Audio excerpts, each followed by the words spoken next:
Hey there, and welcome back to Chilly Midnight. I'm Leanh, and I'm really glad you decided to spend a little time here with me today. Before we begin tonight's story, I wanted to share something a bit more personal with you. For the past 2 days, I haven't been feeling quite like myself. My body has been going through these strange moments where I feel warm for a while, and then suddenly cold again. I'm not completely sure what caused it. Maybe it's the weather changing, or maybe I simply didn't dress warmly enough when I should have. Whatever the reason, my health has felt a little unstable these past couple of days. And strangely enough, it reminded me of something that is very easy to forget when life becomes busy. Please, take care of your health. Really, take care of it. Sometimes we think, it's only a little cold, or I'll be fine, or I can rest later. That was probably my mistake, too. I didn't pay enough attention to what my body was telling me, and now I'm the one sitting here wondering whether I should have worn another layer, rested a little more, or taken better care of myself before things reach this point. So please, don't make the same mistake I did. If the weather where you are has been changing, keep yourself warm. If you're feeling tired, give yourself permission to rest. Drink enough water, eat properly, sleep when you can, and don't ignore those small signs your body gives you. Your work can wait sometimes. Your messages can wait. Even the things that feel urgent today may not be as important as making sure you're still feeling healthy tomorrow. As for me, even though I haven't been feeling my best, I still wanted to sit down in front of my computer today. I opened my notes, stayed here for a while, and continued writing. Because somewhere out there, I know there are people listening to these stories late at night. Maybe someone is lying in bed after a long day. Maybe someone is working alone. Maybe someone is traveling, studying, resting, or simply looking for a quiet voice to keep them company for a little while. And thinking about that makes me want to keep writing these stories for you, even on days when I'm not feeling completely well. So if my voice or my energy feels a little different tonight, now you know why, but I'm here. And I'm happy that you're here too. Before we continue, tell me something in the comments. How have you been feeling these past few days? Has your health been good? And what is the weather like where you are right now? Is it warm, cold, rainy, windy, or has the temperature been changing as unpredictably as it has around me? You can also tell me what country or city you're listening from and what time it is there. I always enjoy reading those messages. They remind me that while I'm sitting here behind one computer screen, these stories can somehow travel into bedrooms, offices, trains, quiet streets, and homes in places I may never have visited. And that still feels very special to me. Wherever you are tonight, please look after yourself. Stay warm if the night is cold. Rest if your body is asking for it. And don't wait until you feel unwell to remember that your health deserves your attention.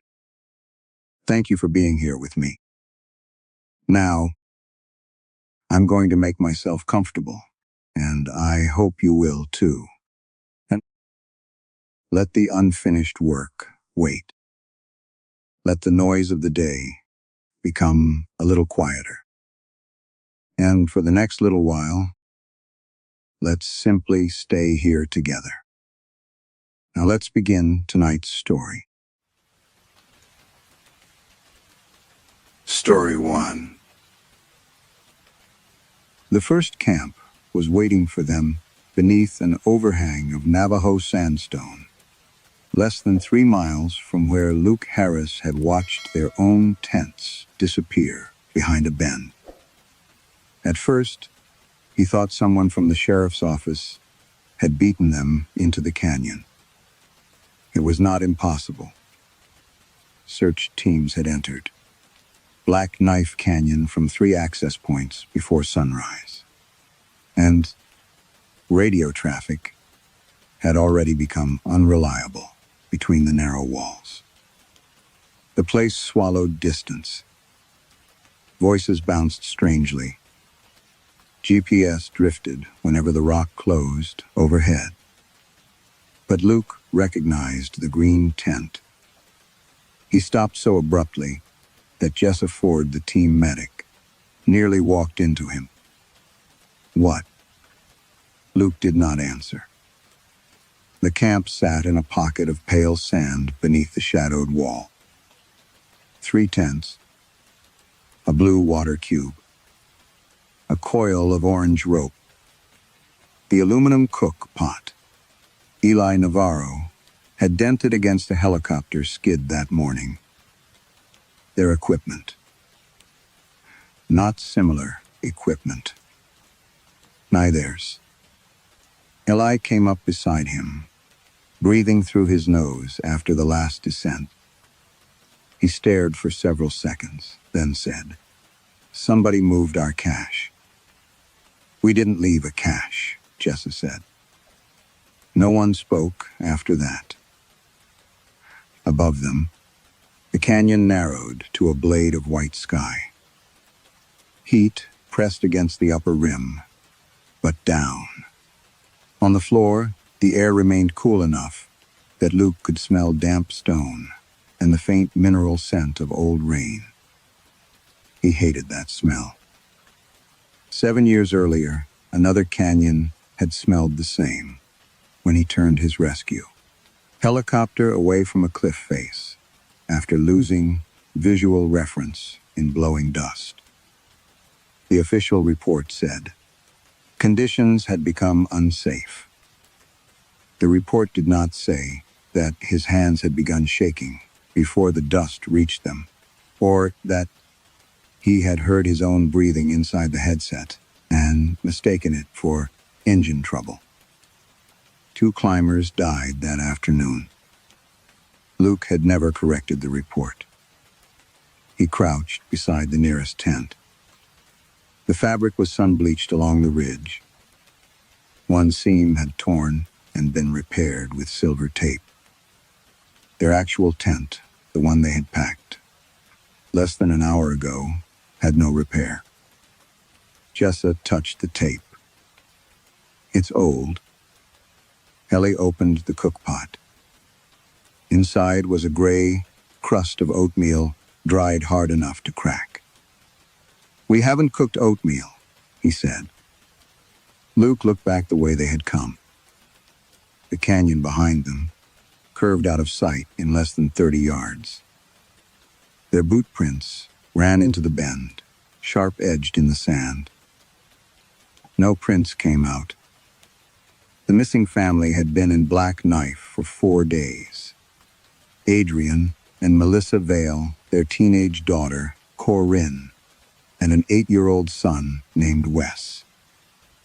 Their rented vehicle had been found at the west trailhead, with 6 empty water bottles in the rear footwell, and a paper map folded open to an unmarked tributary.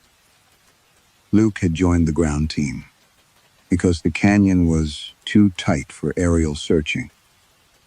That was what he had told the sheriff. The truer reason was that he had become tired of turning away from places where people might still be alive. Jessa unzipped the middle tent. A sleeping bag lay inside, flattened by use. On top of it rested Luke's field notebook. He felt for the notebook in his chest pocket. It was there. He took it out. Same, black waterproof cover. Same split, lower corner. Same strip of white tape with his surname, written in block letters. Eli backed away from the tent. Don't touch the other one. Luke ignored him and picked up the notebook from the sleeping bag. The first pages contained his own handwriting. Weather notes, coordinates, team assignments, a sketch of the west approach.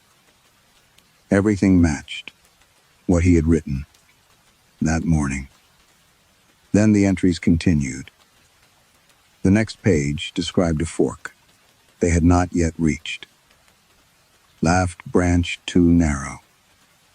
Branch has water. Below that, in his handwriting, Jessa wants to turn back. And beneath it, I tell her, we keep going. Luke read the lines twice. Jessa was watching his face now. What does it say? He did not answer. At the bottom of the page, pressed so hard, the pen had nearly cut through the paper, was one final sentence. We find the next camp after Ellie falls. From somewhere deeper in the canyon came the dry click of a loose stone. Ellie turned toward the sound. A moment later, far ahead of them, something heavy struck rock and began to fall. The falling object struck the canyon floor, somewhere beyond the next bend, with a hollow, metallic clang. Eli Navarro stayed very still. Then he looked down at himself, as though checking whether some essential piece had already gone missing. That wasn't me, he said. Nobody laughed. Luke closed the impossible notebook and slid it into his pack rather than leaving it behind. Carrying 2 copies of the same object felt wrong, but abandoning evidence felt worse. They advanced carefully. 30 yards beyond the camp, they found the source of the noise. An old steel water bottle lying beside a sloping shelf of sandstone. Its surface had been bleached nearly white by years of sun. A pack rat had apparently disturbed it from a narrow crevice above. Eli picked it up and shook dust from the mouth. Your prophecy has quality control issues. Jessa looked back toward the camp. It said, after Eli falls. He didn't. Exactly. Luke wanted that distinction to comfort him. Instead, it reminded him how easily language could wait for another opportunity. They continued south. The canyon tightened until their shoulders nearly brushed both walls. Hand gave way to smooth stone polished by flash floods, and Luke began noticing debris, wedged 20 feet overhead. Branches, grass, fragments of bark. Black Knife could fill faster than a person could run. The weather forecast was clear. He checked it again, anyway. 7 years earlier, the forecast had also been manageable. The climbers had been stranded on a ledge above a ravine, after one of them broke an ankle. Luke had made 2 approaches. On the third, wind pushed dust across the cliff. Not enough to force retreat. Not immediately. He remembered that now, with an accuracy he had spent years avoiding. He remembered his right hand, trembling on the controls. His breathing becoming shallow. The canyon wall filling his windshield until stone seemed to occupy the entire world. Then the certainty, not thought, not calculation, but certainty that if he stayed another 10 seconds, he would die. Luke had pulled away. Later, the wind strengthened. The operation was suspended. Overnight, temperatures fell below freezing. The official conclusion was simple. Unsafe aviation conditions prevented extraction. Luke had signed it. He had never told anyone that fear came before the unsafe conditions did. Luke. Jessa's voice brought the present canyon back around him. They had reached a fork. Luke stopped. The left branch narrowed almost immediately into darkness. The right descended gently over damp sand. Nobody needed to mention the notebook. Eli did, anyway. Left too narrow, he said. Jessa crouched near the right-hand passage and pressed 2 fingers into the sand. Moisture. Luke took out the duplicate notebook. Lefted branch too narrow. Right branch has water. The handwriting seemed darker than before. Jessa stood. We should go back. Luke looked at her. She folded her arms. That camp changes the situation. We report it. Bring in another team. Document everything properly. The next line waited below his thumb. Jessa wants to turn back. His stomach tightened. He suddenly understood that the disturbing thing was not that. The notebook predicted their behavior. It was how reasonable the predicted behavior felt. We keep going, Luke said. Jessa stared at him. For 1 second, he saw another ledge, another rescue, and himself retreating behind language like procedure, conditions, acceptable risk. He put the notebook away.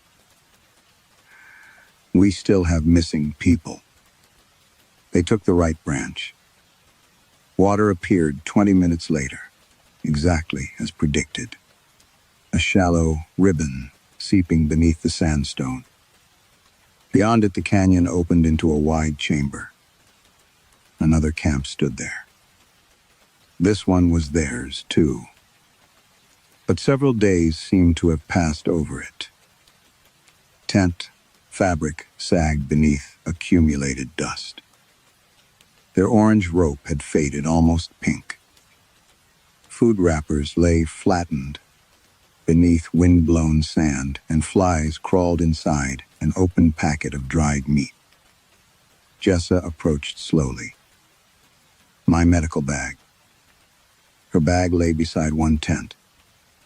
A dark brown stain marked the fabric. Eli found his spare shirt, hanging stiffly from a branch. Luke touched the sleeve. It smelled of sweat. Not fresh sweat. The sour, stale odor of clothing worn for days. Inside the largest tent lay another notebook. Luke opened it. The entries covered 6 pages. Arguments. Route changes dehydration. A reference to Wes Vale's. Voice heard behind a sealed wall. Then, near the end, tomorrow's date appeared. Beneath it, in Luke's handwriting, we were dent. Penisagans are no longer sippable. The next sentence had been underlined twice. At first light, I order the search. Abandoned. Luke kept staring at the sentence until the letters stopped looking like handwriting and became marks pressed into paper. At first light, I order the search abandoned. Jessa read it over his shoulder. So don't. Luke closed the notebook. Her answer was so simple that for a moment the camp seemed less impossible. They would make different choices. Whatever these notebooks represented, prediction, manipulation, some elaborate deception, they could refuse the route laid out for them. Leanh seemed to arrive at the same conclusion. If it says we quit tomorrow, we don't quit tomorrow. Luke looked around at equipment that appeared to have spent days beneath the desert sun.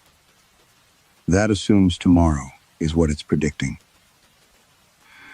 They left the second camp intact.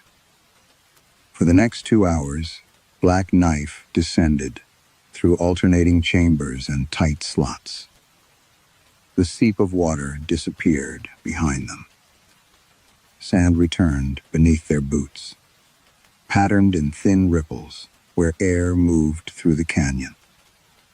Luke checked both notebooks as they walked. The older one contained far more detail than he had first realized.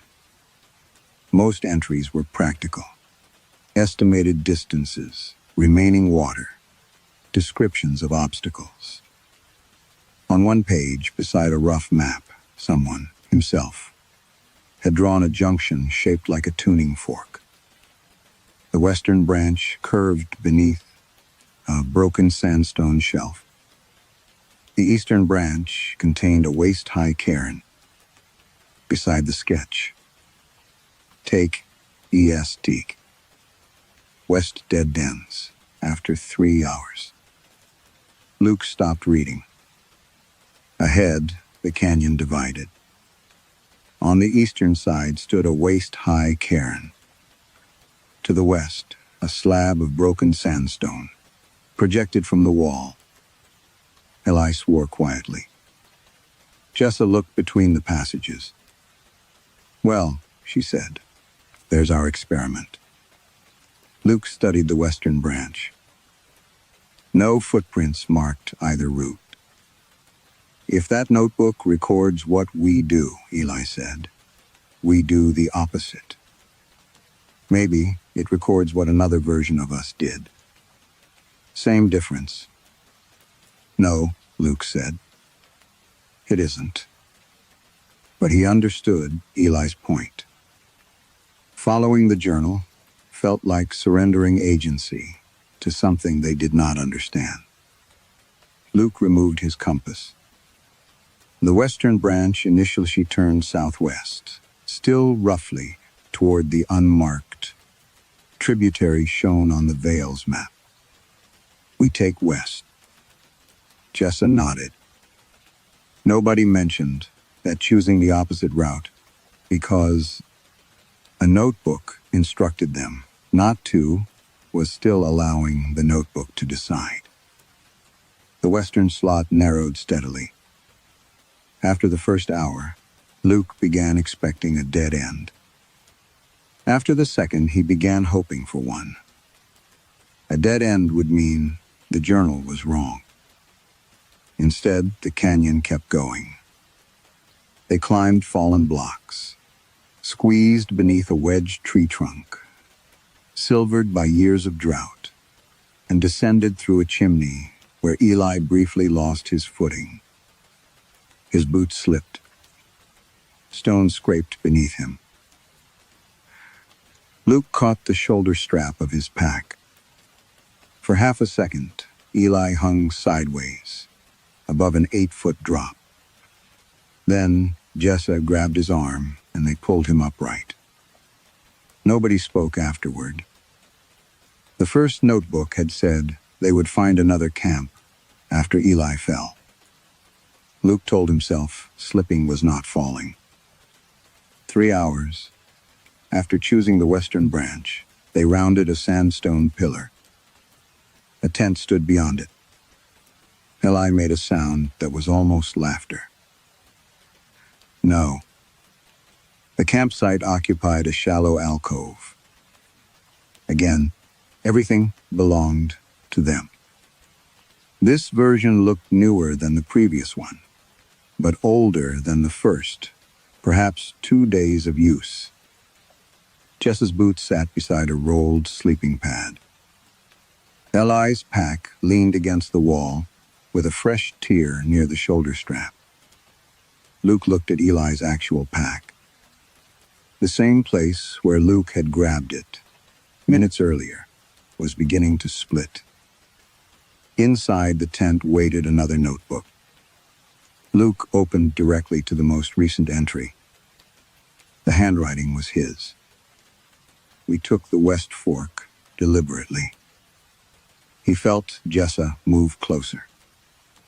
The next line read, Eli said choosing east would mean letting the notebook control us. Eli went pale. I didn't say that exactly. You said same difference. Jessa whispered. Luke kept reading. I chose west because I wanted proof that the other journal could be wrong. His mouth had gone dry.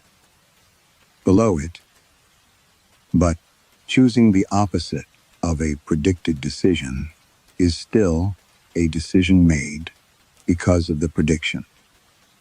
Luke heard himself say, then there was never really a choice. Jessa inhaled sharply.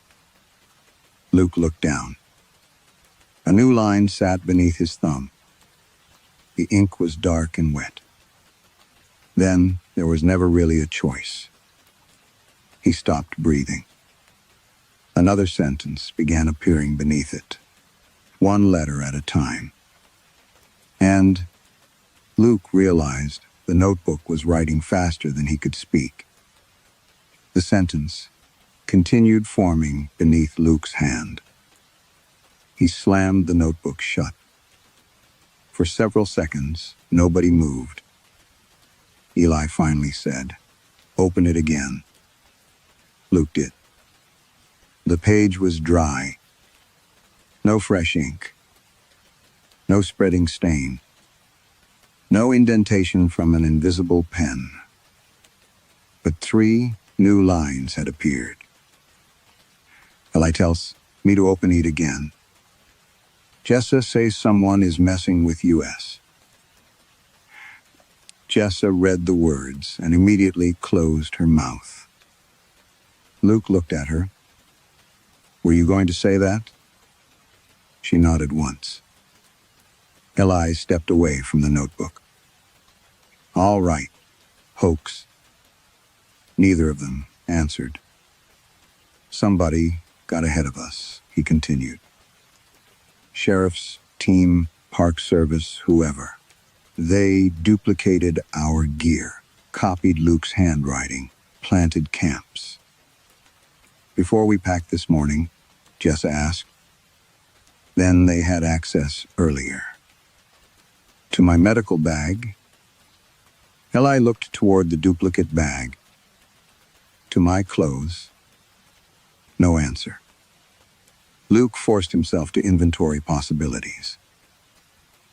Disorientation first. Slot canyons could destroy a person's sense of direction. Repeating geology, blind turns, GPS error.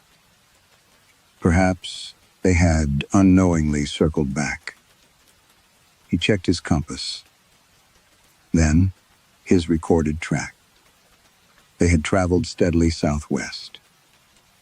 No loops. Duplicated equipment was possible in theory, but not the damage. Eli's torn shoulder strap had appeared at the campsite before the tear existed on the pack he carried. Another team? No radio contact. No tracks approaching the camps. No practical way to transport this amount of equipment through terrain they themselves had struggled to cross. Luke hated the remaining explanation because it was not an explanation at all. The canyon was somehow preserving things they had not yet done. They moved on. Luke refused to consult the notebooks. At the next split, Jessa chose north without discussion. At another, Eli insisted on climbing through a narrow chimney instead of following the easier floor.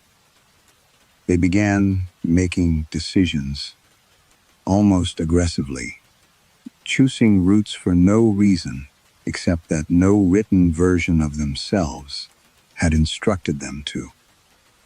Near dusk, they found two camps. They stood less than 50 yards apart. The first occupied a ledge above the wash. The second sat below it.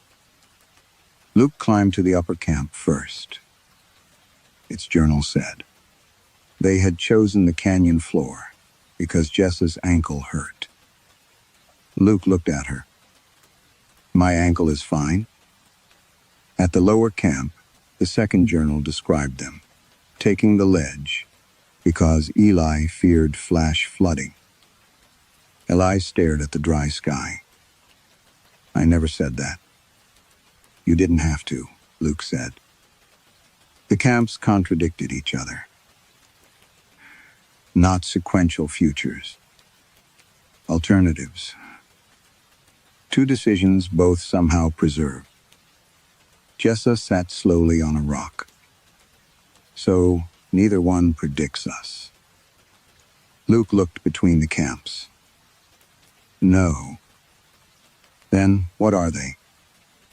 A burst of static came from Eli's radio. All three froze. The canyon had been swallowing transmissions for hours. Eli lifted the handset. Base, this is Black Knife 3. Do you copy? Static. Then, a voice. Jess's voice. Thin-distorted. Recorded rather than live. We should never have taken the ledge. The transmission cut. Jess's face emptied. I never said that. The radio crackled again. Eli's voice followed. There wasn't water down there anyway. Then Luke's own voice. We couldn't know that. Silence. Eli stared at the handset. That conversation never happened. Another burst. This time, the voices overlapped, multiple versions bleeding through one another. Jessa saying they needed rest. Eli insisting they continue. Luke ordering everyone to conserve water. Then another Luke saying the opposite. They listened to arguments no one had made, route choices no one had taken, injuries no one had suffered. Each transmission sounded exhausted, closer to collapse. Luke took the radio. Who is broadcasting? Static hissed against the canyon walls. Then his own voice answered. Not immediately. Not like an echo. This Luke sounded weak, breathing hard between words. Listen to me. Luke's grip tightened. The recording continued. I know what you're thinking. You think if you keep choosing differently, you can stay outside it. A scraping sound followed, then someone crying out far behind the recorded speaker. Luke could hear himself breathing through the radio. The other Luke spoke again. It doesn't matter which route you choose. They all stay. The transmission degraded. Luke raised the handset closer. Stay where? Only static answered. Then beneath it, his recorded voice returned one final time, so faint. Luke almost missed the words. Whatever happens, don't let me turn us around again. Luke replayed the transmission 3 times. Each time, his recorded voice ended the same way. "Whatever happens, don't let me turn us around again." But Jessa finally reached over and switched the radio off. "We need to stop listening to ourselves." Luke looked at the canyon behind them. That was when he noticed the opening. A narrow passage cut into the eastern wall less than 20 feet from where they stood. He was certain it had not been there before.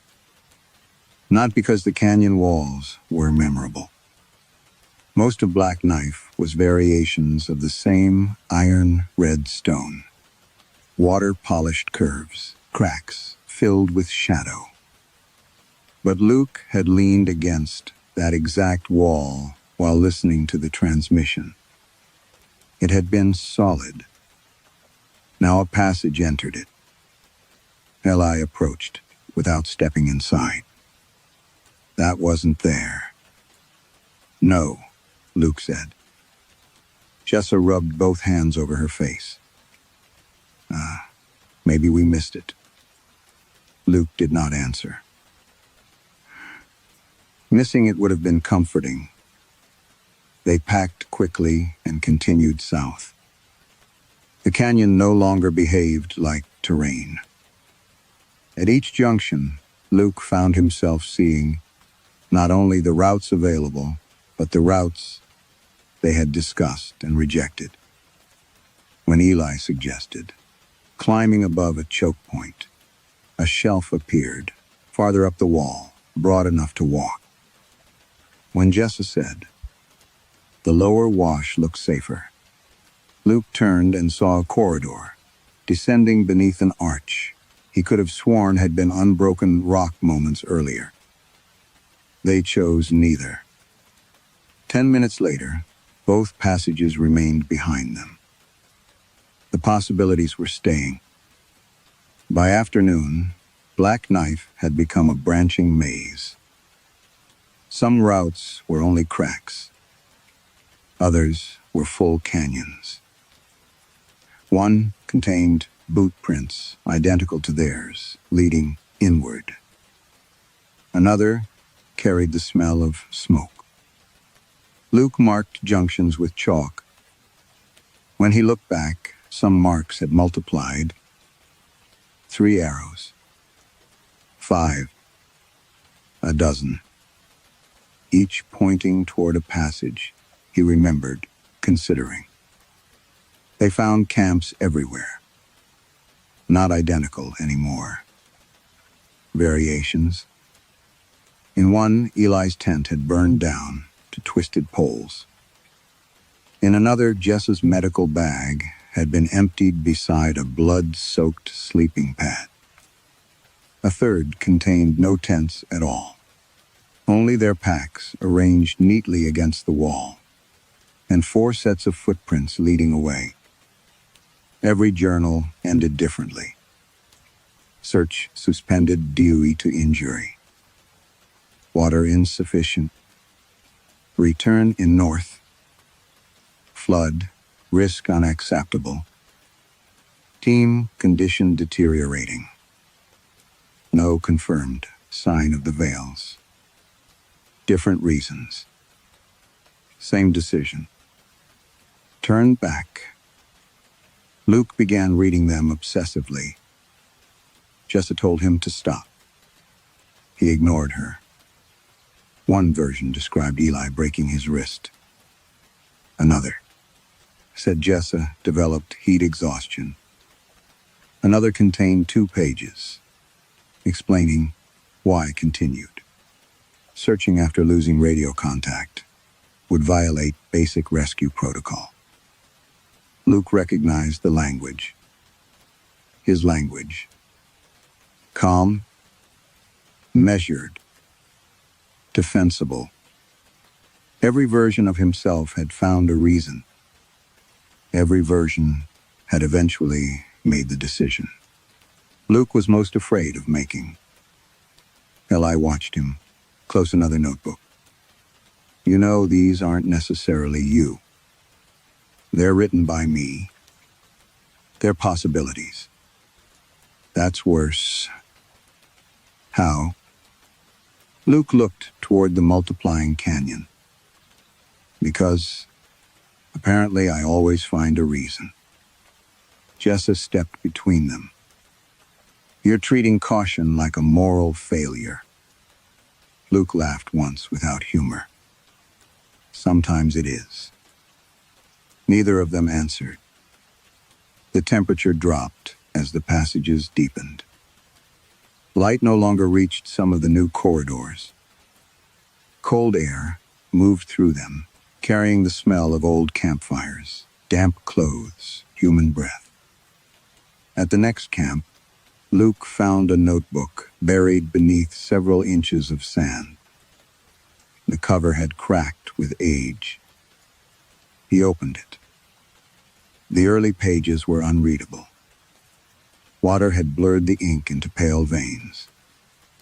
Farther in, the writing became clear. Not notes about Black Knife. A flight log. Luke stopped turning pages. The date was from 7 years earlier. Jessa saw his expression. What? He read the location. A Red Mesa Rescue Sector. His fingers went numb. Red Mesa was more than 400 miles away. The canyon where the climbers had died. The canyon he had left. Luke turned the page. His own handwriting described wind speed, visibility, fuel margin. Then, the sentence he remembered, from the official report. Conute extraction attempt, deemed save to deteriorating. Below it, written in darker ink. That is not why luck. Harris turned back. Luke read the sentence twice. That is not why luck. Harris turned back. He closed the notebook. Before the next line could tell him what he already knew. For several minutes, the three of them stood in silence, while cold air moved through the branching canyon. Then, Eli said, "We can deal with that later." Luke looked at him. "The family," Eli continued. "That's why we're here." The words steadied something in Luke. Not comfort. Direction. He unfolded the paper map, recovered from the Vela's rental vehicle. The family had drawn a faint pencil line, southeast from the established route, into an area where the official topographic survey showed uninterrupted sandstone. Luke had dismissed it that morning as a child's mark or an accidental fold impression. Now there were passages everywhere, maps insisted. No passages existed. He compared the pencil line with his compass. One of the newest openings aligned almost perfectly. It was barely wider than Luke's shoulders.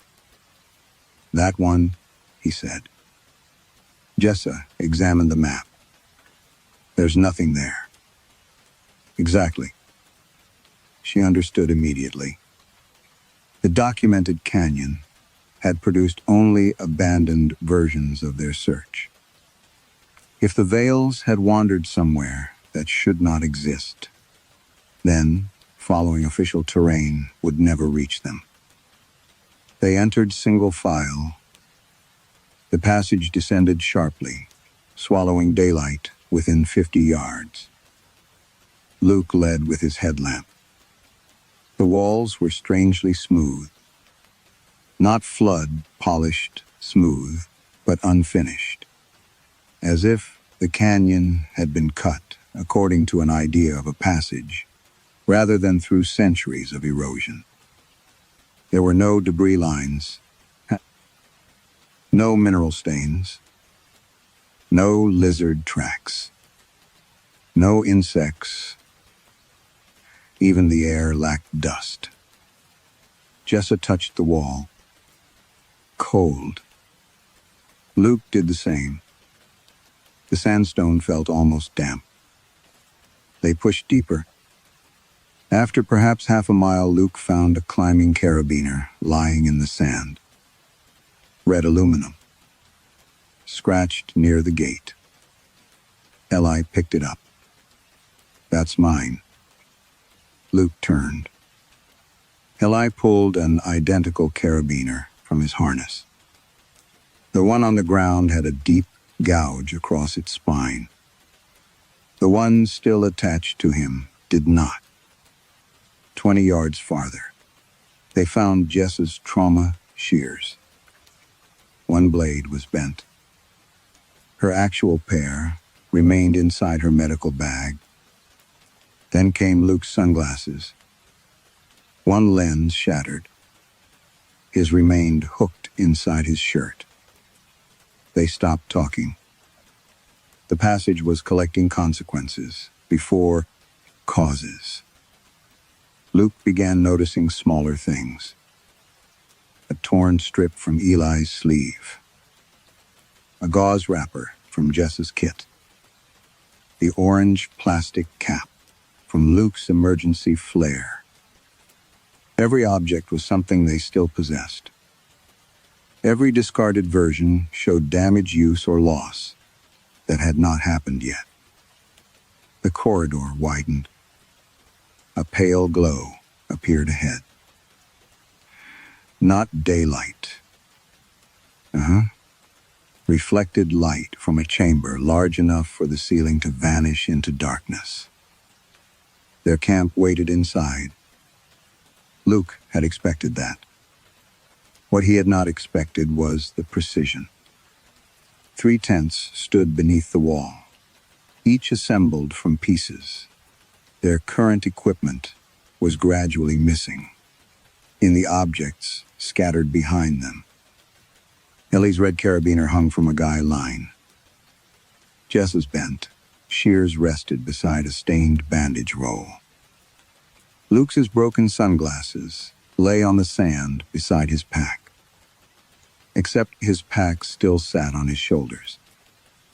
Eli whispered, "We haven't lost any of this." "Not yet," Jessa said. Luke walked through the camp. There was no food, no water, no journals in the tents. Instead, someone had arranged personal belongings on sleeping pads. Jess's watch, Eli's wedding ring, Luke's helicopter key. All 3 objects still existed on their owners. Jessa looked toward the far side of the chamber. "There's another one." A 4th sleeping pad lay beyond the tents. Smaller. On it rested a child's blue jacket. Luke recognized it from the photograph, attached to the Vale missing person bulletin. Wes. He crossed the chamber quickly. The jacket was dirty but intact. Still faintly warm. "Wheeze," Luke shouted. The name traveled into the darkness. For several seconds, nothing answered. Then came a sound so faint, he almost mistook it for air moving through stone. A child coughing. Eli heard it too. "That way." He pointed beyond the camp. 4 shallow shapes lay in the sand between them and the dark passage ahead. Luke had assumed they were places where sleeping bags had rested. Then Jessa aimed her lamp downward. They were too precise. Human outlines pressed deep into the sand. Head, shoulders, torso, leg, like impressions left after bodies had been removed. Beside each depression, someone had scratched a name into the sandstone floor. Jessa Ford, Eli Navarro, Luke moved to the third. Luke Harris.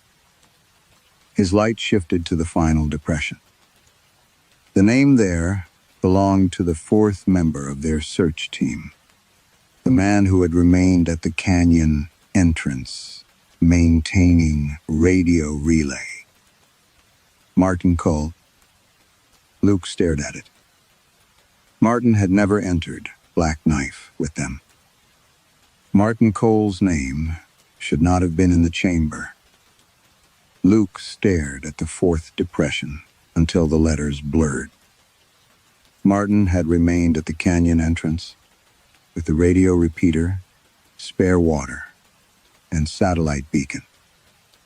He had never crossed the first narrows, unless somewhere he had. Luke took out the radio. "Martin, this is Luke." Says static. He tried again. Nothing. Eli was studying the walls. "Look at this." A series of shallow grooves ran across the sandstone beside Martin's name. At first, Luke took them for cracks. Then his headlamp caught their regular spacing. Map lines. Someone had scratched a crude plan of Black Knife into the wall. The original canyon appeared as a single branching system. Around it spread dozens of additional corridors. Then hundreds. Each new passage was marked with short notes. Considered high muti. Rigida due to exposure. Possible water access not taken. Team discussed retreat here. Luke moved his light across the wall. The lines did not show where anyone had traveled. They showed where someone had thought about traveling. Jessa understood before he said it. The canyon isn't changing. Luke shook his head slowly. No. It's adding. Ellie stepped backward. Every decision they rejected had remained. Every route discussed and abandoned had become sandstone, sand, darkness, distance. Luke remembered the openings appearing behind them, after someone suggested another direction. He remembered, choosing neither branch, and later finding both still present. The canyon was not predicting their movement. It was preserving everything they refused to do. A quiet, cracking sound came from behind them. They turned. A seam had opened in the chamber wall. Luke watched grains of sand spill from it. The crack widened until darkness appeared between two sections of rock. "A new passage," Jessa whispered. "What did we just decide?" Luke knew. When he had looked at Martin's name, he had considered going back for him. He had rejected the idea almost immediately. Now the route existed. Eli swore. "We're making this place." "Not making it," Luke said. The distinction felt important. Leaving it behind, they followed the original passage toward the child's cough. The ground descended. Soon the sandstone changed. Scrapes appeared on the walls. Boot marks crossed the sand. Then blood. Not much. A dark smear at shoulder height. Jessa touched it with a gloved finger. Still tacky. 50 yards farther, they found the first body. Eli stopped, so suddenly, Luke struck his pack. A man lay face down beneath a fallen slab. Orange rescue jacket. Red carabiner. The back of his shirt was torn exactly where Eli's pack strap had begun splitting. Eli made a sound low in his throat. Luke moved closer. He did not need to turn the body over. The wedding ring was enough. Eli looked at his own hand. Same ring. Same scratch beside the knuckle. Jessa found herself next. Her body lay against the wall with one leg, twisted beneath her, medical bag, open beside her. The bent trauma shears rested in the sand. Then Luke saw the broken sunglasses. His body was farther ahead. Sitting upright, back against the canyon wall. A dark wound crossed his abdomen beneath both hands. The emergency flare beside him had been fired and discarded. His duplicate face looked thinner, older, but unmistakably his. Luke crouched. In the dead man's jacket pocket was a notebook. He opened it. Only the final page contained writing. We chose the tributary because the mapped routes kept ending in retreat. Below that, Eli fell during the descent. Jessa stayed with him. I kept going alone. Luke glanced toward the bodies. Not prophecy. A route they could still refuse. Except it already existed. The last entry was almost illegible. I reached the family.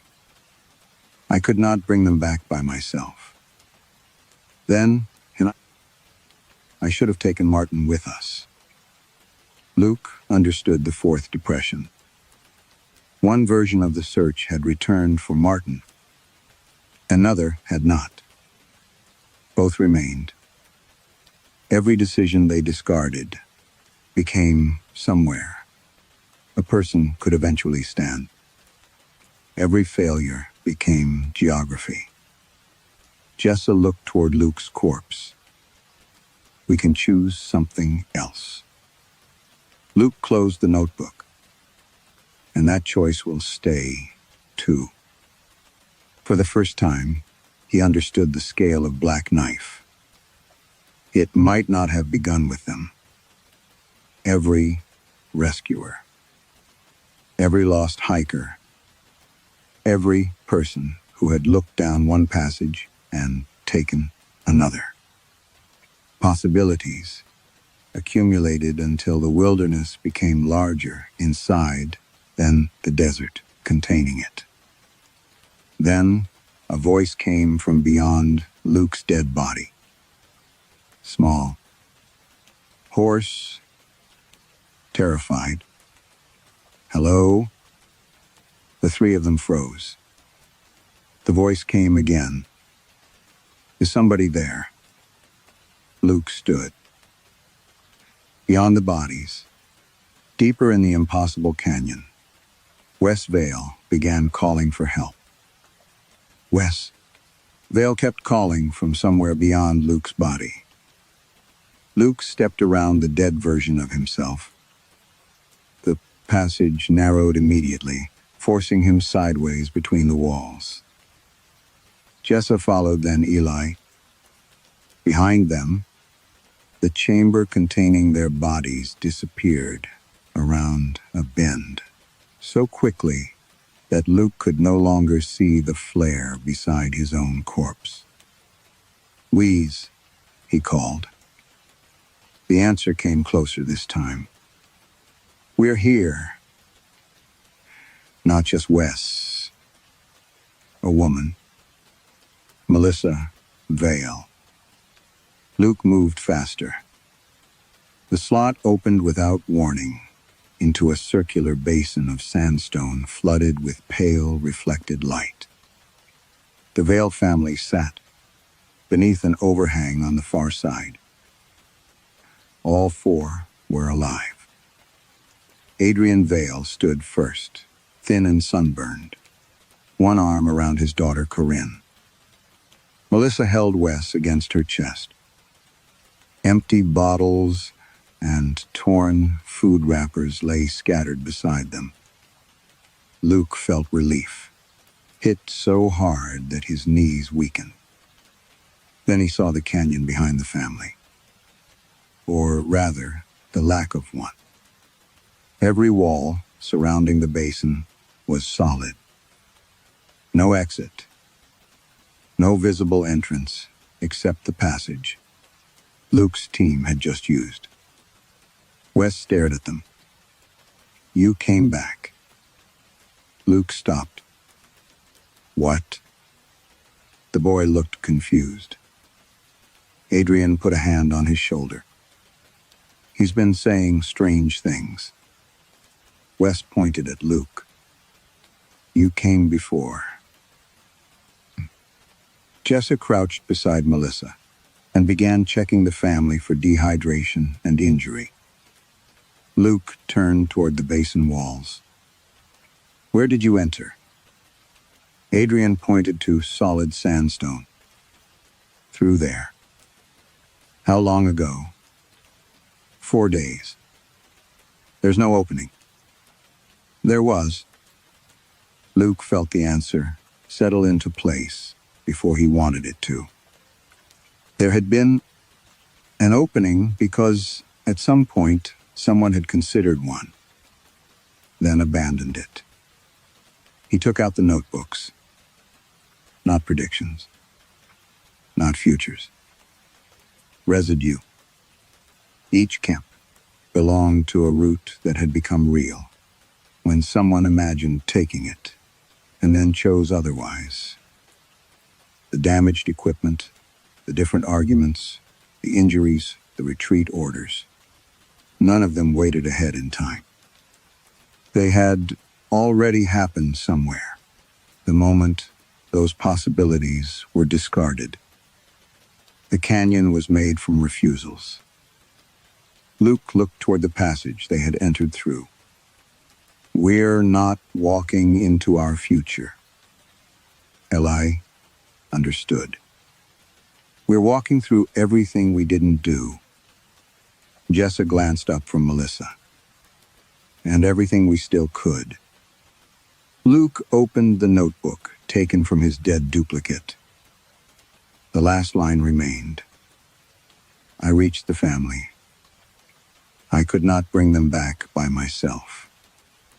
Below it, faint writing continued onto the next page. He had missed it before. "There is one route through." Luke read on. The handwriting deteriorated quickly. "It requires all 4 rescuers. Then, none return." His throat tightened. A rough diagram showed a passage beyond the basin. One, not presently visible, leading eventually to open desert. Beside, 4 points along the route were names. Martin. Leanh. Jessa. Luke. Each name ended at a different obstacle. Luke understood why. Martin's body-shaped depression had appeared in the camp. Some version of them had gone back for him because the route required 4. That version had already discovered the solution. It had also died carrying it out. Jessa approached. "What does it say?" Luke handed her the notebook. She read silently. Leanh leaned over her shoulder. For a long time, nobody spoke. Then Jessa said, "That's one outcome." Luke looked at the wall where the route should be. "No, it's the outcome that reaches the family and gets them out. We can make another. We already have." He gestured back toward the canyon. Hundreds of them. Every abandoned search. Every retreat. Every attempt to outsmart the notebooks. Every safer choice.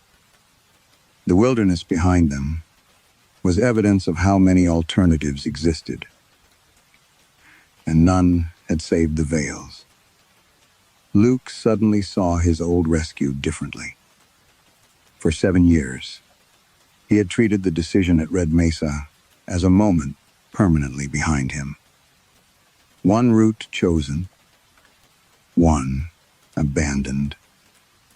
But if Black Knife revealed something larger about choice itself, perhaps nothing was ever truly abandoned. Perhaps the version of him who continued toward those stranded climbers had also existed somewhere. Perhaps that man had died. Perhaps Luke had been living all these years inside the route that turned away. Wes tugged at his mother's sleeve. The boy was staring at the sandstone wall behind Luke. A crack had appeared there. Thin at first, then widening. Cold air flowed from it. The missing route. Luke looked at Jessa. Then, Leanh. Neither needed, the notebook explained again. Somewhere inside that passage, versions of all 4 rescuers had already died. Their deaths were not warnings about what might happen. They were landmarks. The route existed because those deaths had already been lived. Luke finally understood what Black Knife required. The canyon was not asking whether he was willing to risk his life. It was asking whether he would accept a death that had already happened somewhere. Luke did not step into the opening. Not yet. The diagram required 4 rescuers. They had 3. He raised the radio. Martin.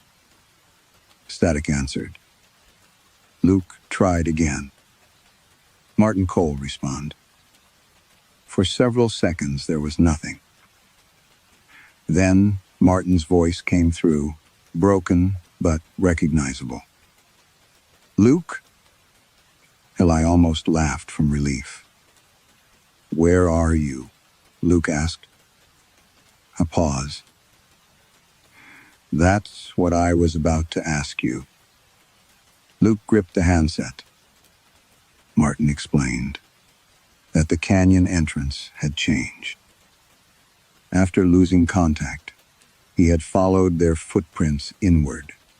But 20 minutes later, the tracks divided across the sand into dozens of identical trails. Then a passage had appeared beside him, where he was certain no passage existed. I can hear a kid, Martin said. Wes looked up. From somewhere inside the newly opened crack came Martin's voice without the radio. Luke? Jessa stared into the darkness. The canyon had brought the 4th rescuer to them. Martin emerged minutes later, carrying the repeater pack and enough confusion for all of them. Luke showed him the notebook. Martin read the 4 names. Then the words, none return. He looked at the Vale family. So we know the price. No, Jessa said quietly. We know one version of the price.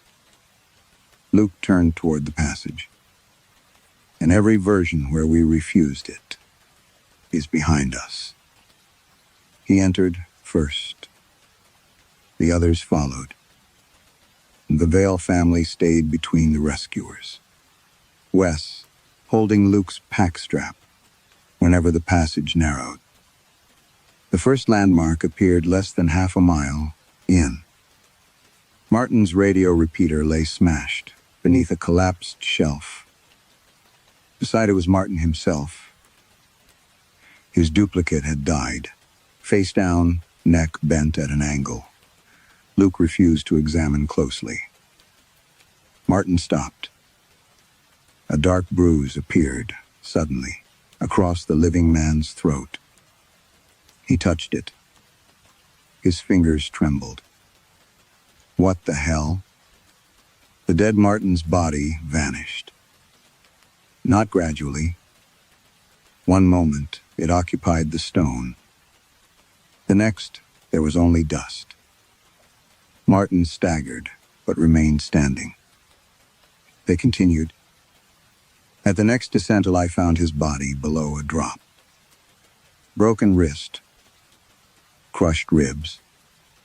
The same red carabiner lay beside him. When Eli climbed down, his living wrist swelled instantly.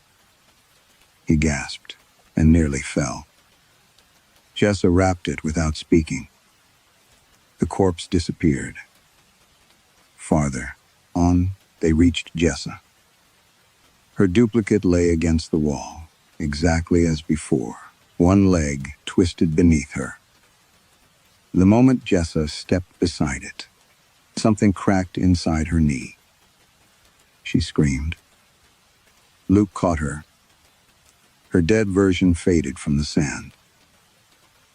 But Jessa remained alive, limping, carrying the injury that had killed another possibility of herself. Luke understood. They were not escaping those deaths. They were collecting them.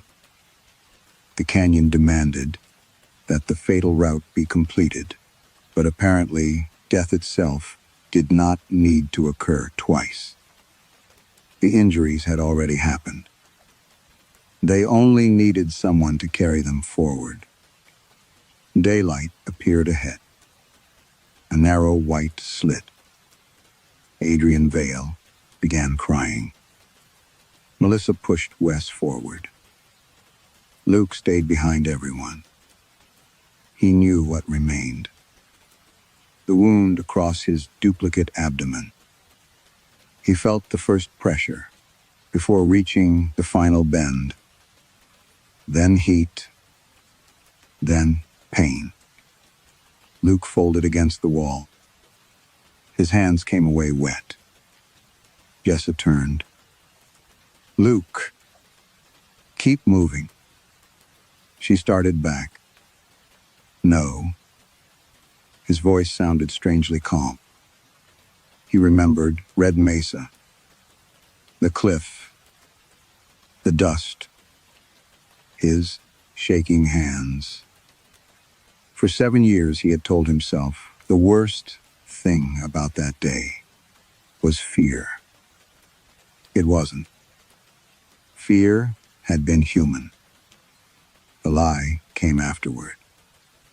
He had needed the decision to be something that happened to him, rather than something he made. Get them out, he said. Eli supported Jessa. Martin pushed Adrian and Corinne toward the light.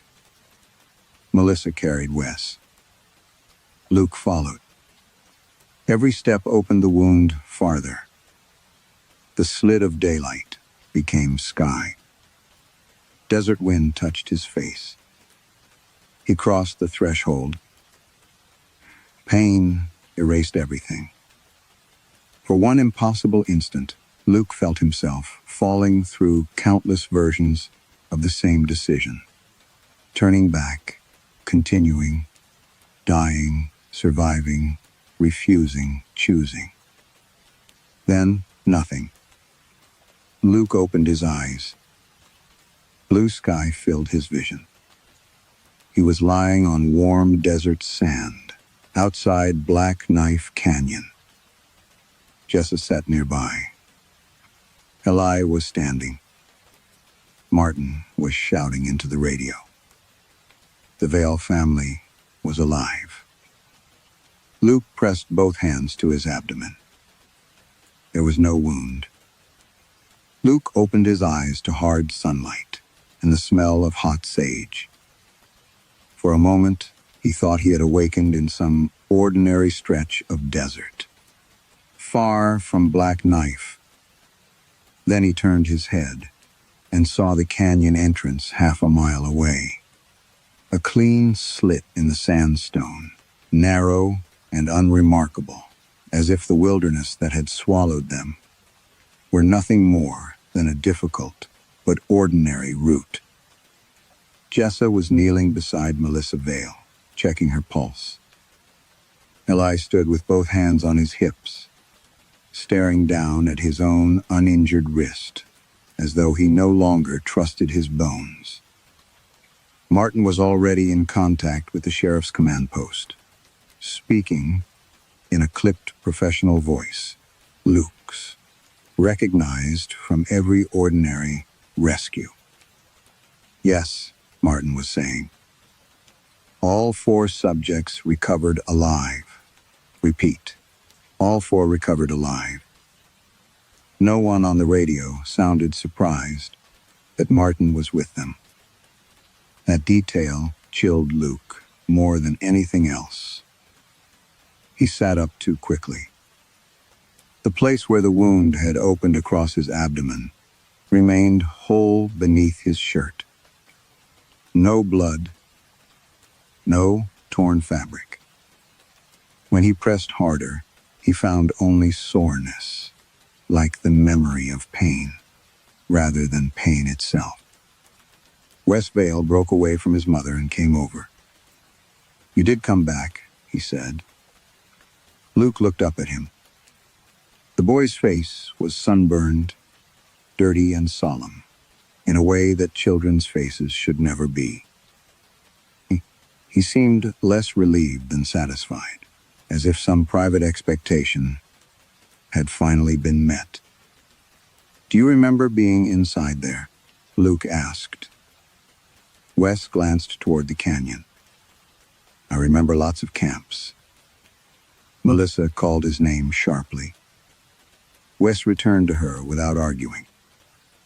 Luke rose and walked to the canyon mouth. The sand outside it held only a few tracks. Their own, the Vales, the print of a medical knee where Jessa had crouched. No maze of intersecting roots. No duplicate footprints leading into impossible tributaries. No evidence that the desert beyond the entrance contained anything except desert. Jessa joined him. "Well?" she asked. Luke could hear what she really meant. "Did it happen?" He answered, "Honestly, I don't know what happened." She accepted that. Within an hour, another team reached them from the North Rim with water, stretchers, and the practical energy of people entering a situation they believed they understood. Melissa and Adrian were treated for dehydration. Corinne slept through most of the evacuation. Wes stayed awake, watching the canyon until Eli lifted him into the back of the utility truck. Sheriff Donnelly asked Luke for a preliminary account. Luke almost told him everything. The multiplying camps, the journals, the dead versions of themselves, the route made from deaths already lived. But Donnelly was looking at him with the tired concentration of a man who needed facts he could write down. So Luke heard himself say, "We followed an unmapped tributary and found the family in a basin south of the main slot." It was not true. It was not false enough. Donnelly nodded and wrote it down. When the Vales had been transferred to paramedics and the ground teams began packing out, Luke asked for 5 minutes at the helicopter. No one argued. The aircraft sat where he had left it near the west trailhead, right against the tan earth. Seeing, it steadied him. Machines still obeyed rules. Fuel, lift, weight, heat Those laws had not changed in Black Knife. He climbed in, performed the checks, and started the engine. The familiar vibration moved through the frame. Below Jessa, Eli and Martins stood beside the command vehicles, three small figures in dust and sunlight. Jessa looked up once and held his gaze through the windshield. Luke could not tell whether she wanted reassurance or was offering it. He lifted slowly. The desert widened beneath him. Black Knife Canyon looked insignificant from above. One incision in a vast country of mesas, washes, and dry stone. Nothing, in the first few hundred feet of ascent, suggested hidden passages or preserved possibilities. Luke exhaled for what felt like the first time that day. Then he climbed higher. Something pale appeared south of the canyon entrance. At first, he took it for survey markers. Then another appeared. Then 20. Then hundreds. Hence, campsite. Tiny rings of stone, scraps of tarp, blue water cubes, orange coils of rope, metallic glints, where cookpots caught the sun. They stretched across the desert floor, far beyond Black Knife, so numerous that the eye could not hold them individually. Luke lowered the nose for a better view and felt his mouth go dry. The camps were not scattered randomly.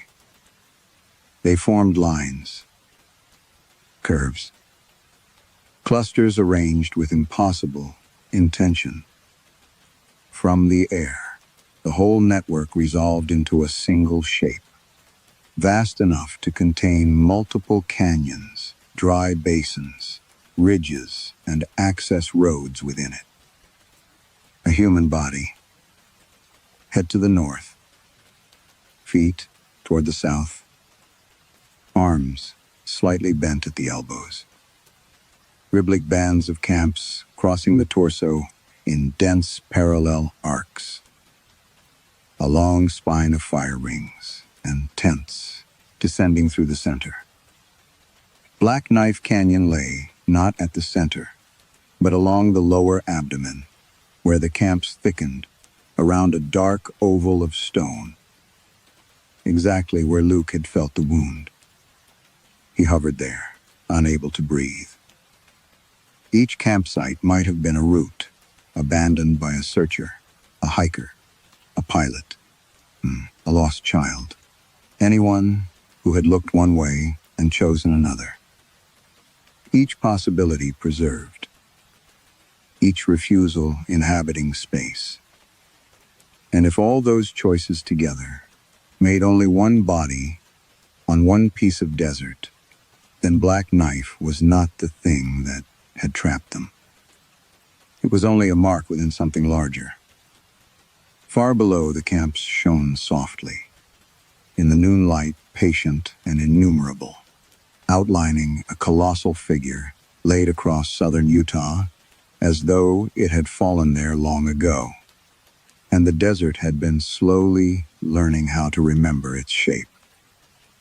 Maybe the deepest fear in this story is not death, but the possibility that no decision ever truly disappears. We like to believe the roads we refuse simply vanish behind us. But what if they remain somewhere, gathering consequence, waiting to be acknowledged? Luke's horror is not just that the canyon remembers every abandoned route. It is that a person may spend years living inside the version of themselves that turned away. And if that is true, then which of our own discarded selves is still out there, waiting for us to look down and recognize the shape?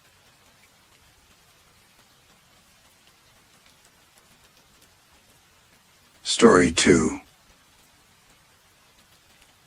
By the time the supply boat left Gull Rock, Mara Voss had decided she disliked the lighthouse. Not because it was old. Old machinery was usually honest. It wore its failures openly. Salt in the bearings, green corrosion around terminals, insulation gone brittle with cold. Mara distrusted systems that appeared intact. The Gull Rock Light stood on the island's highest shelf of granite, a white octagonal tower joined to a keeper's house by a covered passage. Beyond it, the Atlantic spread iron gray to the horizon. There were no trees, only scrub bent inland by decades of wind. Mara watched the boat shrink toward the mainland until its diesel thrum disappeared. Then there was only wind. She had been hired for 9 days to replace the old relay banks, install redundant battery controls, integrate the weather instruments, and leave the station capable of operating without a keeper for the first time since the 19th century. The department called it an modernization. Mara called it necessary. Necessary jobs were useful when no one wanted to hire you for important ones. Inside the service room, her new control cabinet stood open beside the lighthouse's original switchgear, clean polymer beside blackened brass. She spent the afternoon tracing circuits against old diagrams. Several wires did not match the plans. One disappeared into the wall behind the motor housing without a label. Leanh. At dusk, she followed it to a junction box in the lantern room. Someone had scratched 3 words into the painted metal. Keep the second dark. Mara ran her thumb over the letters. Very funny, she said. The last keeper, Thomas Rusk, had left that morning. He had opposed automation for years, according to the project notes. Mara assumed the message belonged to him. Superstition as workplace resistance. She understood workplace resistance. She also understood what happened when people ignored procedure. That thought came with the old reflex, a tightening behind her ribs, then the mental door she had learned to close. She checked the breakers instead. At 11 that night, she shut the lighthouse down for the first full isolation test. Mara opened the main disconnect, locked it out, verified 0 voltage at the feed, disabled the battery bank, and physically removed the emergency control fuse. She tested twice. Nothing remained, live except her portable instruments. Above her, the Fresnelins stopped turning. Without its sweep, darkness pressed against every window of the keeper's house. Fog had thickened after sunset, and the sea could no longer be seen, only heard. Water striking rock, then draining through stone. Mara made coffee and opened her laptop at the kitchen table. The incident report was still in a folder she had promised herself not to open. She did not open it. Somewhere in the house, a relay clicked. Mara looked up. A second. Click followed. From above, the lighthouse motor engaged with a low, mechanical hum. No. She crossed the passage at a run. The disconnect remained open. Her lock was untouched. The battery fuse sat in her tool case. Yet overhead gears began to turn. A pale bar of light slid across the service room wall. Mara climbed the spiral stairs. By the time she reached the lantern room, the lens was rotating at full speed. The lamp inside it burned with a cold, steady brilliance. Impossible, she thought. Then the beam swept across the fog and paused. Not toward the reef.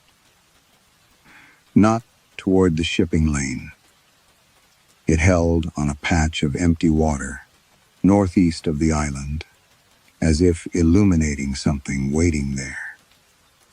Mara checked the compass ring beneath the lens.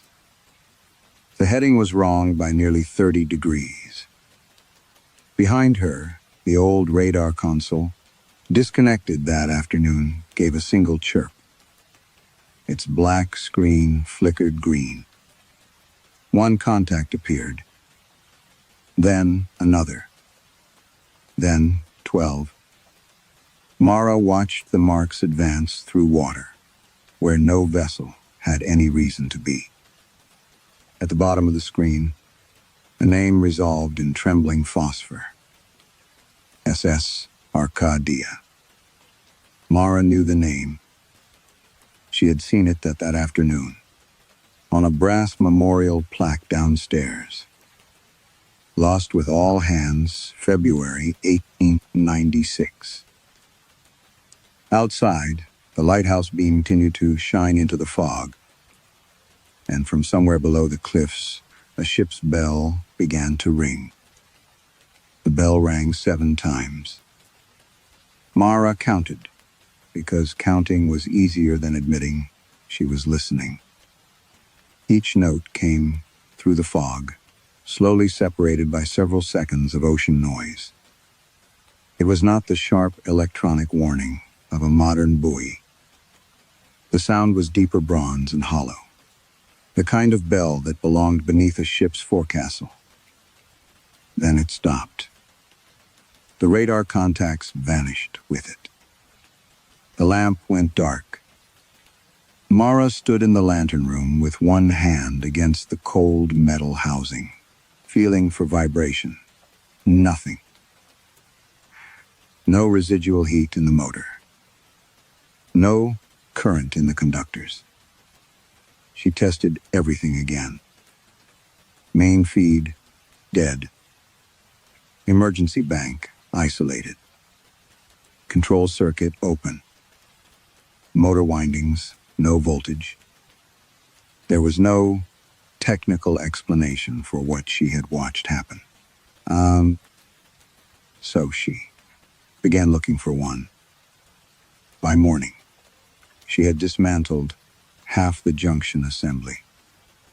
The undocumented wire behind the motor did not connect to the station's electrical system at all. It descended through a narrow conduit, built into the lighthouse wall.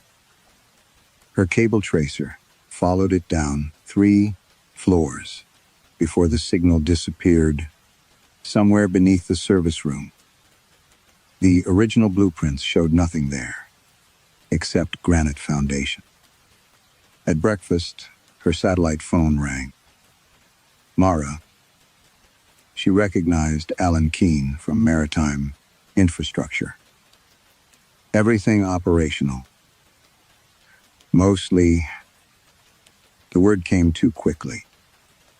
She looked through the kitchen window. Fog had withdrawn several hundred yards from the island, forming a gray wall over calm water. The old beacon controller behaved oddly during isolation. How oddly? Uncommanded activation. There was silence. Mara expected questions about wiring, lockout procedure, voltage readings. Instead, Alan said, "Did Rusk leave anything behind?" Mara looked toward the covered passage. What does that have to do with the controller? Probably nothing. Probably. The same word had appeared 23 times in the investigation after Owen Vale died. Probably inadequate supervision. Probably incorrect isolation. Probably operator error. Mara had corrected that last phrase before signing. Operator error. By technician Owen Vale. She pressed 2 fingers into her temple. Alan was still talking. If there's anything you can't resolve, document it. Don't improvise. We don't need another. He stopped. Mara's jaw tightened. Another what? Another incident. After the call, she opened the folder on her laptop. For several seconds, she only stared at the file names. Witness statement. Electrical failure analysis. Fatal incident. Addendum. Owen Vale photos. She opened the failure analysis instead. The accident had happened 3 years earlier, aboard a refit vessel in Halifax. A shore power transfer cabinet had energized while Owen was inside it. Mara remembered the sound. Not the scream, the contactor. A heavy metallic crack. She remembered, turning toward it. Remembered white light.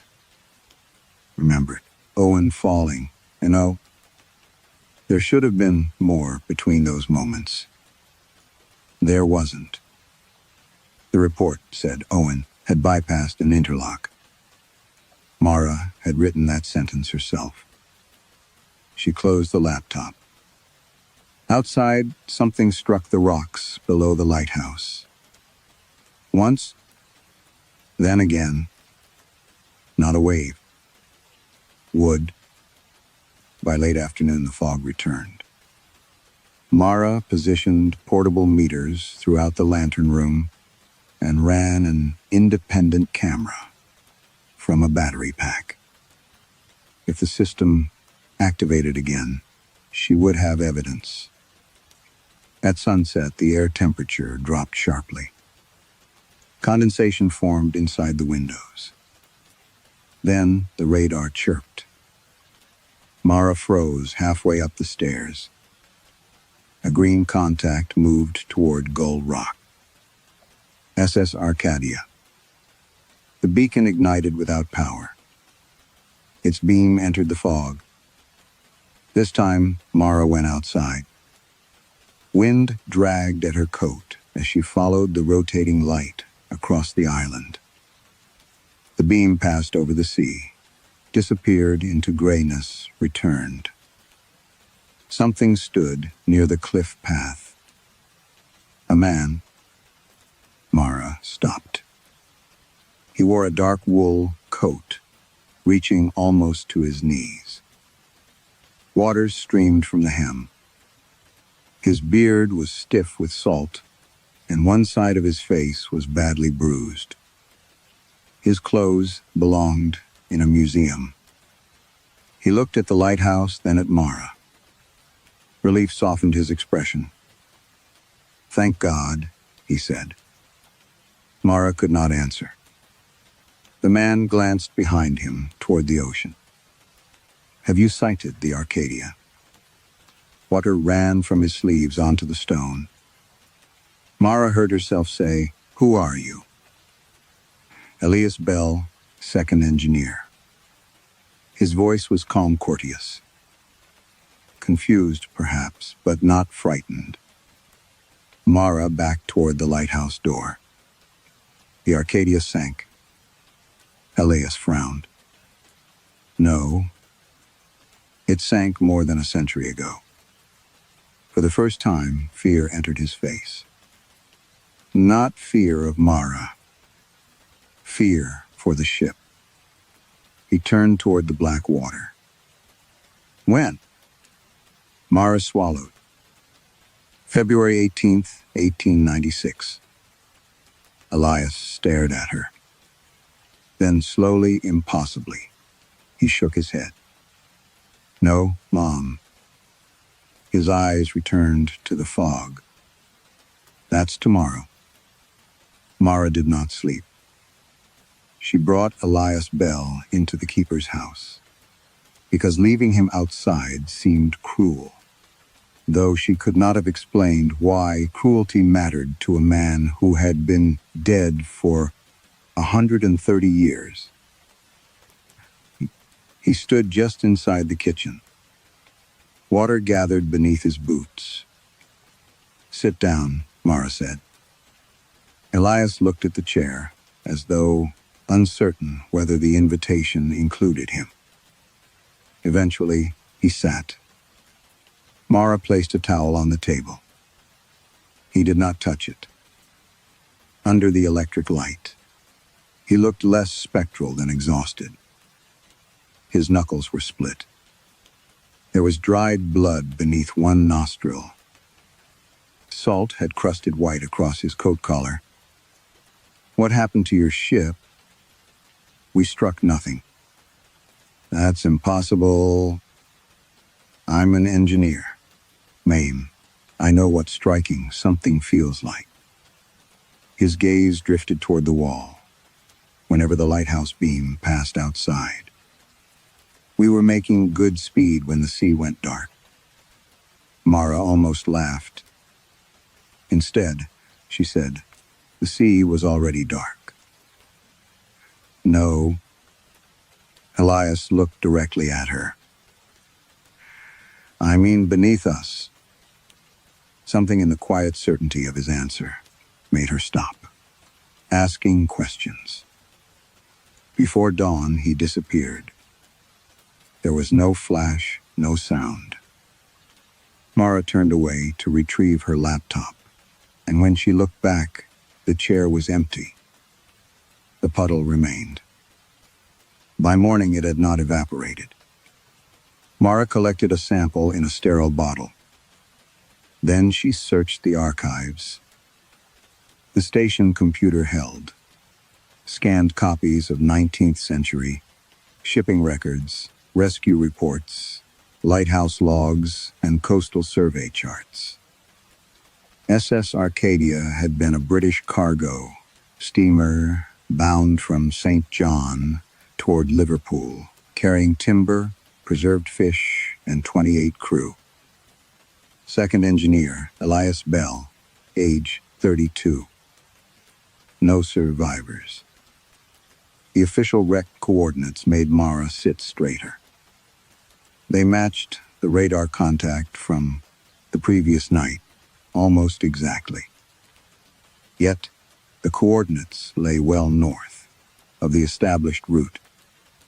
She overlaid an 1890s hydrographic chart with the modern navigation map. The discrepancy remained. Arcadia should never have been there. Mara enlarged the old chart. Someone had drawn a faint pencil line through the water, northeast of Gull Rock. It was not labeled as a route. It curved past the island and continued into blank ocean. Beside it, in handwriting, too small for the scanner to reproduce cleanly, was one word. Second, Mara heard the metallic crack of a contactor. For an instant, she was back aboard the Halifax refit vessel. Owen, Vale, kneeling before the transfer cabinet, her own hand reaching. Mara closed the file. "No." The word sounded childish in the empty room. That night, the lighthouse activated. Shortly after, the fog arrived. The radar showed 3 vessels. Arcadia was not among them. Mara wrote down the names: HMS Wren, Margaret Ann, St. Orison. She searched each one. Lost in 1871. Lost in 1912. Lost in 1848. Different storms. Different routes. Different causes. All hands lost. When the beam crossed the fog, Mara saw the first ship. It existed only for the few seconds the light touched it. A three-masted vessel leaned heavily to starboard, perhaps half a mile offshore. Sails torn, rigging hanging loose. Figures crowded the rail. Darkness returned. The ship vanished. The beam came around again. Now another vessel appeared farther out. A rust-streaked steamer with smoke pouring from a broken funnel. Gone, then visible again. Each sweep revealed another moment from an old disaster. Mara stood at the lantern glass until her eyes watered. The ships did not move normally. They advanced, only while illuminated. Between sweeps, the radar contacts remained still. Light touched them. They moved. Darkness held them. They waited. By the fifth rotation, Mara noticed something else. One radar contact had no visible ship. The beam crossed its position. Nothing. Again. Nothing. Mara took binoculars from the emergency cabinet and leaned against the glass. The beam returned. She followed it carefully across the waves. For a moment, she thought. She saw pale shapes beneath the surface. Then the lens completed another rotation, and the light struck the water at a steeper angle. Mara stopped breathing. Far below, the black surface impossibly deep, but perfectly visible. Inside the column of white light, the ship was sailing upright. Its mast stood straight. Its sails billowed. Tiny drowned figures moved across its decks. And above them, hundreds of feet of ocean rolled like a second sky. And by morning, Mara had built 4 explanations and believed none of them. The first was radar ghosting. Temperature inversion over cold water could bend signals, duplicate contacts, create targets where nothing physical existed. She had seen stranger artifacts during offshore commissioning work. The second was magnetic interference.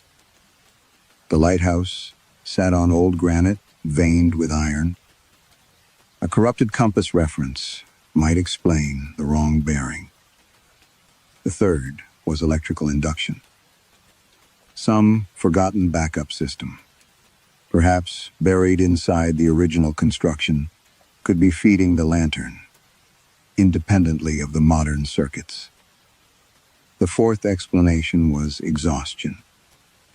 Mara preferred that one least. She had slept perhaps 3 hours and 2 nights. Lack of sleep could distort perception. It could not manufacture seawater in a kitchen or place the name of a dead engineer on a disconnected radar display. Still, she worked. Work imposed sequence. Measure, record, compare. The sample from Elias's coat had a salinity higher than the surface water around Gull Rock. The compass in the lantern room deviated only when the lighthouse beam pointed northeast. The undocumented cable beneath the motor produced no measurable voltage. Yet, every activation made Mara's handheld field meter twitch. She carried the meter downstairs and followed the signal. It grew strongest near the keeper's former office. The room was little more than a narrow desk, filing cabinets, a rusted stove, and shelves, bowed under maintenance binders. Mara spent an hour removing manuals until she found a ledger wedged behind them. Its leather cover had swollen with damp. No title. No inventory. Number. Inside, generations of keepers had written in different inks. At first, the entries looked ordinary. Lens cleaned. Oil delivered. Storm shutters repaired. Then the language changed. Second current visible after midnight. 3 vessels under. Do not answer bells. Mara stopped, turning pages. She read that last line again. The handwriting belonged to someone named H. Mercer, dated 1889.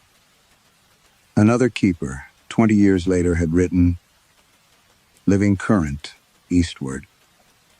Second current, westward. Same water. Different burden. Mara frowned. Currents don't occupy the same coordinates. Her voice sounded defensive in the empty office. She turned the page. A diagram showed Gull Rock, surrounded by 2 sets of arrows. The first followed the normal tidal flow. The second cut through it at impossible angles, passing directly through reef, shoreline, and open sea alike.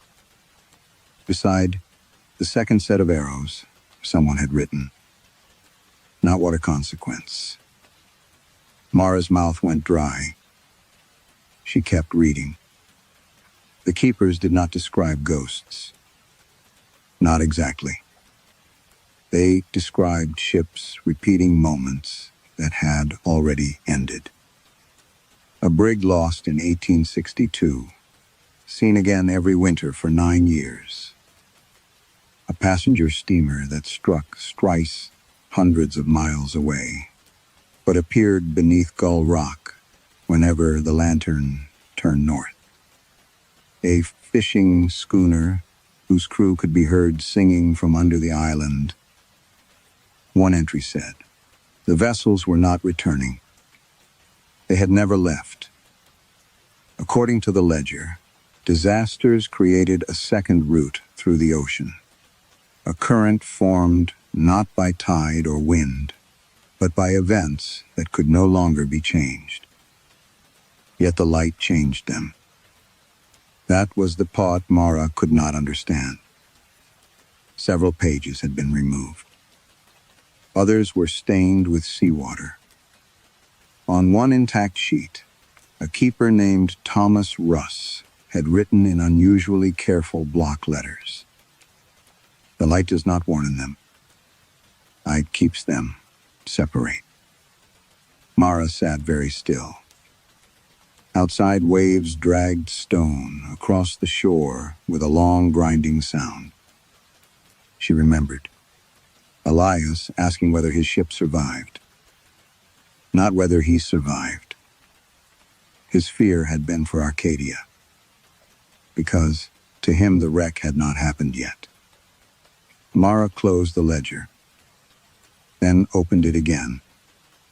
If Rusk had known about this, his resistance to automation suddenly looked less like superstition. She searched for his earliest entries. 1987, 1991, 1994. His notes became less high-technical over the years. Too many transfers. Do not let the system choose alone. Debt accumulating. Mara turned another page. The paper was newer. A date had been written at the top. January 1978. Mara almost skipped it. Then she saw her own name. Marvos Arivs. During winter. Commission Leanh. She stared at the sentence until the words lost shape. Below, it was another line. She will cut the power. The light will turn, anyway. Mara looked at the date again. 1978. She had not been born until 7 years later. Mara read the 1978 entry 6 times. The ink did not change. Neither did her name. She photographed the page, checked the ledger, binding for signs of tampering, compared the handwriting against Ruska's later notes, and finally held the paper toward the window to inspect its fibers. Old, not artificially aged, not inserted recently. The page had been waiting in the lighthouse for decades. By noon, the automation system began turning itself on. Not the beacon. Everything else. A relay closed inside the weather cabinet. Then another in the lower service room. A pump Mara had not known existed started beneath the floor with a deep, wet thudding. She killed the modern controller. The systems kept running. One by one, indicator lamps illuminated across equipment she had never connected. Some bore labels rubbed almost blank with age. Balance. Transfer. North Channel. Names that belonged to no legitimate Lighthouse subsystem. Mara followed the vibration through the building. It came from beneath the stone foundation. Not machinery exactly.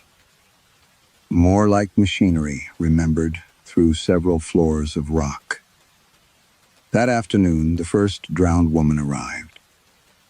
She appeared beside the fuel shed, wearing a dark traveling dress, one glove missing strands of kelp tangled in her hair. "Excuse me," she said when Mara found her.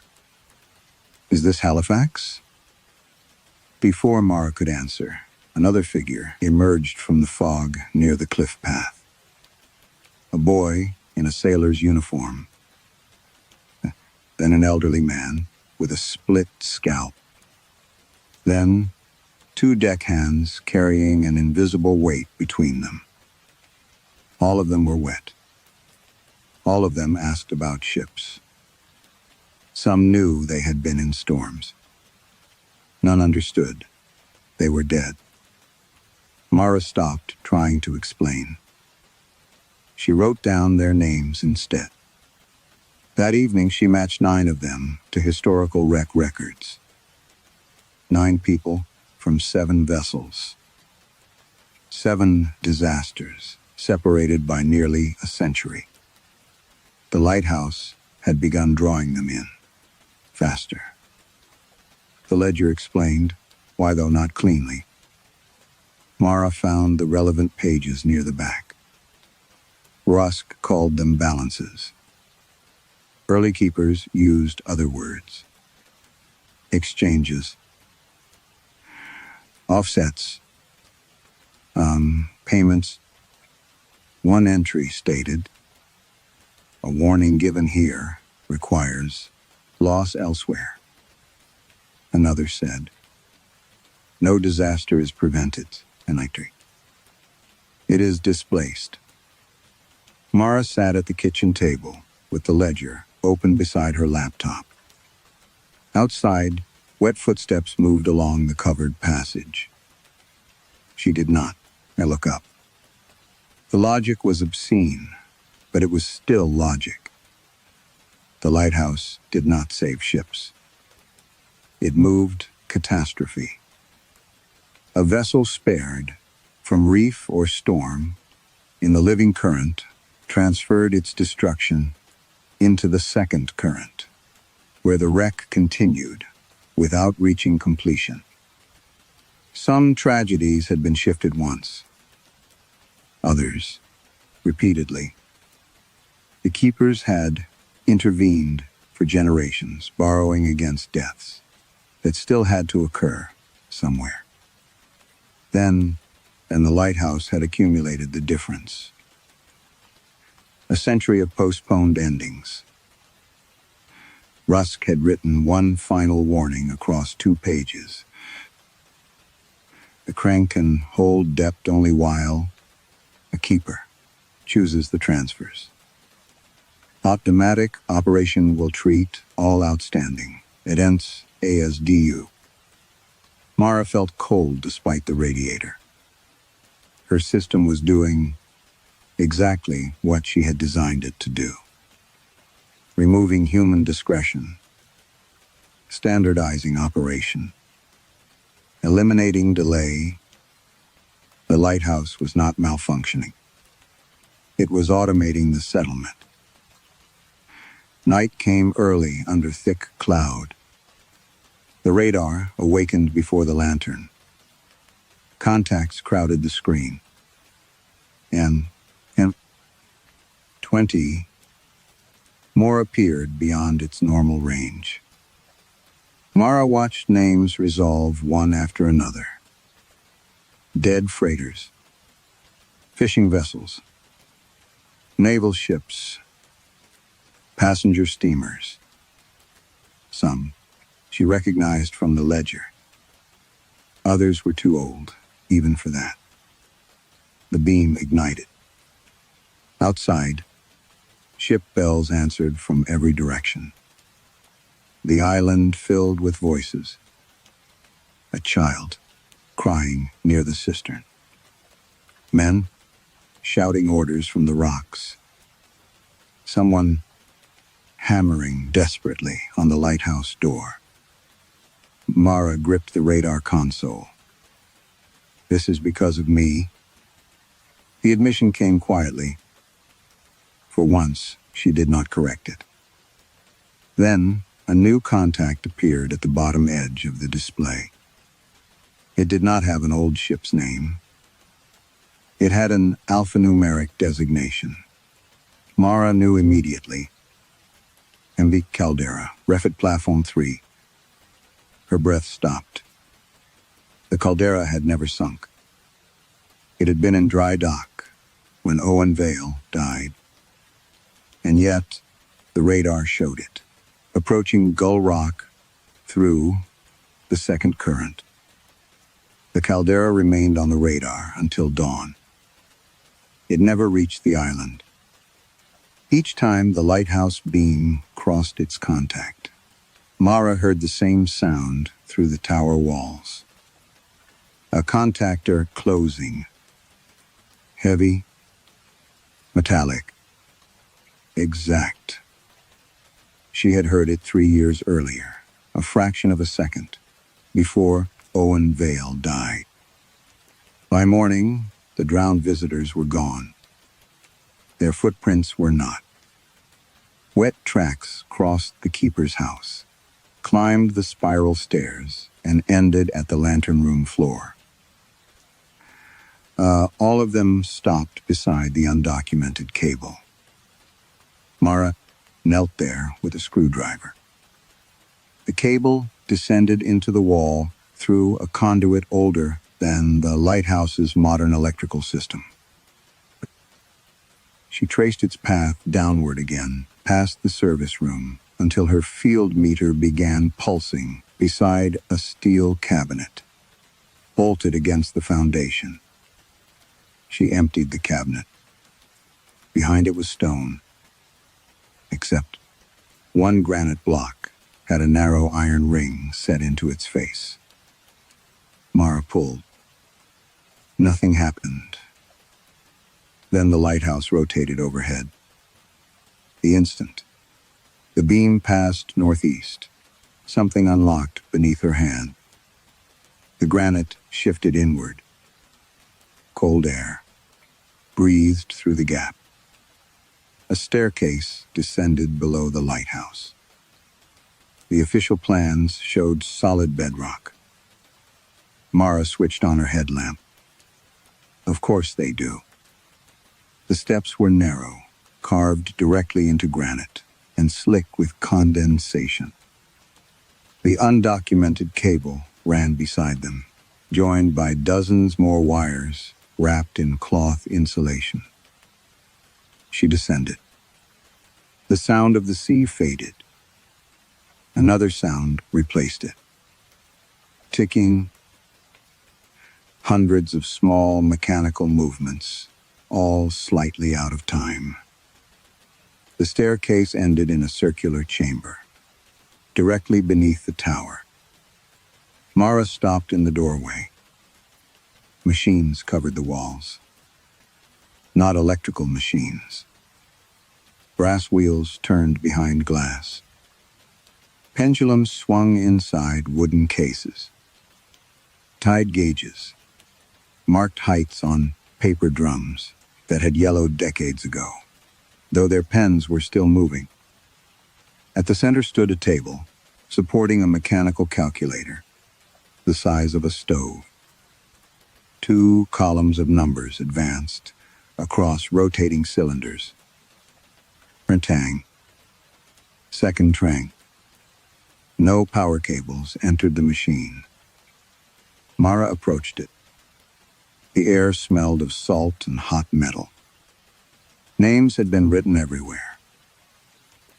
On tags tied to pipes. On index cards. Across narrow ledgers stacked in shelves. Thousands of names.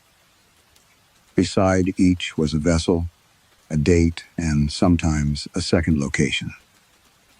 Mara pulled one card. SS Alton. Lost in the second current, 1893. Living event. Collision avoided, Boston Harbor. Another. Mary Eliza. Second current loss, 22 souls. Living events. Ferry fire prevented Digby. Another. HMS Wren. Second current loss. Living event, reef, strike averted. The records were not about wrecks. They were counts. Debits and credits written in human lives. Mara's stomach tightened. On the far wall, newer files had been arranged chronologically. 1980. 1990. 2000. She moved toward them. The caldera appeared in a binder, labeled Recent Transfers. Her fingers hesitated over the cover. Then she opened it. The first pages, concerned. Fishing accidents, vehicle crashes near coastal roads, a helicopter ditching that had somehow ended without fatalities. Not maritime disasters. The system had expanded. Or perhaps the Lighthouse had never cared about ships at all. Mara turned another page. 3 years earlier. MV Caldera, Halifax, Refit. Electrical event. Fatality, required one. Transfer authorized. Keeper, Thomas Rusk. Mara stopped breathing. Below the entry was a handwritten note. Balance accepted under emergency discretion. Original subject, unaware. Substitute event completed. Her hands had begun to shake. She turned the page. A diagram of the Caldera's transfer cabinet had been drawn with impossible accuracy. She recognized every conductor, every isolation point, every mistake. At the bottom was Owen's name, Owen Vale. Beside it, in red ink, death fulfilled. Mara pressed one hand against the table. For years, she had imagined Owen kneeling before the cabinet. Owen bypassing the interlock. Owen making the mistake. But the old memory returned differently. Now, a gloved hand reaching toward the disconnect. Not his. Hers. Mara looked back at the page. There was another name above Owen's. It had been crossed out so violently. The paper was nearly torn through, but the letters remained visible. Mara Voss. Mara did not remember sitting down. One moment, she was standing over the ledger. The next, she was on the stone floor, with her back against a cabinet, and the name Oboen, veil burning behind her eyes. Her own name above it, crossed out. The tide machines ticked around her. For the first time since arriving on Gull Rock, Mara wanted to leave. Not investigate. Not document. Leave. She reached the staircase before noticing the recorder. It sat on a shelf beside the door, half hidden beneath coils of cloth-wrapped wire. An old cassette machine. Yellowed plastic, its cord cut away. A strip of masking tape on the lid read, Rusk, Private. Mara stared at it. Then pressed play. The reels turned. Thomas Ruska's voice emerged through static. If you found this room, then either I failed or you ignored me. His voice was older than Mara expected. Tired, careful. The light does not choose who deserves saving. Static swallowed several seconds. It only allows substitution. Mara carried the recorder back to the table. Rusk explained the rule badly at first, as though language itself resisted it. A disaster approached. The keeper saw it through the second current, before it reached the living one. The light could bend consequence. A ship that should strike reef might pass safely. A child meant to drown might reach shore. A boiler explosion might fail to ignite. But the death was not erased. It became outstanding. Sooner or later, an equivalent loss had to enter the second current. One life for one life, Rusk said. Sometimes 20 for 20. Sometimes the account takes years to balance.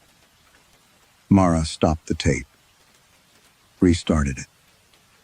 She wanted to hear him contradict himself. He did not. The keepers had called it mercy for generations. Rusk called it theft.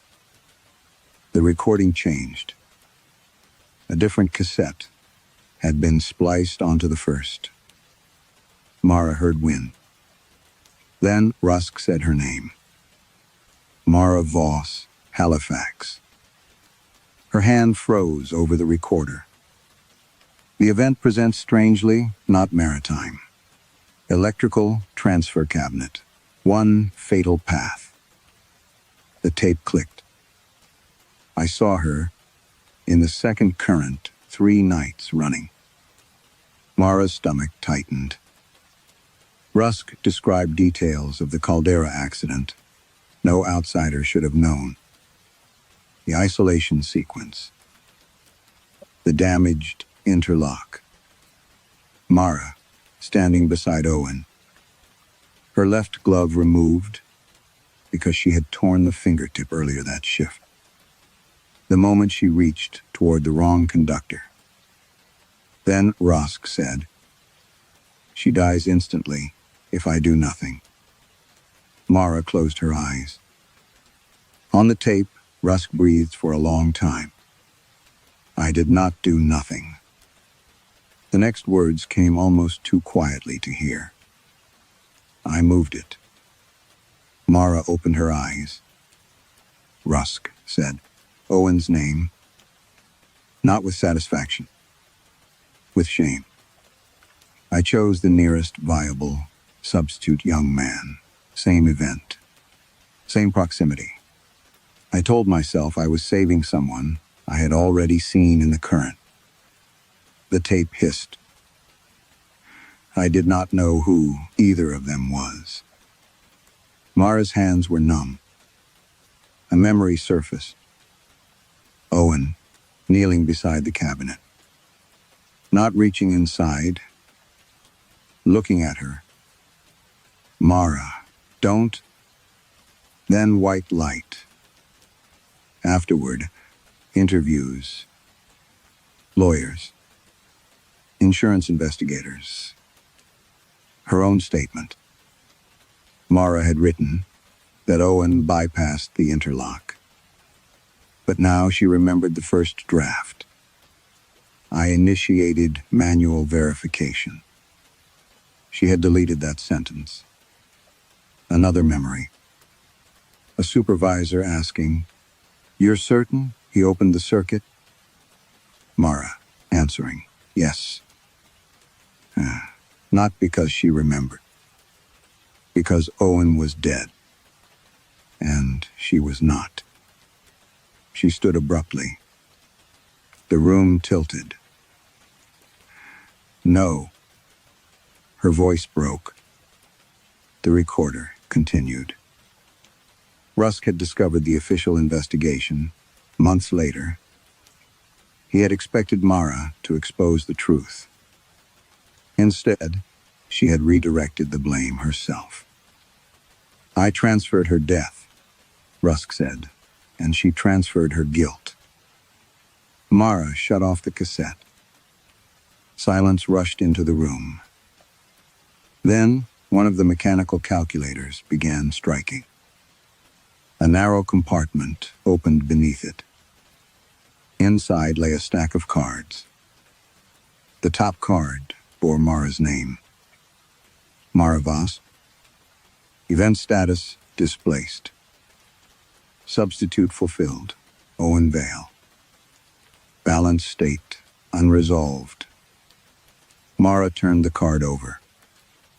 One final classification had been stamped across the back, in faded red ink. Not survivor. Not debtor. You none retainted dead. Mara turned the card over again, as though the words might rearrange themselves. The phrase was not metaphorical. She found its definition in a narrow ledger beneath the calculator, written in Ruska's hand. A death displaced from its original subject remains attached to that subject until properly returned.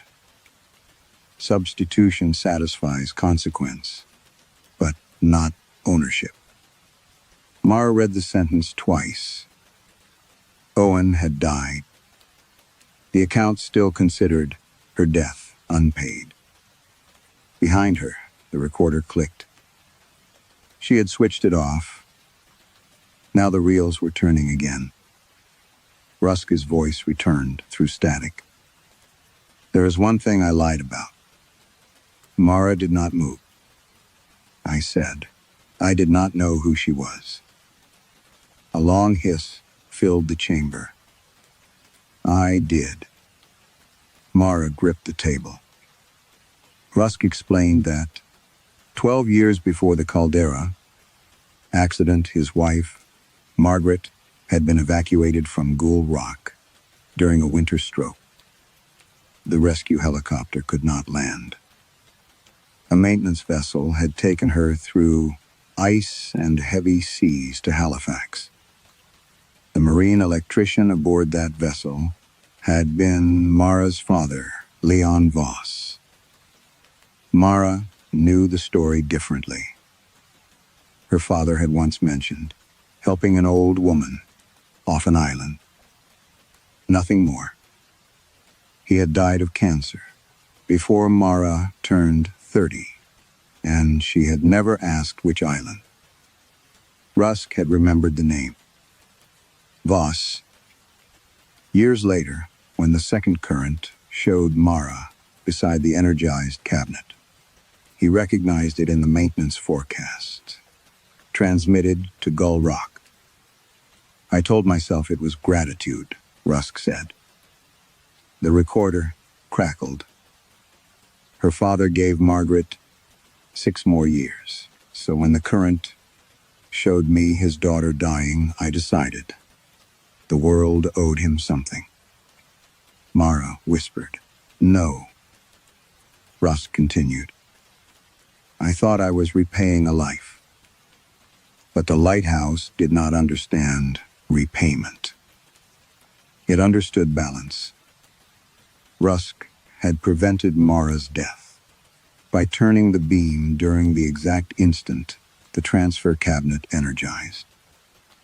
The current had bent, carrying the fatal path away from Mara and into the nearest person who could complete the same event. Owen. Mara remembered everything now. Her bare fingertip inside the torn glove. Her impatience, because the shutdown had already delayed the refit. Owen saying, the isolation sequence had not completed. Mara, reaching past him anyway. The cabinet flashing white. Then, Owen collapsing. The memory no longer stopped there. She remembered herself, standing untouched. Remembered looking at Owen's body. Remembered understanding before anyone spoke that the mistake had been hers. And then choosing, not instantly. That was worse. She had chosen slowly. During the first interview, she had said she could not remember who initiated the bypass. During the second, she had suggested Owen was closer to the controls. By the third, uncertainty had hardened into procedure. Owen Vale bypassed the interlock. A sentence repeated, often enough to become evidence. Mara sat beside the machine. Her career had not been ruined by a lie. Others told about her. It had been preserved by a lie. She told about a dead man. The ruin came later, when inconsistencies surfaced and colleagues stopped trusting her. Above the chamber, the Lighthouse groaned. Every tide calculator accelerated. The needles scratched across paper drums. Names began moving through the mechanical cylinders, so quickly that they blurred. Mara found another page in the ledger. Automated balance condition. She read aloud. When human discretion is removed, outstanding substitutions resolve toward original ownership. The stone beneath her feet vibrated. On the radar, repeater mounted in the chamber wall, green contacts crowded together until the screen resembled a field of stars. Hundreds of deaths. Hundreds of borrowed endings. All being called home. Then Mara saw a new indicator illuminate beside her name. Original event, irrevocable. A second line appeared mechanically beneath it. Return window, open. The recorder gave one final click. Rusky's last message was barely a whisper. If you are hearing this, the light has begun settling everything at once. You cannot save them individually. There are too many. Mara looked toward the staircase. Above her, bells began ringing across the island. Rusk breathed into the tape. There is only one way to close the second current. A brass arm inside the calculator moved. OEN-VL slid out of the substitute column. Mara Voss moved into its place. Then the machine stamped a final instruction across the paper. Restore original death. The storm arrived before Mara could climb the stairs. Not gradually, One moment, Gull Rock was wrapped in fog. The next wind struck the lighthouse, hard enough to shake dust from the chamber ceiling. The tide calculators accelerated. Somewhere above, glass broke. Mara carried the ledger and Ruska's recorder upstairs. By the time she reached the keeper's house, seawater was already crossing the lower path. The radar screen had become almost solid green. Hundreds of contacts surrounded the island. The lighthouse beam swept over them. Each rotation revealed another disaster. A steamer burning from bow to stern. A schooner rolling beneath mountainous waves. A passenger ship split open along its side. And beneath them all, farther down than any light should reach, vessels sailed upright through black water. The second current was rising. The drowned came with it. They stood along the rocks. They filled the covered passage. They gathered outside the kitchen windows until Mara could see dozens of pale faces watching through rain-streaked glass. None looked angry. That made it worse. A little girl in a soaked wool dress held the hand of a man missing half his coat. A sailor with rope burns around. His throat stared toward the lighthouse. Elias Bell stood among them. When Mara opened the door, he looked almost relieved to see her. "Did you find out?" he asked. Mara knew what he meant. The Arcadia sinks tomorrow. Elias lowered his eyes. Behind him, the dead stretched across the island. "How many?" "All of you." Wind pushed rain into the hallway. Elias studied her face. "And what do you have to do?" Mara almost lied. The habit arrived cleanly, effortlessly. She could say she did not know. She could say the system was damaged. She could blame Rusk. The lighthouse? The people who had built it. The dead themselves. Instead, she said, "Die." Ellis nodded once. No surprise. No pity. Mara hated him for that. She slammed the door. For several minutes, she stood in the kitchen with both hands gripping the counter. There had to be another solution. Engineers did not accept systems with only one outcome.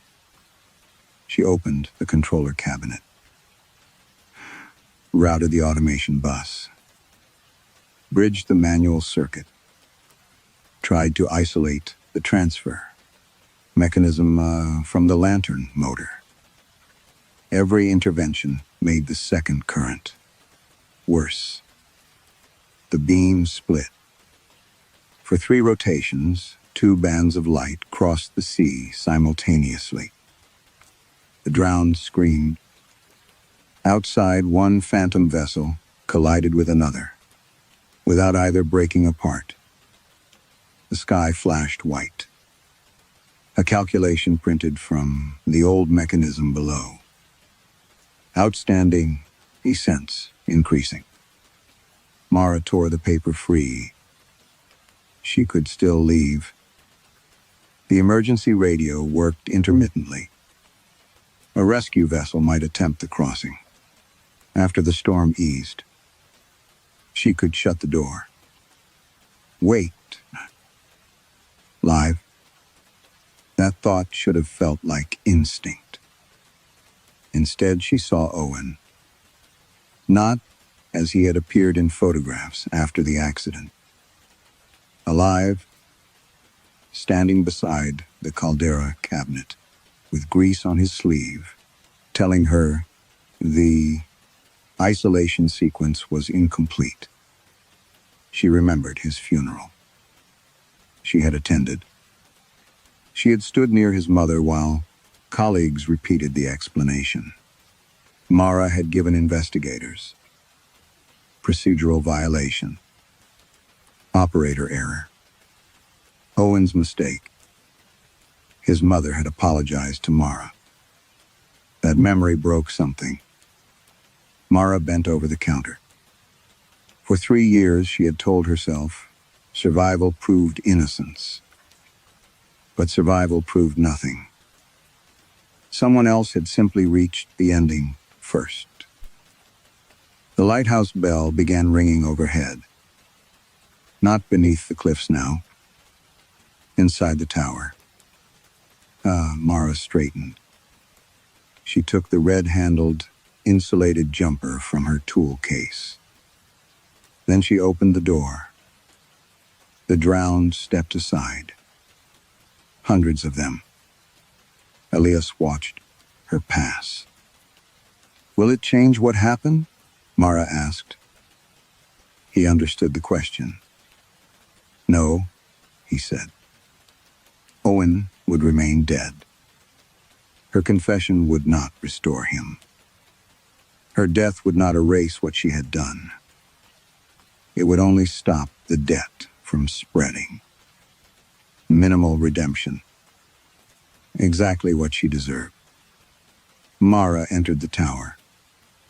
Water followed her across the threshold. By the time she reached the spiral stairs, it covered her boots.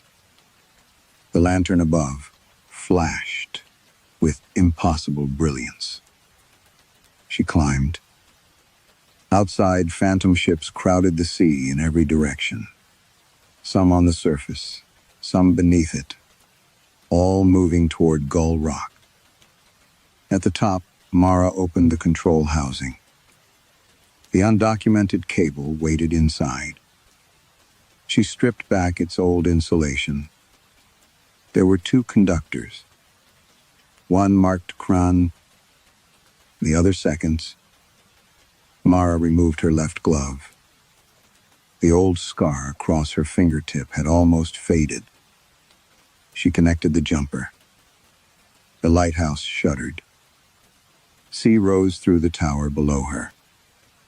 Mara placed one bare hand on the brass contact. With the other, she completed the circuit between herself and the light. The circuit closed through Mara's body. There was no flash, no violent shock. Only cold.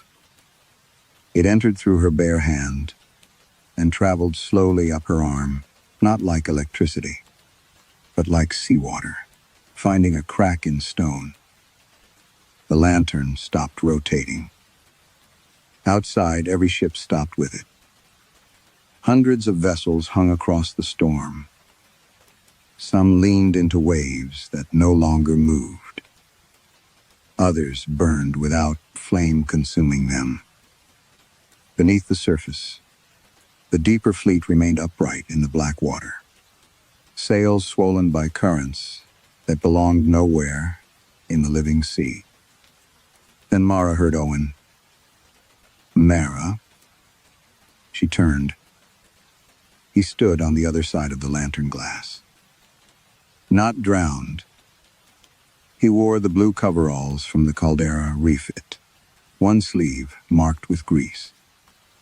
His face was exactly as she remembered it before the cabinet opened. Mara's hand tightened around the brass contact. "I'm sorry." Owen looked at her for a long time. She wanted him to accuse her. Wanted anger. Punishment would have been easier. Instead, he said, "You knew." Mara closed her eyes. Yes. The word hurt more than the current. I knew. Below them, something enormous shifted beneath Gull Rock. The lighthouse foundation groaned.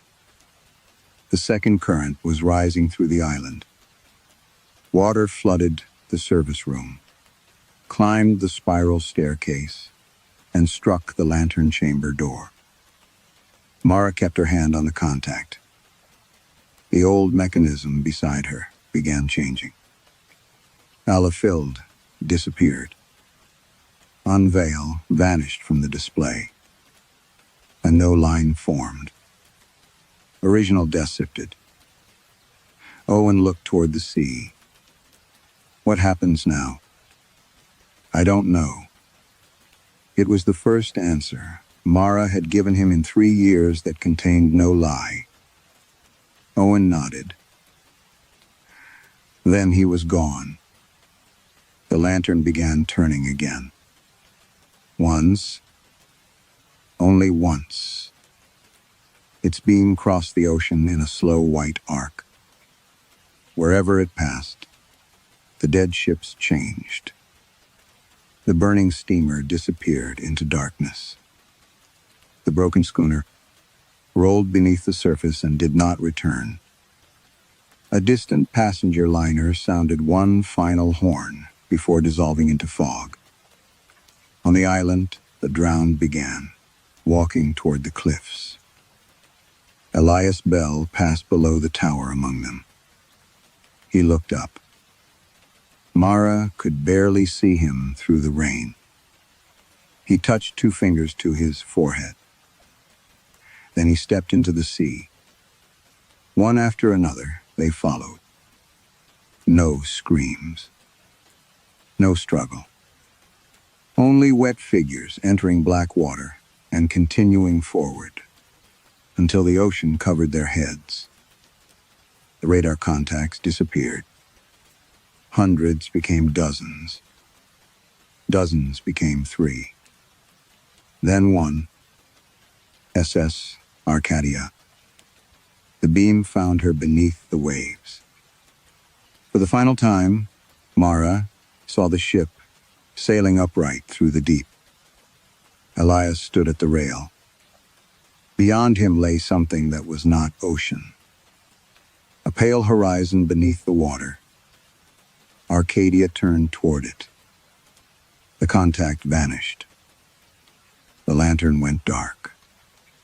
For the first time in 130 years, Gull Rock had no light. The storm continued for another hour. When the mainland response crew reached the island the following afternoon, they found the lighthouse flooded to the lower stairs, but structurally intact. The automation cabinet had burned out. The undocumented cables had become ordinary lengths of corroded copper, ending inside solid granite. The chamber below the foundation could not be found. Neither could Mara Voss. Her coat remained in the keeper's house. Her boots were discovered at the top of the tower. There was no body. The official report concluded that she had entered the sea during the storm. Her final engineering log contained only one handwritten sentence. Owen Vale did not cause the caldera accident. I did. Months later, maritime authorities permanently decommissioned Gull Rock. The lantern was removed. The tower remained empty. Sailors still avoided the surrounding water, though charts showed nothing dangerous there. Then, one winter night, a cargo vessel crossing well south of the island reported an unidentified navigation light. The captain initially assumed it came from another ship. Radar showed nothing. The light rotated slowly beneath the waves.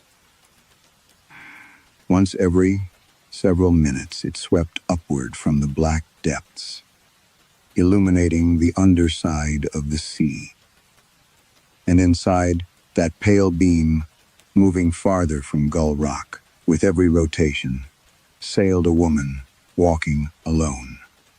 Across the ocean floor, Perhaps the cruelest part of survival is that surviving can feel like proof.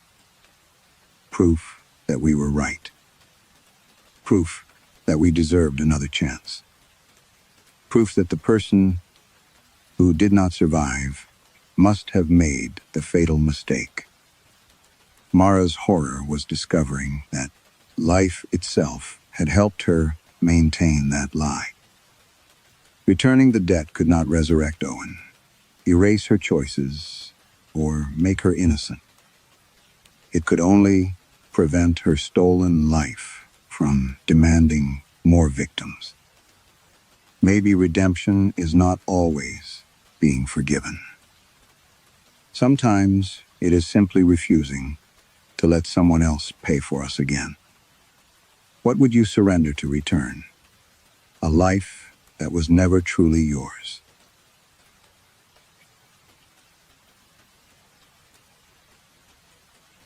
Story 3. At 8:40 on Monday morning, Elliot Crane found a man being paid by a department that did not exist. The anomaly appeared in a quarterly cost reconciliation. 3 lines below building maintenance and 2 above pension adjustments. Elliot had already reviewed the sheet twice before he noticed it, partly because the amount was unremarkable. 38,600 pounds spread across 3 months was not the kind of figure that frightened an internal auditor. It was the kind that annoyed him. The cost center was listed as Claims Continuity, Floor 12. Elliot stared at the wording until the fluorescent lights above his desk began to hum. Northbridge Mutual occupied 11 floors of a glass and stone building near St. Peter's Square. Elliot knew this because he had spent 14 years working there, long enough to remember when the reception desk had been walnut instead of white composite, when smoking shelters still stood behind the loading bay, and when staff Christmas parties were expensive enough to generate audit findings. There was no 12th floor. He opened the payroll system and searched the cost center code. No active staff. He widened the date range. No former staff assigned there either. He checked contractors. Nothing. Then he ran the ledger by employee reference. One name appeared. Martin Hestecht, separated. The monthly payments beside Hale's name were not salary exactly. They were marked retained service obligation, a phrase Elliot had never seen in 14 years of ledgers. He copied the employee number into the personnel archive. Martin Hale had resigned in 2009.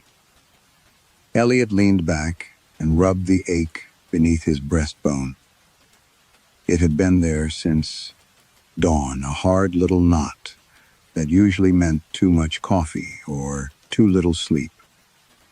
He had given up trying to distinguish the two. On the other side of the glass partition, the finance floor had settled into its Monday rhythm. Keyboards, low voices, the printer near accounts. Payable making its irritated mechanical cough. Ordinary sounds. Useful sounds. Elliot liked them more than he liked silence. His phone lit up with a message from his daughter. Sunday lunch. Don't cancel again. He turned the screen face down. The building's access control database was slower than payroll. It took nearly a minute to retrieve Hale's badge history. And Elliot spent that minute watching the spinning icon and resisting the urge to look at the phone again. The first record was recent. Too recent. Martin, HLE. Access. Granton Service Entrance. Monday, 2:17 a.m. Elliot frowned. He checked the badge status. Deactivated, 2009. He checked the badge number against replacements. None. He searched for an exit event. There wasn't one. He searched the previous week. Hale had entered on Wednesday at 2:17 in the morning. No exits. Friday at 2:17. No exit. Sunday at 2:17. No exit. Every entry had been accepted by the same reader. Service Entrance B, a staff door in the underground loading area. Elliot had used it himself when weekend audits ran late. It required a live company badge and a PIN. He exported the records and called facilities. A woman named Priya answered. "Quick systems question," he said. "Do we still have a reader assigned to floor 12? There was a pause. Not a confused pause. A careful one. "Which system are you looking at?" "Access control." "Then no." "No, there's no reader." "No, Elliot, there's no floor 12. He watched the cursor blink beside Martin Hale's name. "Right." Another pause. Then Priya said, quieter, "If you found an old floor code, send it to me. Don't go looking for the door." Elliot smiled automatically, though no one could see him. What door? But the line had gone dead. At 9:11, the finance floor lift opened across from his desk. No one stepped out. Elliot looked up because of the chime. The lift stood empty, its brushed steel interior, right under a ceiling panel. Above the doors, the indicator showed 11. Then the number vanished. For perhaps half a second, the display remained blank. A soft mechanical click came from somewhere inside the lift, and a voice, calm and female, announced, "Floor 12? The elevator doors remained open for 3 seconds after the announcement.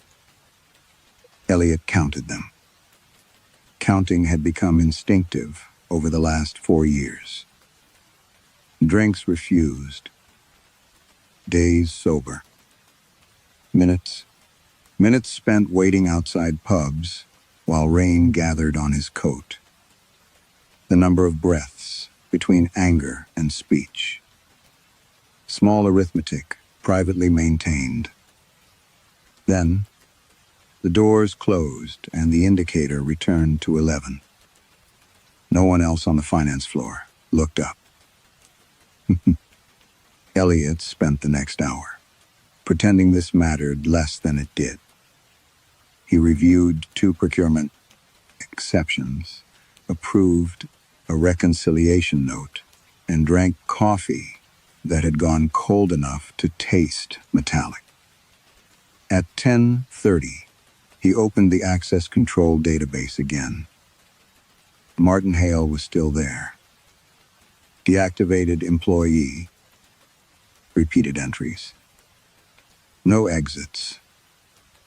Elliot searched Hale's personnel. Record more carefully. Resigned voluntarily. 23 years service. Severance documentation attached. The attachment was inaccessible. Archive restriction. Legilegal. Elliot disliked restricted documents on principle. An auditor's job depended upon the assumption that every closed door had a legitimate key somewhere. His phone vibrated. His daughter, again. "Are you actually coming Sunday?" He typed, "Yes." Deleted it. Typed, "I'll try." Deleted that too. Finally he wrote, "I'll be there." The reply came almost immediately. "You said that last month." Elliot locked the screen. There had been a time when Lucy would call him for small things. A broken boiler. A strange noise from her car. Whether chicken left overnight in the fridge was still safe. He had mistaken those calls for dependence and resented them. Now she was 21 and rarely asked him anything. He had been sober for 4 years, 9 months and 6 days.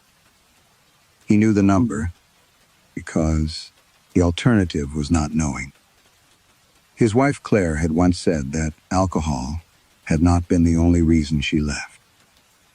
That sentence bothered him more than any accusation could have. Work, she had said, had simply replaced it. Elliot considered that unfair. Work did not make him lie. Work did not make him wake on the kitchen floor with blood on his lip. Work did not make Lucy lock her bedroom door when he came home. Work had rules. At Northbridge, if numbers did not agree, someone investigated them until they did. By lunchtime, Elliot had widened the search. He queried every deactivated badge with successful access events during the previous 12 months. The system returned 47 employees. He assumed immediately that the report was corrupted. Some names he recognized. Janice Webb, former claims operations manager, retired 7 years earlier.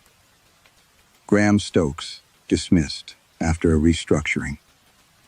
Helen Marr, whose leaving collection Elliot vaguely remembered contributing £5. 2 others belonged to people who had left before he joined Northbridge.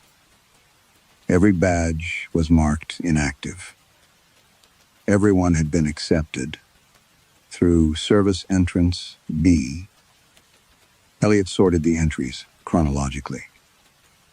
His fingers stopped over the keyboard. 2:17 in the morning. He scrolled. 2:17. Again. And again. There were slight variations in the dates. Some badges appeared once a week, others almost nightly. But the time never changed. At 2:17 in the morning, former Northbridge employees continued arriving for work. Elliot exported the dataset. He checked for a batch processing explanation. Perhaps an overnight system migration was generating false physical access records from archived credentials. He searched IT maintenance logs. Nothing ran at 2:17. He called Priya again. No answer. At 6:30 that evening, most of the floor emptied. Remained beneath the fluorescent lights, jacket hanging over his chair, tie loosened by 1/2 inch. Routine said he should leave at 7. Routine said he should buy groceries from the Tesco near his flat, eat something plain, attend the online recovery meeting he had not missed in 11 months, then sleep. Instead, he opened another spreadsheet. There were 83 names now. Elliot cross-referenced resignations, retirements, redundancies, and dismissals. No pattern in age, and no pattern in department. No obvious connection except that each employee had formally left Northbridge.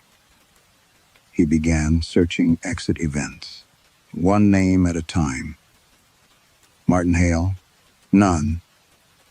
Janice Webb? None. Graham Stokes? None. Helen Marr? None. He changed the search parameters. All dates. All readers. All buildings owned by Northbridge. Nothing. At 8:20, Elliot noticed his hands were trembling. It was slight, almost invisible, the same tremor he used to get in the hours before he admitted. He needed a drink. He pressed both palms flat against the desk until it stopped. Then he counted the names again. 83 former employees had entered the Manchester headquarters after they had left the company. Some had apparently been doing so for years. And according to every access system Elliot could reach, not one of them had ever come back out. By 11:40 that night, Northbridge Mutual had stopped, sounding like an office. The ventilation still breathed through the ceiling grills, and somewhere below, a cleaning trolley squeaked across polished tile. But the ordinary human noise had drained from the building. No phones, no printers, no conversations passing behind glass. Elliot sat alone on the finance floor, with the access control window open on one monitor. He had skipped his recovery meeting, he told himself. It was because 83 impossible badge records constituted an urgent audit matter. He did not examine the fact that this was exactly how he had once explained staying late at pubs. At midnight, he went downstairs. The lobby lights had been dimmed. Rain silvered the windows facing the square, turning Manchester into a collection of distorted lamps. The night security guard, Colin Mercer, barely looked up from his desk. Late 1. System check. Colin nodded, as though auditors wandering buildings after midnight were common enough not to deserve curiosity. Elliot continued to the service corridor. Entrance B was down a concrete stairwell behind a fire door beside the loading bay. The air there smelled of damp stone and diesel. He checked his watch. 2:11 in the morning. 6 minutes. He positioned himself where he could see both the door and the wall-mounted reader. At 2:16, nothing happened. At 2:17, the reader beeped. A green light flashed. The door did not open. Elliot stared at it. Another beep.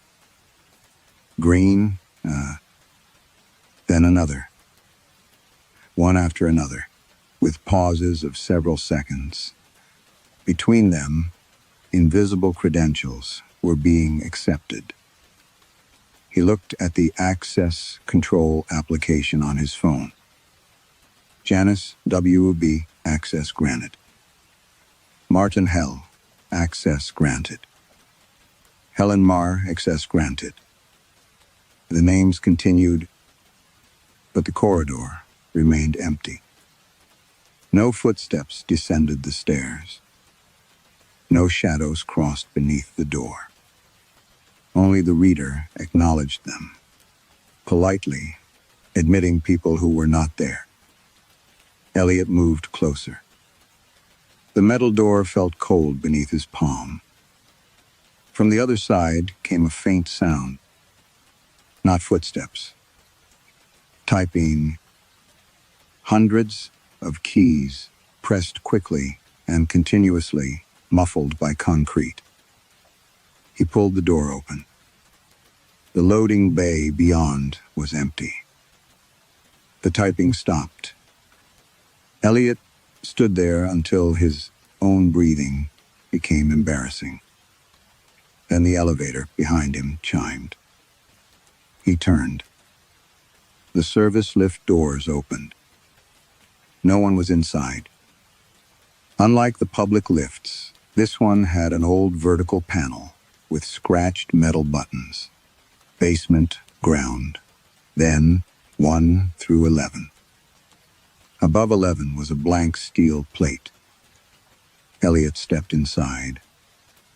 The doors closed. He pressed. 11. The lift rose. As it passed the 8th floor, the fluorescent panel overhead flickered once. 9. And 11. The elevator did not stop. Elliot pressed 11 again. Nothing. The display went blank. He felt the lift continue upward. That was impossible. Above the 11th floor were mechanical rooms and the roof plant accessible only by stairs. The lift slowed. A gentle chime sounded. The blank plate above the 11 button illuminated from behind. A number appeared beneath the metal. 12. The doors opened. White, fluorescent light poured into the lift. Beyond was an office. Not a maintenance floor. Not storage. An office. Rows of gray desks extended beneath a low ceiling, farther than the dimensions of the building should have allowed. Filing cabinets stood between narrow aisles. Beige telephones rested beside monitors, with green text glowing on black screens. Dozens of people sat working. No one spoke. No one looked around. Their fingers moved over keyboards in steady rhythms, producing the sound Elliot had heard beneath. The loading bay. Most wore clothes slightly wrong for the present year. Wide ties, old Northbridge fleecies, blouses with collars long out of fashion. Some had ID cards clipped to their belts. Elliot recognized Helen Marr. Her personnel photograph had shown a woman in her late 50s. She sat 3 rows away, exactly as she had looked in the photograph taken before her retirement. Behind her hung a clock. Elliot looked at it twice before understanding what bothered him. It had numbers. It had a face. It had no hands. He stepped out of the elevator. The carpet absorbed the sound of his shoes. No one reacted. On the nearest monitor, a claim form scrolled upward by itself. Lost date, pending, claim and unisign, step, continuing. Elliot moved between the desks. Another handless clock hung farther down the room. Then another, all identical. At the end of the 3rd row, a man stopped typing. Slowly, he lifted his head. Elliot recognized Martin Hale from the personnel archive. Nice. Hale smiled with the tired courtesy of a colleague, encountering someone at the start of a shift. You're early tonight, Mr. Crane. For several seconds, Elliot could only look at Martin Hale. The man's smile did not change. You know me. Hale glanced toward the empty desk beside him. You normally sit there. Elliot felt something tighten behind his ribs. "I've never been on this floor." Hale's fingers rested lightly on the keyboard. "No," he said. "Of course not." Then he turned back to his monitor and resumed typing. That response disturbed Elliot, more than an argument would have. He stepped backward. The office continued around him as if nothing had happened. Keyboards clicked. Fluorescent tubes hummed. Somewhere in the distance, a telephone rang once and stopped. Human error, Elliot thought. The phrase arrived with such force that he nearly said it aloud. There had to be an explanation. An obsolete floor designation. And a maintenance level converted years ago and omitted from current plans. A test environment using copied employee profiles. Perhaps the people were contractors participating in some overnight systems migration. Their names pulled automatically from archived personnel data. Bad systems produced impossible-looking results all the time. That was why people employed auditors. He returned to the elevator. Before the doors closed, Elliot looked once more at Hale. The man was still typing beneath the handless clock. The lift descended normally. 11, 10, 9. When Elliot reached the lobby, Colin was gone from the security desk. A handwritten card said he was making rounds. Elliot did not wait. He walked home through wet streets and told himself repeatedly that he had seen an office floor. Nothing more. He did not sleep. By 8:15, the next morning, he was back at his desk. His first search was Martin Hale's personnel file. The photograph loaded slowly. Elliot leaned closer. Same narrow face. Same gray-blue eyes. Same shallow scar beside the left eyebrow. The photograph had been taken 17 years earlier. Hale had looked exactly the same upstairs. Elliot printed the page, immediately regretted. Doing so, then folded it and placed it inside his notebook. His next step was simpler. Claims? He had memorized 3 reference numbers from monitors on floor 12. Insurance records were designed to be traceable. Every genuine claim had an originating policy, submission date, claimant, handler, and financial history. The first reference returned nothing. The second returned nothing. The third opened a record.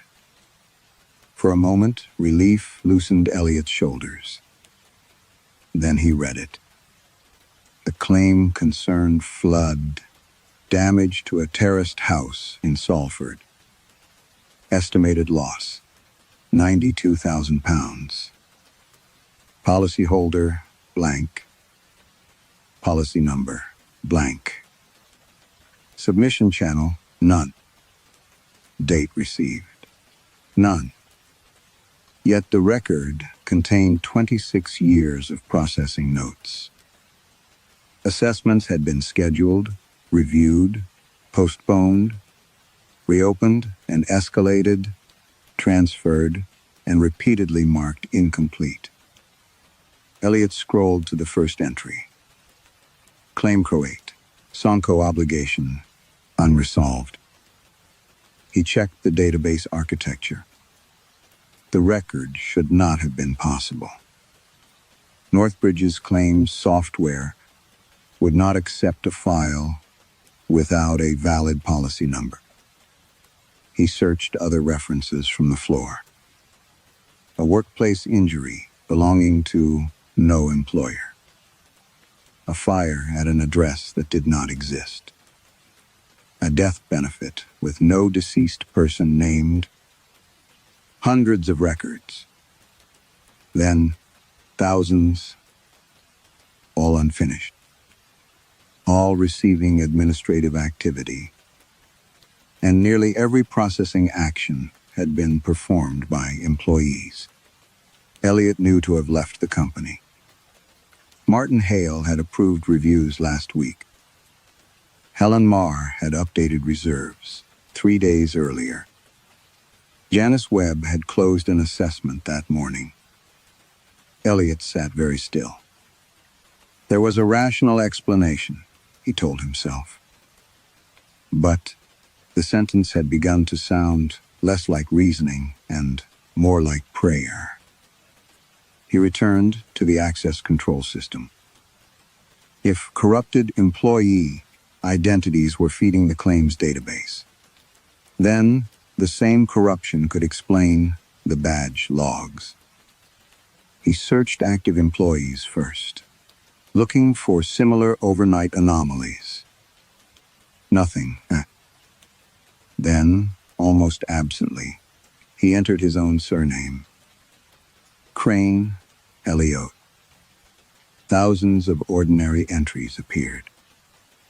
Morning, arrivals. Evening, exits. Weekend work. He filtered them to the service entrance. The list shortened. Elliot stopped breathing. There was an entry from the previous night. Elliot to Crane. Access granted 2:17 a.m. He had been standing beside the reader when it happened. He stared at the record until the letters blurred. Then he scrolled downward. Another entry. 2 nights earlier. Another. 4 nights before that. He changed the date range to 8 months. The screen filled with his name. Again and again. Always after midnight. Always through service entrance B. Always at 2:17 in the morning. And just like Martin Hale, Elliot Crane never once recorded an exit. Elliot stopped trusting sleep first. It came in fragments now. 40 minutes on the sofa. An hour in bed. A sudden return to consciousness, with the bedside lamp still on, and his shoes neatly placed beneath the radiator, though he could not remember removing them. He began keeping notes. Home at 9:10. Tea shower. Bed by 11. Did not leave flat. He wrote each line carefully before sleeping and checked it in the morning. For 3 nights, the notes remained unchanged. On the 4th, another sentence appeared beneath his handwriting. Claims backlog reduced by 14. Elliot sat on the edge of the bed, holding the notebook. The words were his. Same narrow capitals. Same habit of crossing the 7 with a short horizontal stroke. He had no memory of writing them. He tore out the page. That evening, he found a Northbridge employee badge in his coat pocket. Not his current badge, an older one. The photograph showed Elliot 8 years younger, with more weight in his face, and the slightly unfocused expression he associated with the period before sobriety. The card had been deactivated years ago. He placed it in a kitchen drawer. The next morning, it was on his bedside table. After that, other things began appearing.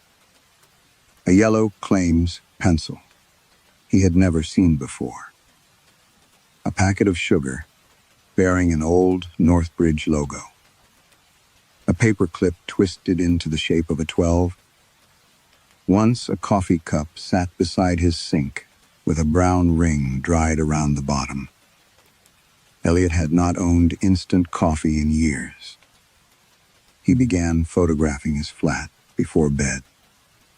The photographs reassured him until he noticed small differences he could not explain. A chair angled differently. A cupboard door left open. His work shoes damp despite a dry night. Then Lucy called on Thursday afternoon. He nearly let it ring out. "Dad, I'm here. You sound awful.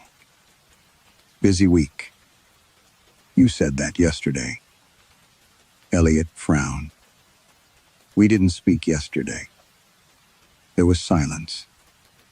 "Yes, we did." "No. You called me." His grip tightened around the phone. "What did I say?" Another pause. Lucy's voice changed. "Careful now. You asked about Mum." Elliot looked toward the glass wall of the meeting room where he had taken the call.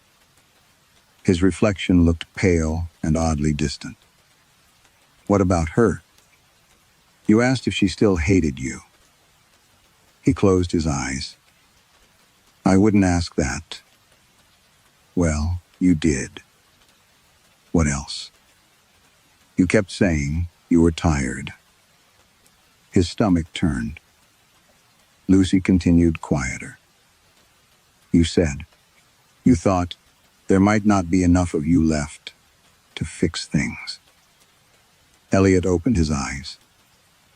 Beyond the glass, the finance floor moved normally. People walking. Screens glowing. Someone laughing near the printers. "I don't remember calling." "I know." Something in the way she said. It hurt more than panic would have. Not surprise. Recognition. "Dad, are you drinking again?" "No." The answer came too quickly. He heard his old defensiveness inside it. "No," he repeated. "I'm not." He checked his call history after she hung up. 23 minutes. The previous night. A call to Lucy beginning at 1:48 in the morning. Elliot had written asleep in his notebook at 11:30. By Friday, he had stopped going home at sensible hours. He remained at Northbridge instead, building a timeline. The anomalous badge entries began exactly 8 months earlier. Not gradually. One night, nothing. The next night, Elliot Crane entered Service Entrance B at 2:17 in the morning. Then again. And again. 81 entries in the first month alone. He requested archived security footage. Most had been deleted under retention policy, but several clips remained because they had been automatically attached to incident logs. The first showed the loading bay. Timestamp 2:17 in the morning. A man entered frame. Elliot leaned closer. Himself. Same coat. Same walk. Same slight stiffness in the right shoulder. The man approached the service elevator and disappeared inside. Elliot watched the clip 3 times. Then he opened footage from his apartment building's lobby, camera from the same night. He had obtained it by claiming a possible security incident. At 1:56, Elliot entered the building. He never left. At 2:17, the Northbridge footage showed him stepping into the elevator. Elliot stared between the 2 screens. One version of him had gone home. Another had gone to work. And according to the time-stamped sleep tracking application on his phone, at the exact moment, the elevator doors closed around him. At Northbridge, Elliot Crane had been asleep in his own bed for 21 minutes. On Saturday night, Elliot went back to Northbridge, carrying his old badge. He had considered calling someone. Priya, Lucy, the police, absurdly. But every version of the explanation sounded like the beginning of a confession made by a man no one should trust. There are two of me. One sleeps. One goes to work. So he went alone. At 2:12 in the morning, Elliot stood inside the service elevator with the deactivated badge in his pocket and his current card hanging from his belt. 11 buttons glowed faintly on the panel. Nothing above them. At 2:17, the lift shuddered. The blank plate illuminated. 12. This time, Elliot did not hesitate when the doors opened. The office seemed larger than before. Rows of desks disappeared into fluorescent distance, separated by filing cabinets taller than a man. The ceiling remained low and perfectly level, though Elliot knew the building narrowed above the 10th floor. There could not be this much space inside it. The workers typed without conversation. Some wore headphones connected to nothing. Others turned paper pages from trays that appeared to refill whenever Elliot looked away. A woman stamped forms with a red rubber seal, each impact soft and regular. Pending.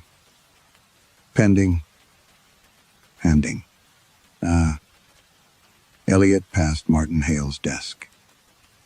It was empty. The monitor remained on. A half-finished claim filled the screen. Beside the keyboard sat a mug of tea with steam rising from it. Elliot touched the ceramic. Warm. He moved farther into the department. Names appeared on plastic desk plates. Janice W.E.B., Graham Stokes, Helen Mayar. People who had retired, resigned, been dismissed. People whose badges had entered for years without leaving. None acknowledged him. Then Elliot found an aisle he had not noticed before. Its desks were empty. Each workstation held only a telephone, a monitor, and a gray folder sealed with red tape.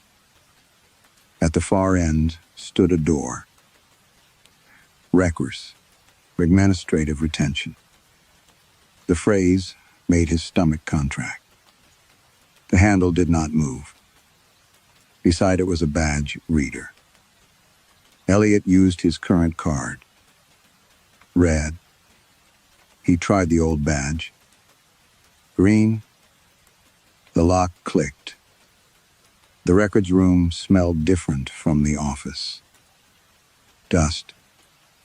Paper. Something faintly sweet underneath, like flowers left too long in standing water. Metal cabinets filled the room from floor to ceiling. Their labels were arranged by decade. 1970s, 1980s, 1990s. The newest cabinets had no dates at all. Instead, they were marked active obligations. Elliot pulled one drawer open. Personnel files.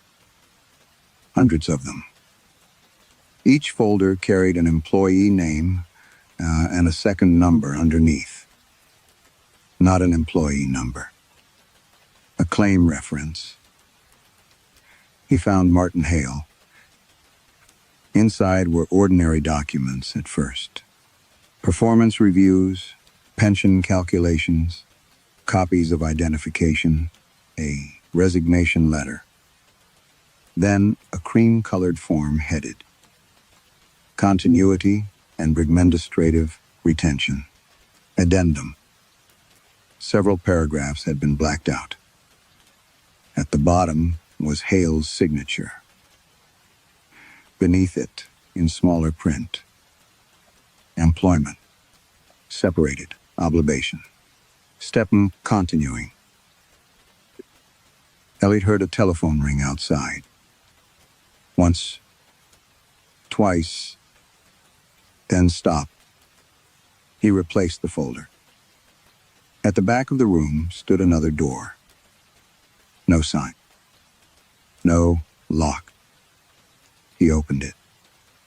Beyond was a narrow office containing a single desk. His desk. Not similar. His, the chipped wooden edge, where he had once dropped a stapler. The black notebook he used for audit interviews. The framed photograph of Lucy at 14 that had disappeared from his flat months ago. Elliot stepped closer. The desktop was covered in notes. His handwriting. Web file incomplete. Do not close Hale. Claims continue, while obligation survives. Another page contained only one sentence, written repeatedly until the pen had torn through the paper. You are not the one who stays. Elliot's breathing became shallow. The chair was still warm. On the monitor, a document waited for approval. Night shift compulsion report. Employee. Elliot Crane. Department. Claims continuity. Floor 12. He scrolled downward. 112 claims processed. 47 deferred. 9 transferred. At the bottom was an electronic signature. Elliot recognized its awkward, downward stroke immediately. His own and Knight. The report had been completed the previous night. And beneath the signature was a final line. Shiftsipti my retained. Elliot read the final line 3 times. The words were ordinary, enough to belong in any badly designed human resources system. That was what made them worse. Nothing on the screen mentioned death, haunting, possession, or anything else a sane man might reject outright. Only retention, a contractual word, a filing word, a word Elliot himself had used hundreds of times. He backed out of the office and returned to the records room. The oldest cabinet opened with a reluctant metallic groan. Inside were folders yellowed at the edges, many stamped with the old Northbridge crest. The earliest retention files dated from the 1970s, when the company had still traded under another name. Elliot selected one at random. A memo from 1974 described an unresolved continuity exposure following a wave of industrial disease claims. The language was dense, legal, and bloodless. Certain obligations could remain active for decades. After an employee's departure, it said, handlers retired, managers died, departments closed, yet claims continued. Someone had proposed a solution, not automation, not outsourcing, and administrative continuity. Elliot found the first addendum, attached to a severance agreement. The employee agreed that, for the purpose of discharging outstanding corporate obligations, such professional capacities as remain necessary to the company may be retained beyond ordinary separation. He read the sentence again. Professional capacities. Not employment. Not the person. Capacities. A handwritten note in the margin said, "Retention is most stable where identity is strongly invested in occupation." Elliot felt cold despite the warm room. He opened another folder. Then another. Later documents became more precise. Memory required for case familiarity could be retained. Judgment required for assessment could be retained. Patience, attention, ambition, loyalty. One report, written in 1988, used a phrase that made Elliot stop. Effective resources may be drawn where operationally relevant. He thought of Lucy. The phone call he could not remember. The photograph missing from his flat and sitting on the desk upstairs. He kept reading. The external employee, the reports explained, was not a corpse, duplicate, or spirit. The individual continued, living normally after departure. Mostly normally. Early symptoms included fatigue, diminished motivation, emotional flattening, lapses in autobiographical memory, weakened attachments, loss of professional confidence, and reduced capacity for future-directed desire. Elliot lowered the page. He remembered Janice Webb. He had seen her once after retirement standing in a supermarket queue near Piccadilly. He had almost failed to recognize her. She had stared at a basket containing only milk and bread, expressionless, while the cashier asked twice whether she wanted a bag. At the time, Elliot had thought retirement did that to people. Now he wondered how much of Janice Webb was still typing upstairs. He found case studies. A former claims manager who stopped recognizing old colleagues. A woman whose husband reported that she remained kind, but seemed unable to love anyone. With force. A man who abandoned hobbies, friendships, and eventually speech.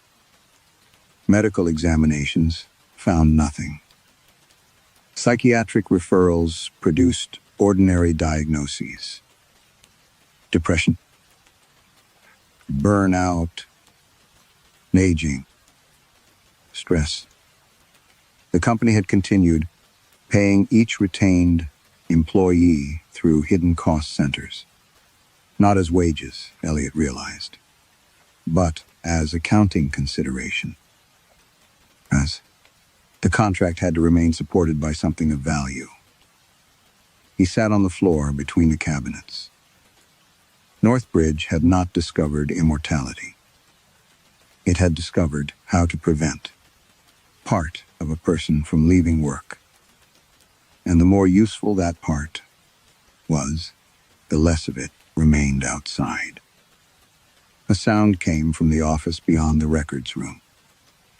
Typing, fast, familiar. Elliot stood. His workstation was occupied now. A man sat with his back to him. Same shoulders. Same gray shirt. Same thinning hair at the crown. Elliot did not enter. The other Elliot typed, without turning around. "You should finish reading," he said. His voice was flat with exhaustion. Elliot looked toward the newest cabinets. One drawer was slightly open. Inside, the folders were arranged alphabetically. He found C. Crane. His hands shook as he pulled the file free. The first pages were restructuring documents from 8 months earlier. He remembered the meeting vaguely. New reporting lines, revised benefits, electronic signatures on forms. Nobody expected him to read closely.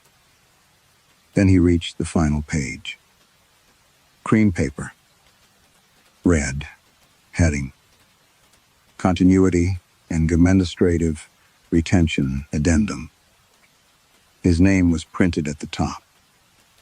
At the bottom, beneath 6 paragraphs of legal language. Elliot could not remember ever seeing was his signature. The date was 8 months earlier. Elliot stared at his signature until it stopped looking like handwriting and became evidence. 8 months. That was when the insomnia had begun, when he had started waking tired, no matter how long he slept. When Lucy's calls had become harder to answer. When work had begun to feel both essential and strangely distant, as though he were performing the motions of a life someone else understood better. Behind him, the other Elliot continued typing. "You knew I would find this. I hoped you would." Elliot turned. Seeing his own face from across the room was worse than seeing it on security footage. The man at the desk looked exhausted, but not sick. His eyes were sharper than Elliot's, more alert. There was something painfully familiar in the way he leaned toward the monitor, the concentration almost physical. "You're not me," Elliot said. The other Elliot stopped typing. "No." The answer came without anger. "I'm what they kept." Elliot looked down at the addendum. "What does that mean?" "You read the files?" "I read legal language written by lunatics." "You read exactly what it means." The retained Elliot stood. He moved with Elliot's old precision, the version of himself he remembered from before drinking, had hollowed out his mornings, and sobriety had turned every day into maintenance. "They needed what you were useful for," he said. "Attention, discipline, memory, persistence." Elliot said nothing, and more than that. The retained version looked toward the photograph of Lucy on the desk. "You loved this place because you believed it made you safe. That isn't love." "No." His counterpart touched the edge of the photograph. "But you gave it the same things." Elliot felt heat rise in his face. "They took my memories. Some. My ambition? Yes. My..." He stopped. The other Elliot looked at him. Elliot thought of Lucy, asking him whether he had been drinking again. Claire sang. Alcohol had not been the only reason she left. Capacity for attachment, the retained Elliot said quietly. That was operationally relevant. Elliot's mouth went dry. To insurance auditing, to staying. The fluorescent lights hummed above them. For the first time, Elliot understood why the 12th floor had felt familiar before he consciously recognized anything in it. It had not been waiting for him. It had been using him. Every night, some part of Elliot Crane arrived here and spent hours processing obligations that did not belong to any visible claimant. Then whatever remained outside woke in his flat, believing exhaustion had no source. "You've been working here every night?" "Nearly." "Why nearly?" "Sometimes they needed more from you outside." Elliot thought of missing conversations. Photographs moved between places, his old badge appearing beside his bed. "Can you leave?" "No." "Can any of them?" The retained. Elliot looked beyond the doorway. Rows of former employees continued typing beneath the handless clocks. "Not while the obligations remain open." "How many?" "Contracts, people, map." A pause. 312. Active retained employees. Elliot stared at him.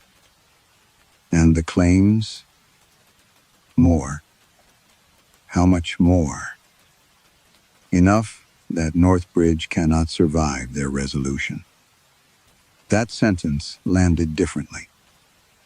Elliot understood balance sheets, reserves, deferred liabilities, contingent, exposure. What exactly are they processing? Promises the company never fully discharged. Claims denied improperly. Settlements delayed until people died. Liabilities transferred, reclassified, buried in acquisitions, lost during restructures. Some are legitimate. Some are only possible obligations, but the system keeps them suspended. And these people keep them suspended. We do. The retained Elliot returned to the desk and opened a directory. Elliot had not seen before. A list appeared. Hundreds of names, each marked continuing. At the bottom was a control panel. Elliot leaned closer. Administrative retention. Master authority. His stomach tightened. "Why can I see this?" "Because you're an internal auditor. That doesn't give me executive authority." "Not outside." The retained. Elliot almost smiled. "Up here, the system cares about function more than title.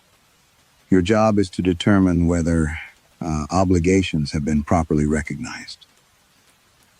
Elliot read the options. Review, defer, transfer. Then, terminate retention. All active agreements. He looked at the other Elliot. "What happens if I do that?" "Everyone goes back." "Back where?" "To themselves. And the claims. They become due." "All of them?" "All that can still be made real." Elliot imagined Northbridge's accounts absorbing decades of buried exposure at once. Lawsuits, regulators, insolvency. Thousands of living people affected by obligations they had never created. His hand hovered over the keyboard. The retained Elliot watched him. He wanted to know what the system requires. Elliot looked again at the command. One authorization. One signature. One act of recognition. And for the first time in 8 months, he understood that Northbridge had not merely taken part of his life. It had given that stolen part the authority to end everything. Elliot did not authorize the release immediately. That frightened him, more than the button itself. He had imagined that, once he understood what Northbridge had done, the moral choice would become simple. 312 people had been divided without meaningful consent. Parts of their lives had been taken and kept working beneath fluorescent lights. Release them. Obviously. Then the auditor in him asked, what came next? He opened the liability summary. The figures were beyond catastrophic. Decades of claims appeared in layered categories: industrial disease, wrongful denial, fatal accidents, contaminated properties, invalid exclusions, policies Northbridge had acquired through companies whose names no longer existed. Some obligations had surviving claimants. Others had estates, children, grandchildren, businesses built upon settlements that should have been paid, but never were. The retention system had not erased these liabilities. It had prevented them from becoming final. Floor 12 kept every contradiction administratively alive. Elliot scrolled through the projected consequences. Immediate reserve failure.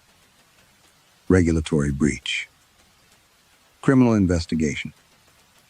Pension exposure. Mass litigation. Insolvency. Thousands of current employees could lose jobs and retirement funds. Policyholders who had done nothing wrong might discover that the insurer protecting their homes, businesses, and lives no longer existed. The retained, Elliot watched him read. There's no clean version, he said. Elliot looked at the rows beyond the office. Helen Marr was still typing. Janice Webb turned a page. A man Elliot did not know rubbed his eyes, then continued processing a claim that had apparently been open since 1981. What happens to them if I do nothing? You already know. They remained. Outside, their living selves continued thinning. Inside, the missing parts worked. Elliot thought of Lucy, saying, "You said the same thing last month." He had spent years telling himself that providing was a kind of presence. First, he had given alcohol, the hours his family needed. Then, he had given work everything that remained. Northbridge had not invented that weakness. It had only found a legal mechanism for owning it. Terminate all active agreements, Elliot said. The other Elliot did not move. You have to authorize it. I know. And once recognition begins, it cannot be withdrawn. I know. Elliot placed his hand on the keyboard, then stopped. What happens to you? His counterpart looked almost amused. I go back to you. All of you. As much as still fits. The answer unsettled him. What does that mean? 8 months changes both sides. Elliot looked toward the photograph of Lucy. If the retained part returned, would he suddenly remember every conversation he had lost? Feel every attachment that had become muted? Recover ambition, shame, affection, regret, all at once? Perhaps restoration was not the same as healing. Perhaps some people outside had built whole lives around being less than themselves. Still, the choice remained. Elliot selected to terminate retention. All active agreements. A second screen appeared. Continuity. Administrator. Quile until final obligation transfer. He read it twice. Someone had to remain. Not forever, necessarily. Only until every suspended liability had been transferred back into the ordinary world. But Elliot understood what only meant in a system that had kept employees working for half a century. The retained. Elliot said nothing. You knew. Yes. That's why you waited for me.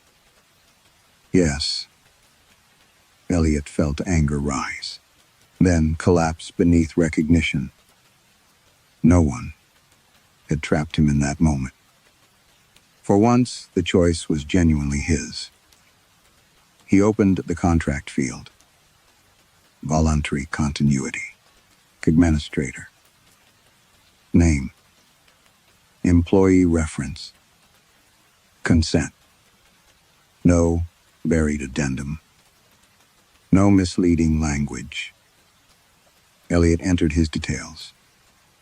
You'll be released with the others, he told the man across from him. The retained, Elliot studied him. You understand what staying means? Elliot thought of 4 years, 9 months, and 6 days, counted as proof that survival could be built from repeated decisions. He thought of Lucy. For years, he had promised her he would eventually become available. Perhaps the ugliest truth was that he had always expected someone else to pay for that eventuality. Yes, he said. He signed. For several seconds, nothing happened. Then the typing stopped. Not gradually. Every keyboard on floor 12 fell silent at once. Hundreds of workers lifted their heads. Some looked confused. Some began to cry. Helen Marr touched her own face as though remembering its shape. Far down the endless office, a telephone rang. The retained. Elliot closed his eyes. And at exactly 2:17 in the morning, the clock above his desk developed 2 black hands. All across floor 12, hundreds of other clocks did the same. Together, for the first time in decades, they began to move. The first person to leave floor 12 was Helen Marr. She stood from her desk, as though waking after a brief nap, looked at her hands and whispered, a name Elliot did not recognize. Then she began to cry. Not loudly. She simply walked toward the elevator, with both hands covering her mouth. When the doors opened, there was no chime. Helen stepped inside. She vanished. Her desk disappeared with her. Not emptied. Gone. Carpet stretched across the place where it had stood. Then Janice Webb rose. Then Graham Stokes. Across the impossible office, chairs scraped backward as retained employees remembered that somewhere beyond Northbridge, they had bodies growing older without them. Some ran. Others hesitated beside their desks, frightened by the lives waiting outside. One man asked Elliot what year it was. When Elliot told him, the man sat down again and wept for several minutes before finally walking toward the lift. The liabilities followed them. Elliot watched them become real on his monitor. Claims changed from Connieing to Ricogeny ISD. Old reserves appeared on Northbridge's accounts. Payments became due. Archived correspondence. Re-entered active systems. Documents supposedly destroyed. Decades earlier appeared in legal directories. The numbers climbed so rapidly, the software stopped displaying projections. Before dawn, the first automated alerts reached senior management. Capital threshold breach. Emergency solvency review. Regulatory notification required. Then the phones began ringing downstairs. Elliot remained at his desk. Each released employee carried something back. A memory, a desire, a grief postponed for 20 years. Across Britain, people woke and remembered. Janice Webb sat upright beside her sleeping husband and suddenly remembered why she had married him. Martin Hale called a son he had not spoken to in 11 years and knew, before the call connected, exactly what he wanted to say. A retired underwriter in Leeds opened a cupboard and found herself sobbing at the sight of painting brushes she had abandoned without understanding why. Some restorations were crueler. People remembered children they had emotionally abandoned. Marriages they had allowed to die. Promises they had once cared enough to regret breaking. Northbridge returned what it had taken. It did not return the years spent without it. By 7 a.m, only 12 desks remained. By 8, 3. The retained Elliot was among the last. He stood across from Elliot without speaking. There was less difference between them now. Or perhaps Elliot simply understood the difference better. "Will I remember you?" Elliot asked. "You already do." The retained Elliot looked toward the elevator. "What happens when you're the last one?"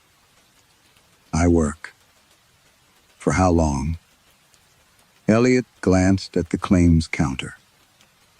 It no longer showed a number. Only, "Until resolution." The other man nodded. For once, neither version of Elliot attempted to make the answer smaller. "Lucy," the retained Elliot said. Elliot felt the name, like a hand closing around his heart. Everything returned at once. The missed lunches. The fear in her childhood face. The phone conversations he had forgotten. The exact sound of her laughter before she learned to be careful around him. Elliot gripped the desk. His counterpart smiled faintly, then walked into the elevator. The doors closed. His desk vanished. Elliot was alone. At 9:17, Northbridge Mutual issued its first public statement. An accounting irregularity had been identified. By 10, journalists were reporting historic claims liabilities. By noon, regulators had entered the Manchester headquarters. Executives denied knowledge. Lawyers advised silence. Trading was suspended. Before evening, police carried archive boxes through the lobby, while employees gathered outside in the rain, staring upward at the building where they had spent years, believing every floor could be counted. Investigators searched 11 floors. They found no claims continuity department, no administrative retention archive, no service elevator capable of traveling above 11. Northbridge released another statement the following morning. Reports concerning an alleged hidden department were described as misinformation arising from corrupted legacy records. The statement concluded, "The Manchester headquarters has never contained a 12th floor." Far above the elevators, Elliot Crane read the sentence on his monitor. He thought about calling Lucy. There was no telephone anymore. Only claims. One by one, he began recognizing them. Outside, Northbridge collapsed beneath the weight of everything it had postponed. Inside, fluorescent lights hummed over a single occupied desk. Elliot typed. Above him, the clock still had numbers. During the release, it had briefly possessed 2 black hands. Now they were gone. And Elliot worked beneath its blank face, in a room the company had already decided had never existed. Perhaps the most frightening thing Northbridge owned was never anyone's labor. It was the part of each person that made labor matter. Memory, discipline, ambition, affection, even the ability to imagine a life beyond work. Elliot escaped one form of dependence, only to build another that looked respectable enough to reward him for it. In the end, his sacrifice restores what the company stole, but it cannot restore the years people spent incomplete. Some contracts are signed on paper. Others are signed every time we decide that giving more of ourselves is easier than asking who benefits from what remains.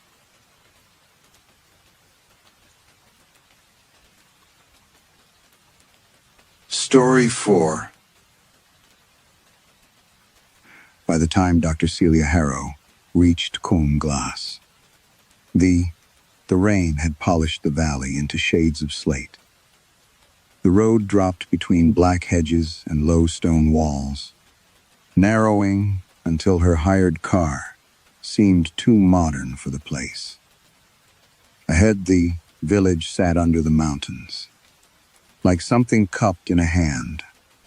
30 or 40 houses, a shuttered post office, a chapel converted into a private home, and beyond them, the square tower of St. Illtyd's Church. The church had no roof. Celia noticed that before she noticed anything else. Its nave was open to the weather. The old timbers long gone and rowan saplings grew, where pews must once have stood. Yet the bell still hung in the tower, dark against the pale sky. She slowed, without meaning to. A laminated notice beside the road announced the Reservoir Project in clean government lettering. Compulsory acquisition area. Final archaeological clearance in progress. The valley would be flooded before winter. The village would be gone, at least in any form that mattered. Celia had spent most of her career with bodies after the argument had ended. Bodies did not dispute wording. Bodies did not threaten careers. They did not ring senior administrators late at night or remind a pathologist that a sentence in a report could bankrupt a trust, ruin a prosecution, or damage someone important. That was what she told herself, anyway.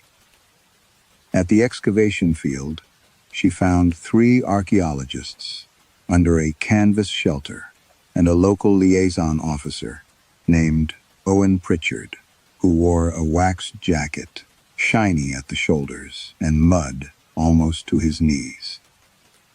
"You're Harrow, Dr. Harrow." His eyes moved to the hard case in her hand. Human remains specialist. Forensic pathologist. That sounds worse. It usually is.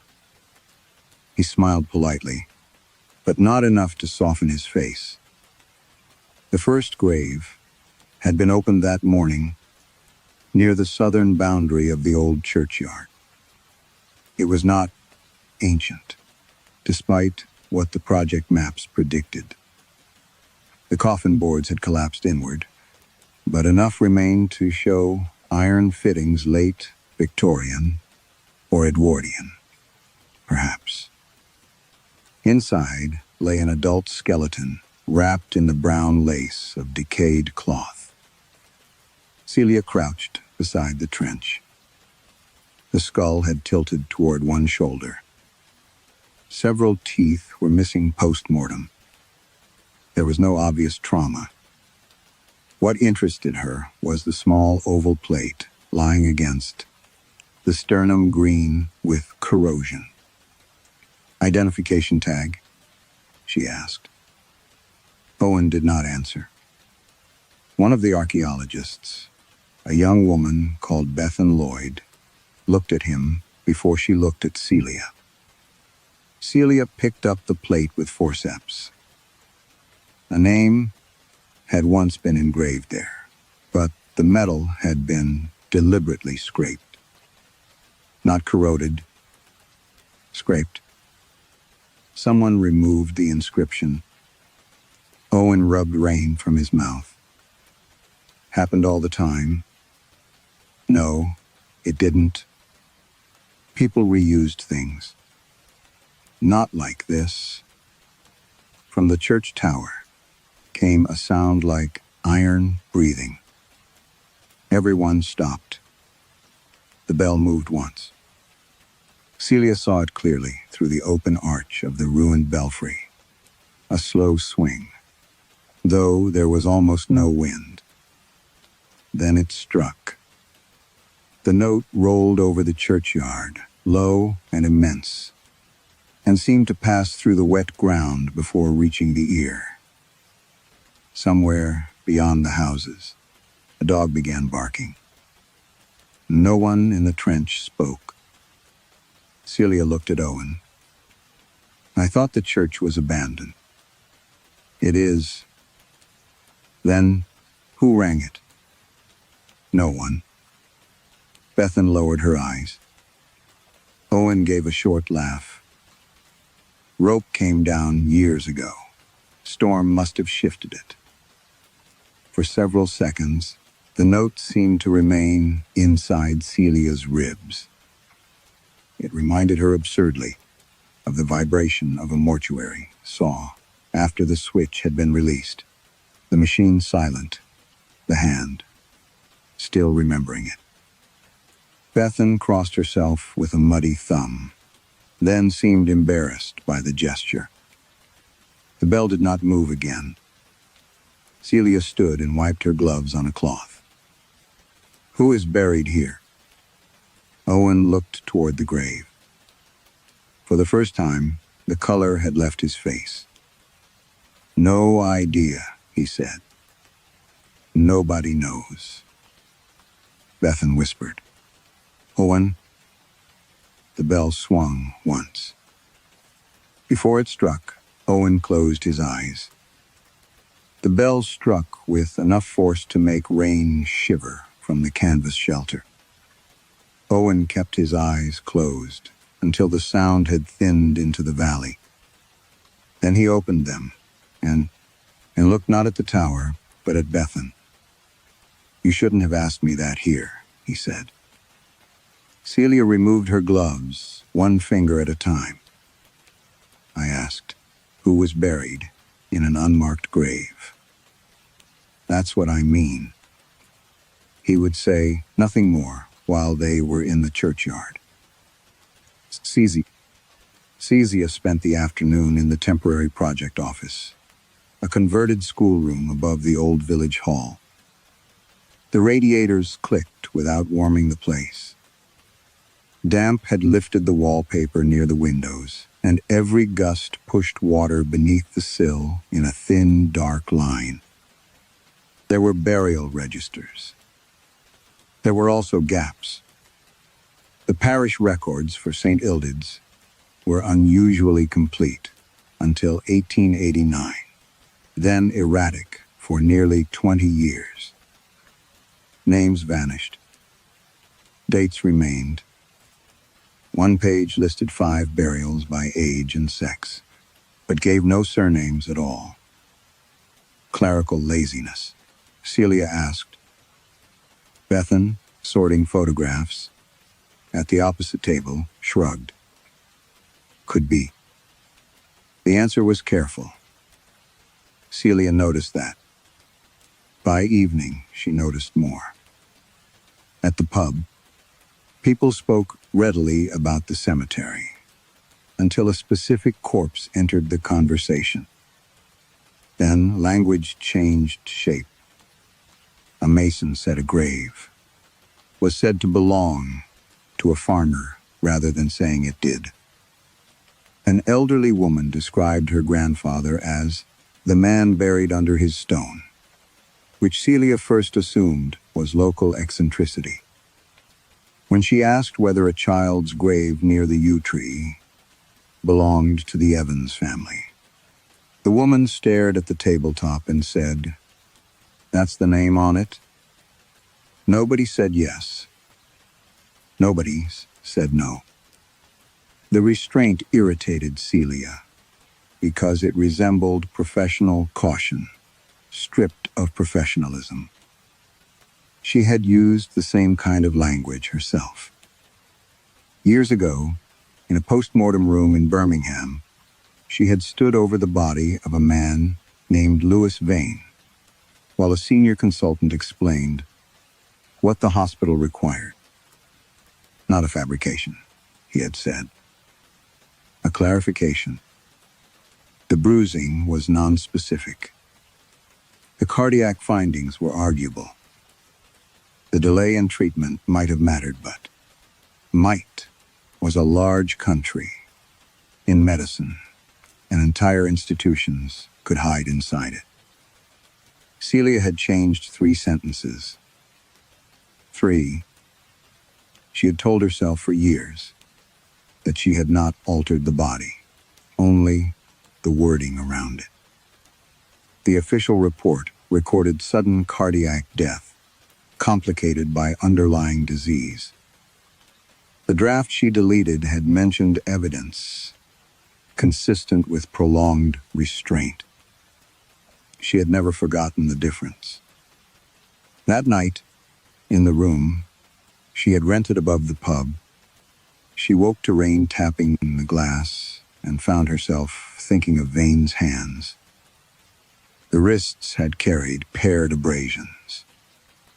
She could still see them better than she could remember his face. At breakfast, Owen appeared beneath the low beams with mud already drying on his boots. He carried a folder against his chest. Another grave opened overnight. By the team, by the rain. They walked back toward St. Illtyd's beneath a sky, the color of dirty wool. Water ran in the gutters.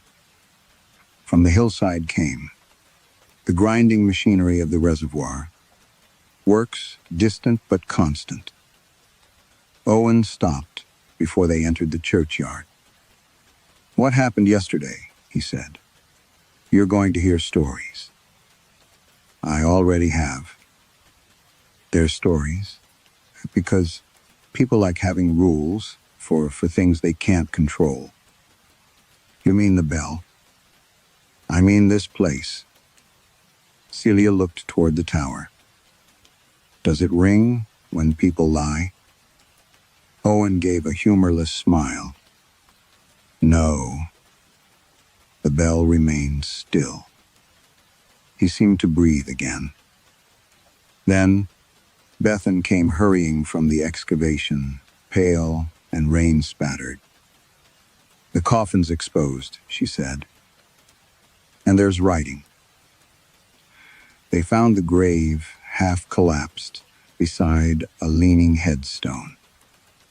The coffin lid had split lengthwise, revealing black cloth and a narrow strip of bone. Someone had scratched words into the inner surface of the lid. Not recently. The letters were old, cut before burial. Celia crouched and read them through the mud. This is not Thomas Pritchard. Behind her, Owen said quietly, "That isn't my family." The bell began to ring. Once, twice, 3 times. It kept going. The bell stopped after the 7th toll. No one moved until the last vibration had drained from the tower. Number on. Celia looked at Owen. 7. The number felt important, only because he looked as though he had been expecting it. What does 7 mean? Nothing. Bethan made a small sound behind them. Owen turned sharply. Don't what? Celia asked. Make this into something it isn't. The grave gave another. Soft collapse, wet soil slipping from beneath the coffin. Celia knelt before Owen could stop her. Inside, beneath the cracked lid, lay the remains of an adult male. The clothing had mostly gone to black fibers, but around the neck survived a narrow chain. Attached to it was a copper identification plate. Celia lifted it carefully. Like the plate from the previous grave, its face had been scraped until only grooves remained. But this time the erasure was incomplete. Under oblique light, she could make out several letters. P-R-I-T. Owen stepped backward. That proves nothing. The bell did not ring. Celia looked at him. He realized it too. He swallowed. Back at the project office, she asked Bethan to bring every surviving burial register covering the Pritchard family. They worked through the afternoon while rain rattled the windows. The grave beside the leaning stone was officially recorded as belonging to Thomas Pritchard, buried in 1894, aged 31. Yet another parish ledger listed Thomas as witnessing a marriage 3 years later. That could be another Thomas, Bethan said. Same address. Clerical error. Possibly. A census copy complicated matters further. Thomas Pritchard appeared alive with a wife and 2 children, years after his supposed burial. His occupation had changed from quarryman to sheep dealer, but his age, birthplace, and household were identical. Celia pulled the next register closer. The dead man had been given Thomas Pritchard's name. Thomas Pritchard had continued living. She thought of the words carved inside the coffin. This is not Thomas Pritchard. Someone had known. Someone had put the truth inside the grave where only the dead could read it. How many descendants did Thomas have? Celia asked. Bethan became very still. Why? Just answer. They traced the family forward. 2 children became 4 grandchildren. 1 branch left Wales. Another remained in the valley. Of the descendants they could confirm as still living, there were 7. Celia stared at the names. 7. She heard each toll again in memory. Owen's denial had produced 7 rings. Not one for the lie. One for each living person whose identity, inheritance, or history depended on it. "That's impossible," she said. Bethan did not answer. Celia stood abruptly. Yesterday, when Owen said, "No one knew who was in the first grave," it rang once. Bethan's hands tightened around the register. "Maybe only one person is affected by that one. You believe this? I believe people here choose their words carefully. That isn't the same thing." "No." Bethan closed the book. "That's why I didn't say it was." They found Owen near the village hall, loading archive boxes into a council van. Celia held up a photocopy of the burial entry. Thomas Pritchard was alive after this man was buried. Owen continued, lifting boxes.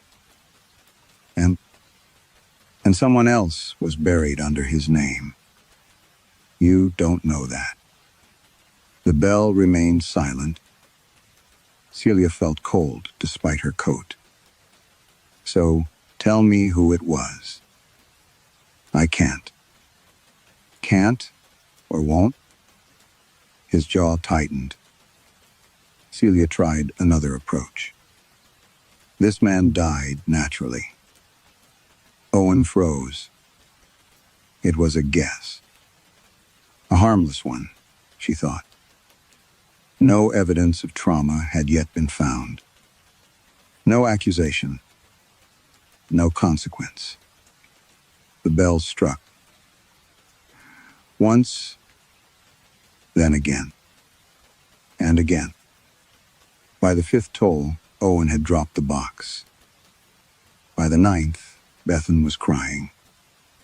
The ringing continued until 13 blows had rolled across squam glass. Celia counted everyone. When silence returned, Owen stared at her with something closer to anger than fear. "There were 13 of them," he said. 13? What? He looked toward the cemetery. People still alive, because nobody ever asked how that man died. Owen would not speak until they were inside St. Illtyds. Celia found that more disturbing than if he had refused altogether. Rain fell through the missing roof and darkened the flagstones in irregular patches. Nettles grew along the nave. At the eastern wall, where the altar had once stood, someone had arranged 3 small stones in a row. Owen stopped beneath the tower. "The bell was here before the church," he said. Celia looked up. "That's not possible." "No, that's what the records say." Bethan stood near the doorway, arms folded tightly across herself. Owen continued. Before St. Illtyds had been built, burials in the valley were supposedly carried out around a smaller shrine. No priest was required. No written record either. But before earth touched the coffin, anyone who had reason to doubt the name, manner of death, or circumstances of burial was expected to speak, not accuse. Speak. "If you thought a husband had poisoned his wife," Owen said, "you said so. If a child wasn't who the family claimed, you said that. If nobody knew a body's name, they buried it without one. And if someone lied..." Owen glanced upward. "You heard the answer." Celia resisted the urge to follow his gaze. "What was the purpose?" They said, "The dead couldn't carry a false name into the ground." That sounds like folklore. It is folklore. The bell remained still. Owen's mouth tightened. Celia noticed. You're choosing every sentence. So are you. The words landed harder than they should have. For an instant, she saw white mortuary light, Louis Vane's wrists, the first version of her report, glowing on a computer screen. Evidence, consistent with prolonged restraint. 3 sentences deleted. 3 sentences replaced. She looked away. A voice came from the churchyard. Absolute rubbish. An elderly man stood beyond the doorway, holding a black umbrella. Celia recognized him from the pub. Idris Vale, retired schoolmaster, thin as a fence post and twice as rigid. He stepped inside. My grandmother. Frightened children with the same nonsense. Owen said, Idris, leave it. I've lived here 82 years. That bell is old metal in bad masonry. He nodded toward Celia. Don't let them turn a failed parish tradition into some pagan mystery. Bethan whispered, please. Idris seemed irritated by her fear. Nobody was ever required to confess anything before burial. The bell struck. Idris flinched. Then came another toll. And another. Celia counted automatically. 4, 5, 6. The sound grew rather than faded, each blow deeper than the last. Idris lowered his umbrella. Wind, he said. The bell rang again. 7, 8, 9. Outside birds tore upward from the yew trees. The mechanism shifts when the tower's wet. 10, 11. Owen seized Idris by the sleeve. Stop talking. Idris pulled free. There is no curse. The bell began hammering. Not swinging now. Hammering. The tower trembled. Powdered mortar sifted from the arch. The iron tongue struck so violently that Celia could feel each impact behind her teeth. 12, 13, 14. She stopped counting aloud, but her mind continued. 20, 28, 35. Idris' face had gone gray. By the 43rd toll, people were appearing beyond the churchyard wall. By the 51st, some were crying. The bell rope was indeed gone. Celia could see the severed iron fitting beneath the wheel. There was nothing attached to it. Nothing pulling it. Yet the bell swung hard enough to blur. Then Idris shouted upward. All right. The bell continued. His voice cracked. My grandmother told me about the speaking. Everyone's grandmother did. Still, the bell rang. Idris covered his ears. I lied, because I didn't want this starting again. The next toll never came. The bell stopped halfway through its arc. Not slowed. Stopped. Rain ticked against stone. Celia realized. Everyone in the churchyard was looking at Idris. He was staring at the ground. How many? Owen asked quietly. Celia's mouth had gone dry. 57. Idris closed his eyes. Owen turned to her. "That," he said, "is why people here don't say things about the dead unless they're certain." From somewhere beneath the flagstones came a dull wooden knock. Then another. Celia looked down. The sound was coming from under the church. The knocking beneath the church stopped before anyone found its source. Owen insisted there were old burial vaults under St. Illtyds. Nothing more. He would not say who was buried in them, and nobody asked. By nightfall, the bell began again. Celia lay awake above the pub, listening to isolated tolls travel through the rain. Sometimes one. Sometimes four.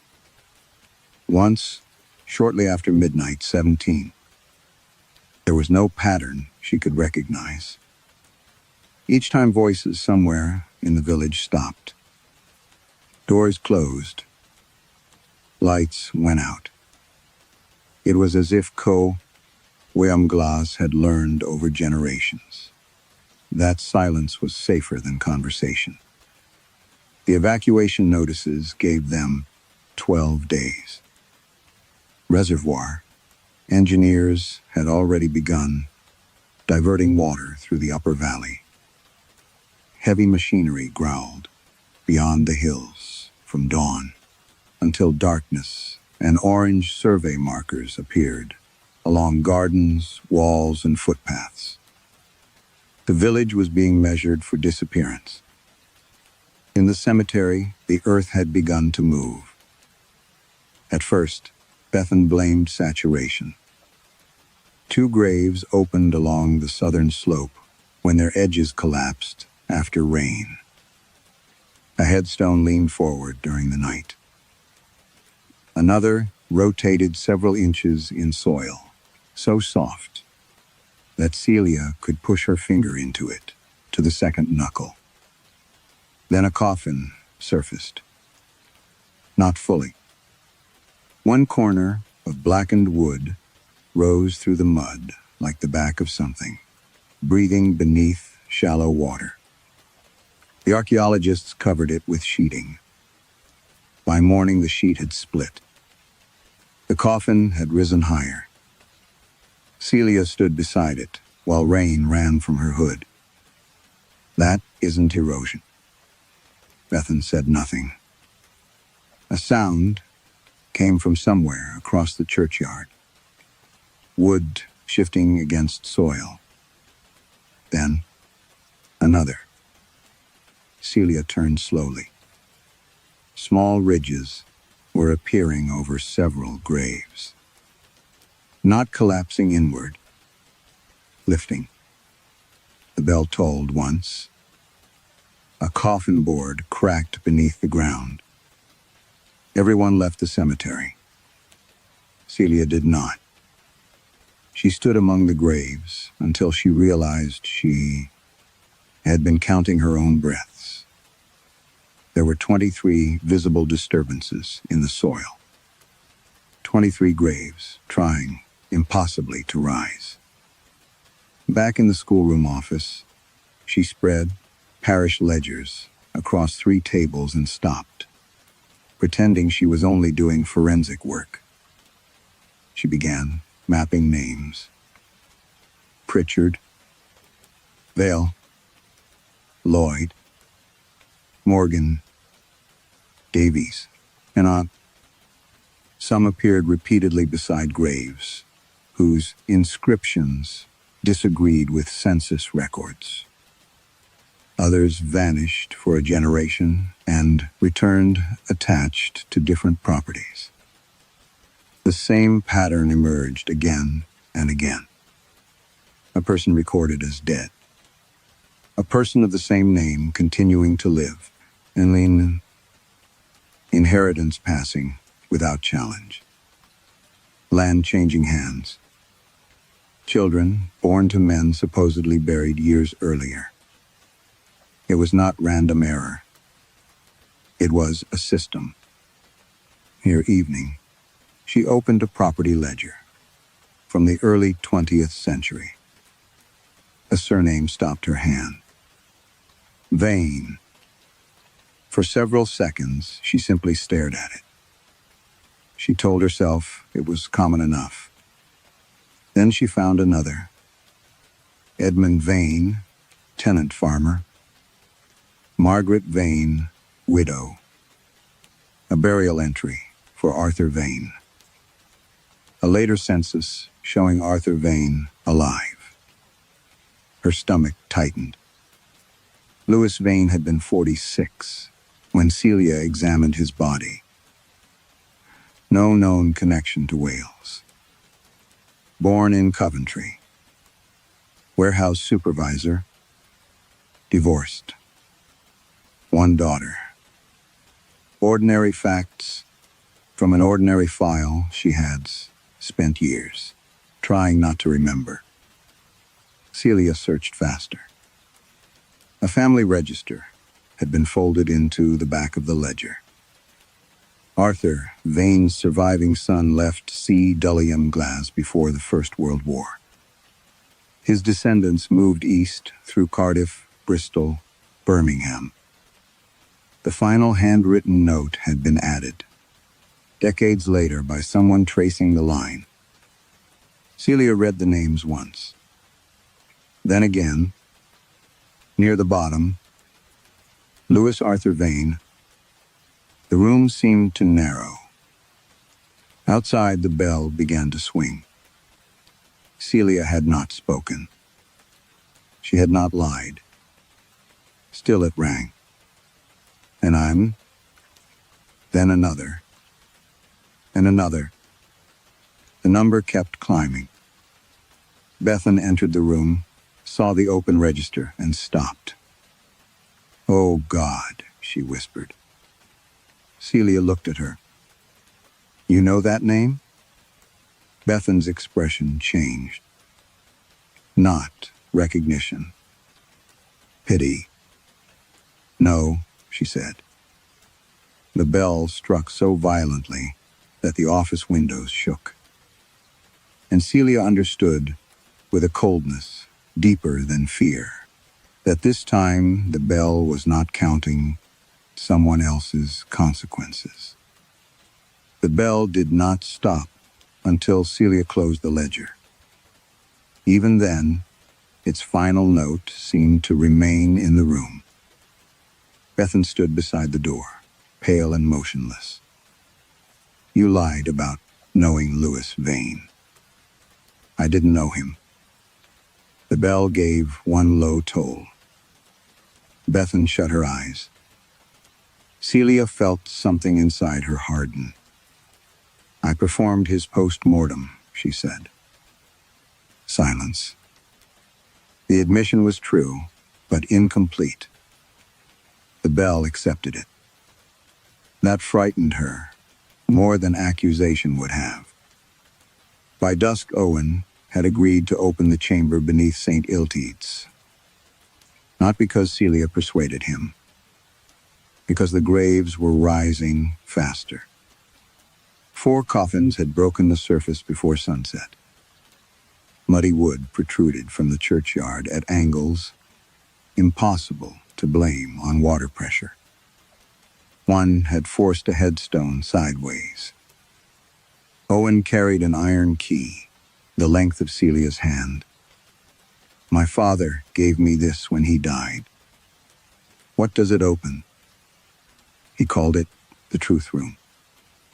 The entrance lay beneath 3 loose flagstones near the old altar. Bethan helped lift them. Underneath was a narrow stair descending into darkness. Cold air rose from it, smelling of wet stone, rust, and something faintly sweet beneath both.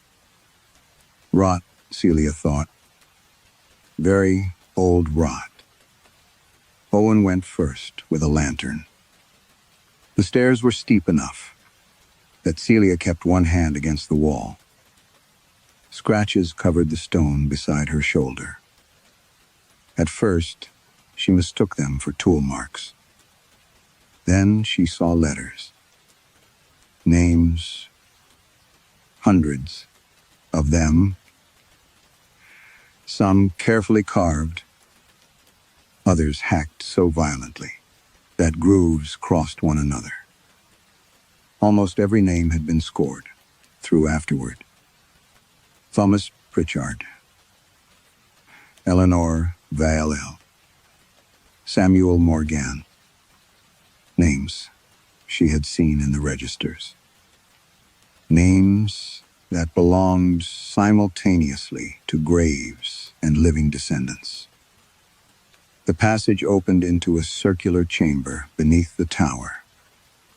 At its center stood a stone basin. Inside it lay something wrapped in blackened linen. Owen stopped several feet away. No one touches it. Celia stepped closer. The linen had rotted enough to reveal part of the object beneath, a curved piece of dark metal or stone, no longer than her forearm, shaped vaguely like a jawbone. Along its surface ran shallow depressions. Letters again. Anna. Not English. Not any alphabet. Celia recognized. What is it?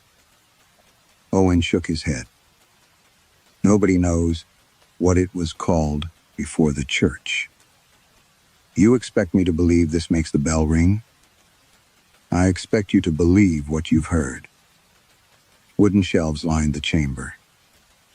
They held ledgers. Dozens. Some were bound in leather. Others were bundles of parchment tied with dark thread. Bethan lifted one carefully. Beside each burial had been recorded twice. First came the name intended for the grave. Below, it appeared questions. Was this the name used in life? Was death witnessed? Is there accusation?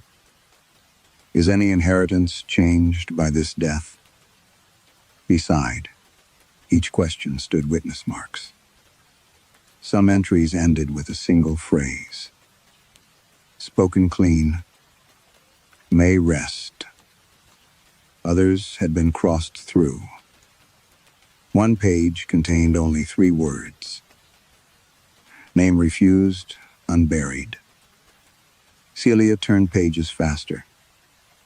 The practice had continued for centuries. Not superstition. Administration. A system designed to make uncertainty public before burial made it permanent. Why erase the names on the walls? She asked. Owen looked at the scratches. Those are the names that failed. Failed? What? The telling. Above them, the bell rang once. Dust slipped from the ceiling. Owen flinched. Celia opened another ledger. This one was newer. Late 19th century. The handwriting changed halfway through, becoming cramped and hurried. Burials multiplied. Whole families. Then, unfamiliar names began appearing in the margins. No surnames. No places of birth. Only descriptions. Male stranger, approximately 40. Woman from East Road, name unknown. 2 laborers seeking shelter. Beside each entry was another name, written in darker ink. Local names. Names of people recorded elsewhere as having survived. Celia felt her pulse in her throat.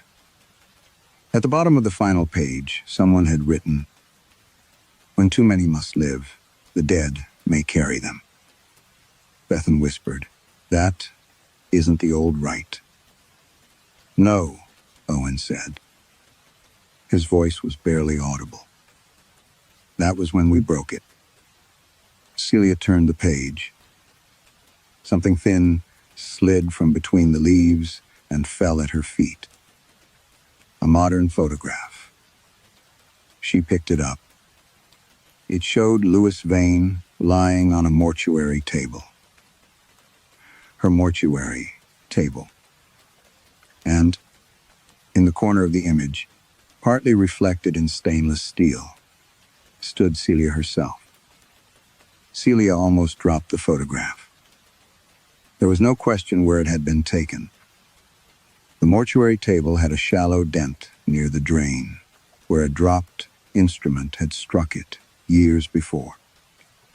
The cabinet reflected behind her was the one she had used every working day in Birmingham. Louis Vane lay beneath the examination, light.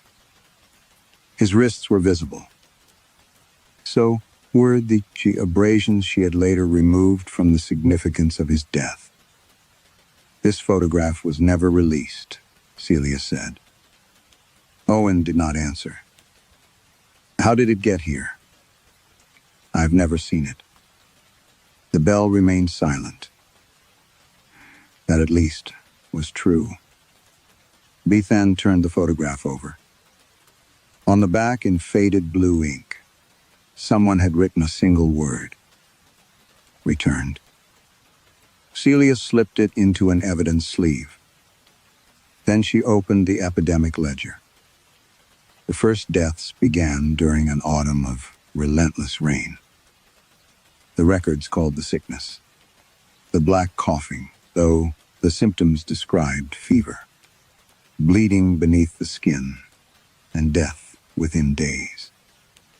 Families barricaded houses. Roads were watched. Outsiders were turned away. Then the deaths became too numerous to conceal. Celia followed the entries until she understood what the villagers had done. They had not merely lied about who died. They had exchanged the dead. A quarryman called Rhys Morgan became sick, but survived. During his illness, a traveler died in a barn outside the village. The stranger was buried as Rhys Morgan. Officially, Rhys was dead. In reality, he moved into his deceased brother's cottage and later inherited land that should have passed elsewhere. A woman named Eleanor Vale was recorded as dying during the epidemic. Her grave contained an unidentified servant from Cardiff. Eleanor survived another 38 years under her sister's name. Again and again, outsiders appeared in the records, shortly before local deaths were registered. Road workers, beggars, and seasonal laborers. A widow traveling north. People with few connections, and no one nearby to ask where they had gone. Proxy dead, Celia said. Bethan looked sick. Owen sat against the wall. They told themselves it was temporary. You don't accidentally bury someone under another person's name. No. Did they kill them? Owen stared at the ledger. I don't know. The bell did not move. Celia wished it had. The absence of a toll meant only that he truly did not know. Later, entries were worse. The epidemic ended, but the practice survived. Once, a false death had altered inheritance, marriages, property boundaries, and parentage. Correcting it would have exposed everything built afterward. So the village maintained the lie. Children inherited names that legally belonged to dead strangers. Families descended from people who on paper had already died. When those descendants left Cullowham Glass, the false identities traveled with them. Celia found branches reaching Cardiff, Liverpool, Birmingham, Coventry. Some crossed oceans. The lie had stopped, being a village secret. It had become genealogy. Every marriage certificate, Bethan whispered. Every deed. Every birth certificate, after the substitution, Celia said. Owen nodded. And if you correct the beginning, you make generations uncertain. The bell gave a soft movement above them. No strike, just iron shifting in darkness. Celia continued through the ledgers until she reached records compiled during the 1970s. Someone had tried to trace the surviving lines. Names were connected by red, thread pasted across folded charts. Pritchard, Morgan, Vale, Lloyd, Vaney. The vein line left William Glass, passed through Bristol, then Birmingham. Lewis appeared near the end. Beside his name was a date. Celia recognized immediately. The date of his death. Below it, another note had been added. Death. Certified under the carried name. Circumstance disputed. No correction made. Celia stopped breathing. There was more writing beneath it. Newer. The ink was black. Witness responsible, C. Harrow. Her chair scraped the stone floor as she stood. I was not a witness. The bell rang once. Celia stared upward. Then the ancient ledger on the table opened by itself. Pages turned in the cold air until they stopped at an entry, centuries old.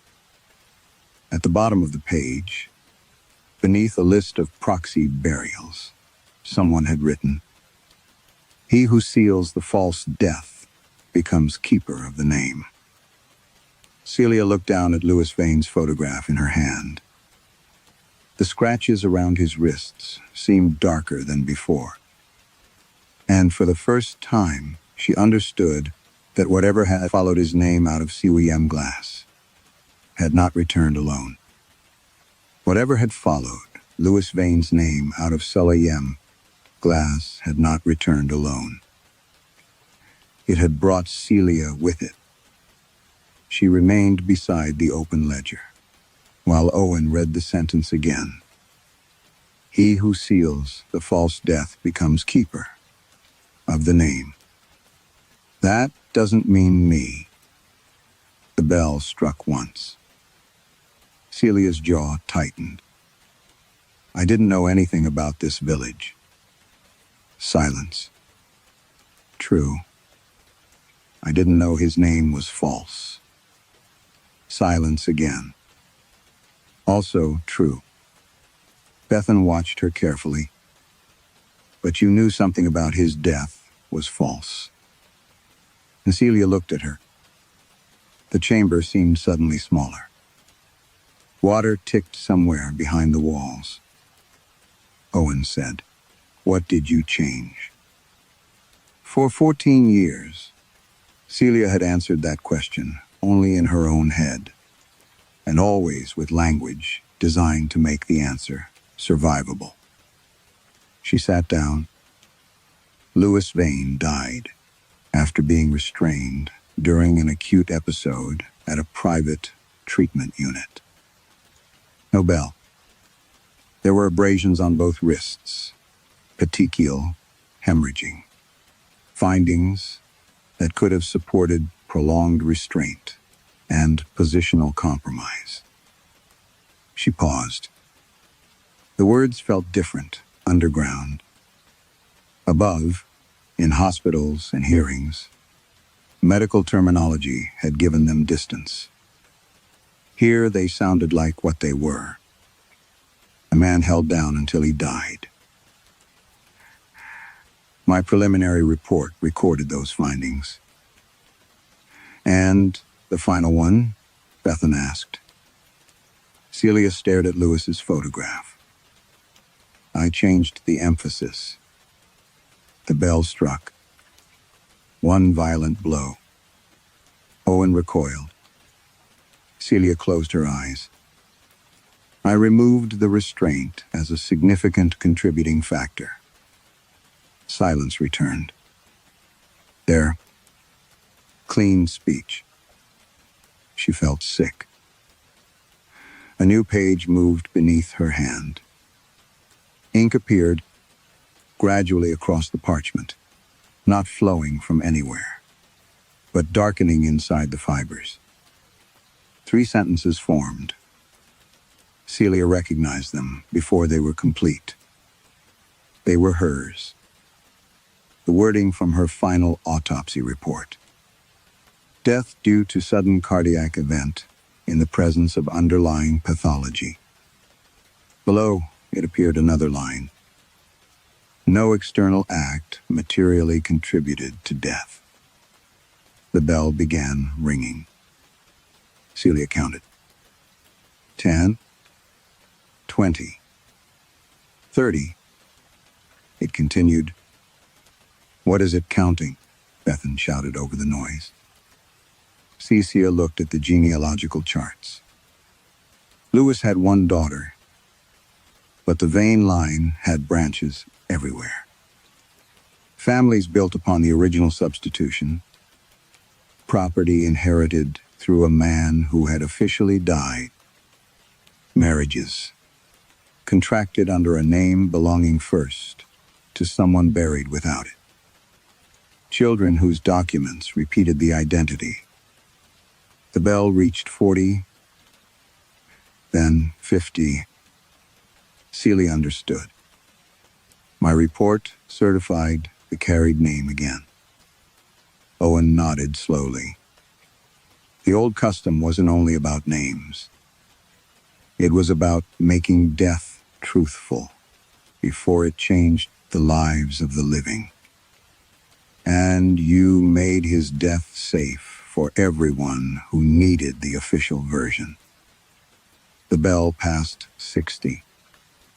Celia remembered the hospital solicitor asking whether her first wording was really necessary. The consultant telling her not to destroy careers over interpretation. The treatment company avoiding liability. The family accepting a settlement that required no admission. She had thought the harm ended there.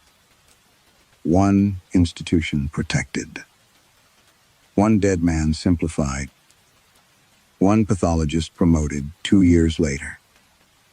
But Louis Vane had already carried centuries of borrowed identity.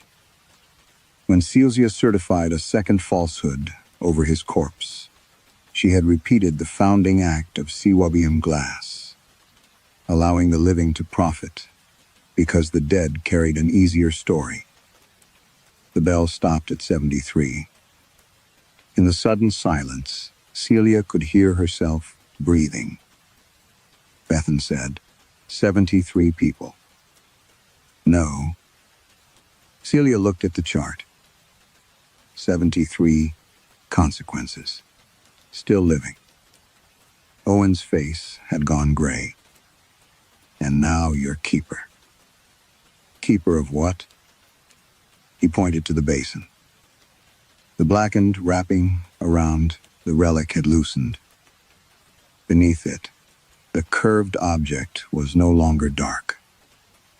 Its surface gleamed wetly, almost white. Celia stepped closer. The thing was not stone. It was bone.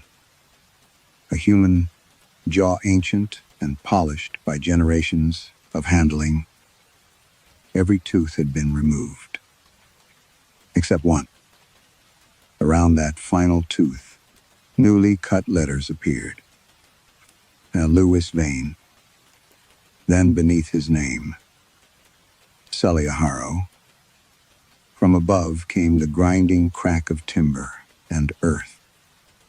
One coffin, then another, then dozens. Owen whispered, "It doesn't want the village to confess anymore." Celia looked at her name, carved into the dead man's relic. What does it want? The bell swung once above them, without striking. Bethan answered, before Owen could. It wants the person who finished the lie. The first coffin broke through the churchyard, before Celia reached the stairs. She heard it above them, wood splitting, stone scraping, then the wet collapse of earth. By the time they emerged from beneath St. Illtyd's, the graveyard had changed. Coffins stood half-raised everywhere. Some had surfaced at the head, others along one side, their rotten boards pushing through the mud, as though the buried had rolled over in their sleep. Water filled the depressions around them, brown and shining. Headstones leaned at impossible angles. The bell rang without pause. Not individual tolls anymore. A sequence. An accounting too large to count. Villagers gathered beyond the wall, carrying bags, boxes, framed photographs. Possessions prepared for relocation. Nobody approached the graves. Celia saw fear in their faces. But beneath it was something harder. Calculation. Owen understood first. If the records come out, he said, some property titles may fail. Bethan looked at him.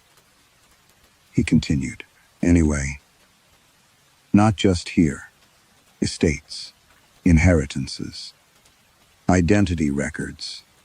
There are families whose legal history begins with people who were already declared dead. That doesn't make them guilty, Celia said. No. The bell struck again and again.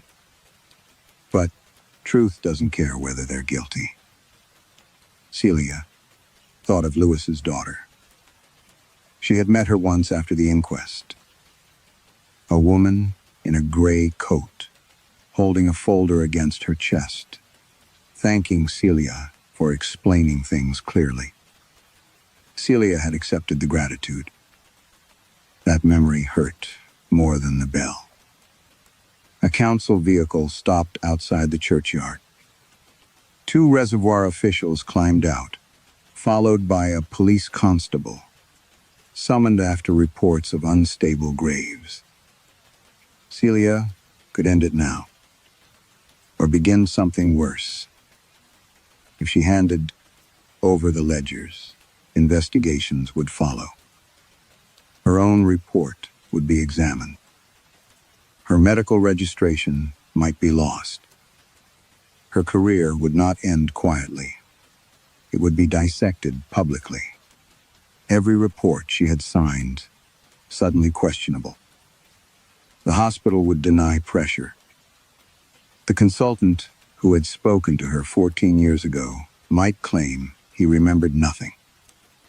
Celia had no recording, no written instruction. Only her signature. And beneath that smaller destruction lay the village. Dozens of families might discover that the names on their deeds descended from legal fraud. Some would lose nothing. Others could lose homes, claims, inheritances. Children, not yet born, would live differently because she spoke. The bell hammered overhead. A coffin near the yew tree rose another foot. Its lid cracked. Black water poured from inside. Celia flinched as something pale rolled against the opening. A skull. Its forehead bore faint lines, scratched directly into the bone. A name had been carved there, then crossed out. She understood. The dead had been carrying the cost, because the living preferred uncertainty to loss. Just as Lewis had carried hers. Celia took out her phone. Owen caught her wrist. If you do this, you don't control what happens afterward. I know. You'll destroy people who never made the lie. She looked at him. That is exactly what the lie has been doing. The bell struck so violently that a fracture appeared along its lower rim. Owen released her. Celia called the project director. Then the police. Then the regional archaeological office. She gave her name, her professional title, and said there had been discoveries requiring immediate preservation of the entire site. After that, she made one more call. Her former hospital. When the administrator answered, Celia's voice almost failed. I need to report falsification. In a post-mortem finding, the bell missed a stroke. Across the churchyard, every face turned toward the tower. Celia continued. She gave Louis Vane's full name. She described the abrasions, the restraint, the wording she removed, the pressure she had accepted, because accepting it had been easier than becoming the problem. Everyone blamed. When she finished, the bell stopped. For 3 seconds, Quam Glass was silent. Then something beneath the earth groaned. Not one grave. All of them. The coffins rose together. Villagers screamed and backed toward the road. At the far end of the valley came another sound. Deep. Continuous. Water. Bethan looked toward the mountains. The diversion gates had opened. A muddy surge was spreading across the lowest fields toward St. Iltides. And above them, the cracked bell began to swing again.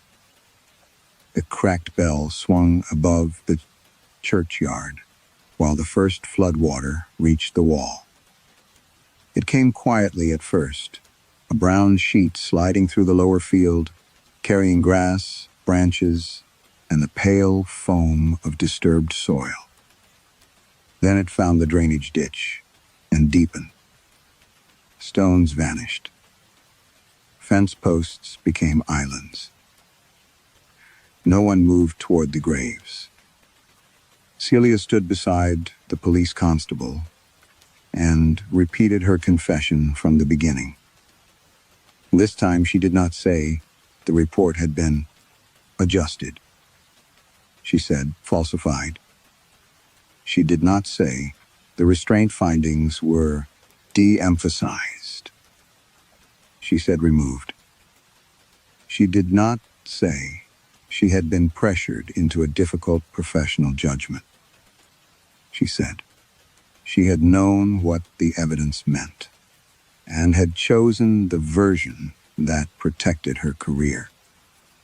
Each sentence seemed to make the bell slower. Officials recorded her statement beneath umbrellas while villagers gathered in the road. Owen stood among them with the old ledgers pressed to his chest. Then one by one other voices began. Idris, Vale admitted that his grandmother had taught him the burial questions, and that he had spent his life ridiculing them because belief would have required responsibility. A woman from the pub, named the relative her family had always said was buried twice. Bethan read aloud from the proxy ledger. Names entered the rain. Real names where they were known. descriptions where they were not. The widow from the East Road, the laborer with a broken finger, the young man found feverish beside the quarry track. Those the village had used without ever troubling to discover who might mourn them elsewhere. With every truth, coffins stopped rising. Some settled by inches into the mud. Others remained exposed, their black wood glistening in the rain as though waiting for something still unsaid. The water entered the churchyard. It curled around headstones and filled open graves. Celia watched the surface climb toward the skull, whose false name had been carved into its forehead. Owen came to stand beside her. "If we give them back their names," he said, some of us may lose everything." Celia looked at the houses across the valley. Removal vans stood outside them. Lives packed into labeled boxes. "You were losing it anyway. I don't mean the houses." "I know." He nodded. Then he opened the oldest ledger and began reading, not defensively, not as history, as testimony. The bell rang once for each silence that remained. Its crack widened. Metal split along the rim. The sound became ugly now, less like a church bell than a great iron plate being torn apart. Water rose over Celia's boots. The relic beneath the tower seemed to answer through the ground with a faint vibration. Then Owen reached the final known proxy burial. He read the false name. He read the description of the stranger beneath it. And he said, "We do not know who this person was." The bell stopped. For a moment, nothing moved except rain.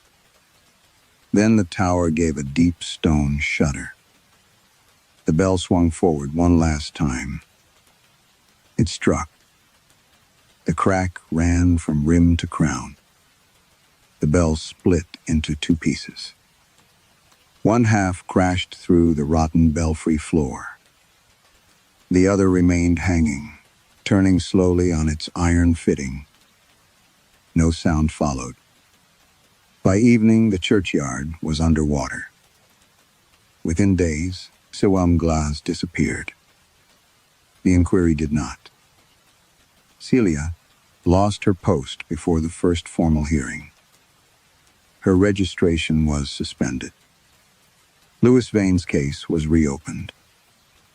Property lawyers, genealogists, police, church officials, and historians spent months separating inheritance from identity, and identity from fraud. Most families were not stripped of their lives, but none kept the old story unchanged. Celia gave evidence whenever she was asked. She stopped using the word unfortunate. Years later, the reservoir looked peaceful. Tourists parked at the viewpoint above it. Children threw stones from the shore. On dry summers, the top of St. Illtyd's tower could sometimes be glimpsed beneath the water. The bell was gone. Both halves had been removed before flooding. Everyone agreed on that. Then, one autumn evening, a maintenance worker, crossing the dam, heard a sound rise from beneath the reservoir. One tall, deep enough to tremble through concrete. He told himself it was machinery. Far below him, in black water where no bell remained, something answered with a second strike. A lie about the dead rarely stays with the dead. It becomes paperwork, inheritance, memory, family history, and eventually the shape of another person's life. Celia's confession cannot undo what Siloam Glass built, and truth does not arrive as mercy. It arrives as debt, finally named. Perhaps that is why the bell survives, even after the metal is gone. Some reckonings belong neither to churches nor to villages. They belong to every story the living inherit, without asking who had to disappear for it to become true. What would you keep if telling the truth meant losing the life built from it?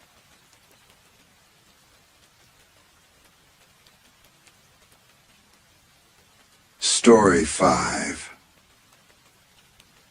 By 2 a.m, the snow had erased most of Chicago's smaller mistakes. Cracks in the pavement disappeared first. Then oil stains, cigarette ends, old gum darkened by years of shoes. Curbs softened beneath white ridges.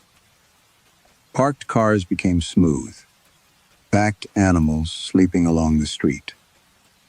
Even the graffiti on the concrete barriers looked less certain beneath the moving veil. Nadia Reyes liked the city better that way. Not prettier. She had stopped using that word for winter years ago. Quieter. Her bus moved west with the heavy patience of something that knew it would survive the weather. Heat rattled through vents beneath the seats.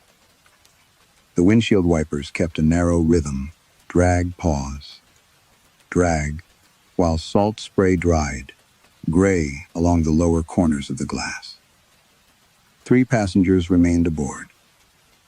A hospital orderly, asleep against the window. A college kid with headphones over a knitted cap.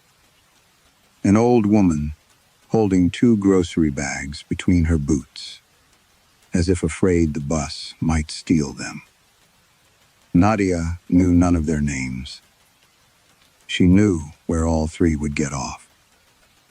That was the intimacy of night driving. People believed drivers did not notice them. In truth, Nadia remembered habits better than faces. Who rang the bell too early? Who apologized before asking a question? Who stood before the bus had fully stopped? She knew which passengers were going home and which were only going somewhere they could remain until morning. The radio crackled near her shoulder. Visibility getting worse. Westbound, dispatch said. Use discretion. Nadia pressed the talk button. Copy. Her own voice sounded dull in the warm cab. She glanced at the clock above the windshield. A little after 2. Another 6 hours before she could sleep. Another 9 days before the loan payment. Another month before Elena's birthday. That last thought entered without permission. Nadia pushed it away by checking her mirrors. The old woman was watching her. When their eyes met, she looked down immediately. At the next stop, the college kid got off. Snow swallowed the shape of him before the doors had fully closed. 2 stops later, the hospital orderly woke as if pulled upward by a string, stumbled out, and vanished beneath the orange streetlights. The old woman left near Cicero. Before stepping down, she paused beside Nadia's shield. You going all the way tonight? As long as they let me. The woman looked past Nadia at the snowy road. That isn't what I asked. Then she descended. Nadia watched her reach the corner. For several seconds, she stood under the shelter without moving. Then the bus pulled away. Empty now. Nadia preferred it. She turned the heater lower and drove into the whitened streets. 3 blocks later, someone was waiting. Nadia slowed automatically, then frowned. There was no stop there.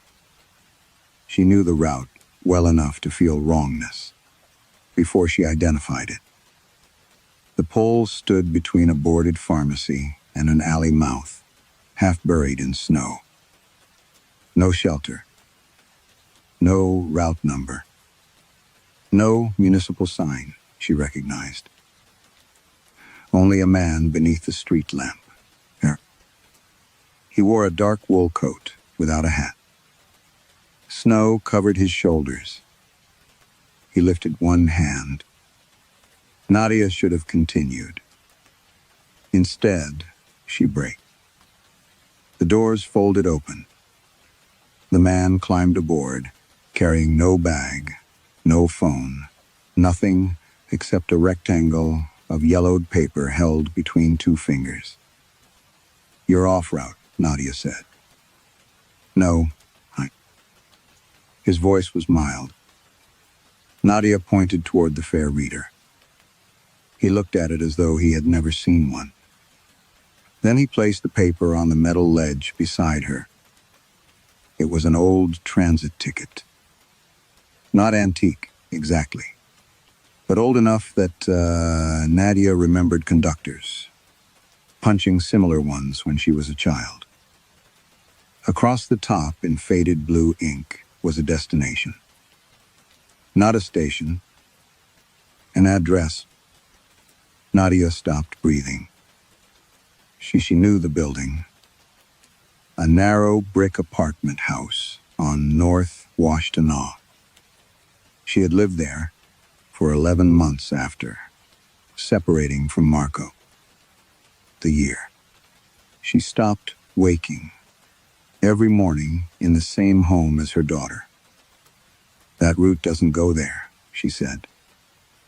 The man looked down the empty aisle. "It did." Nadia picked up the ticket.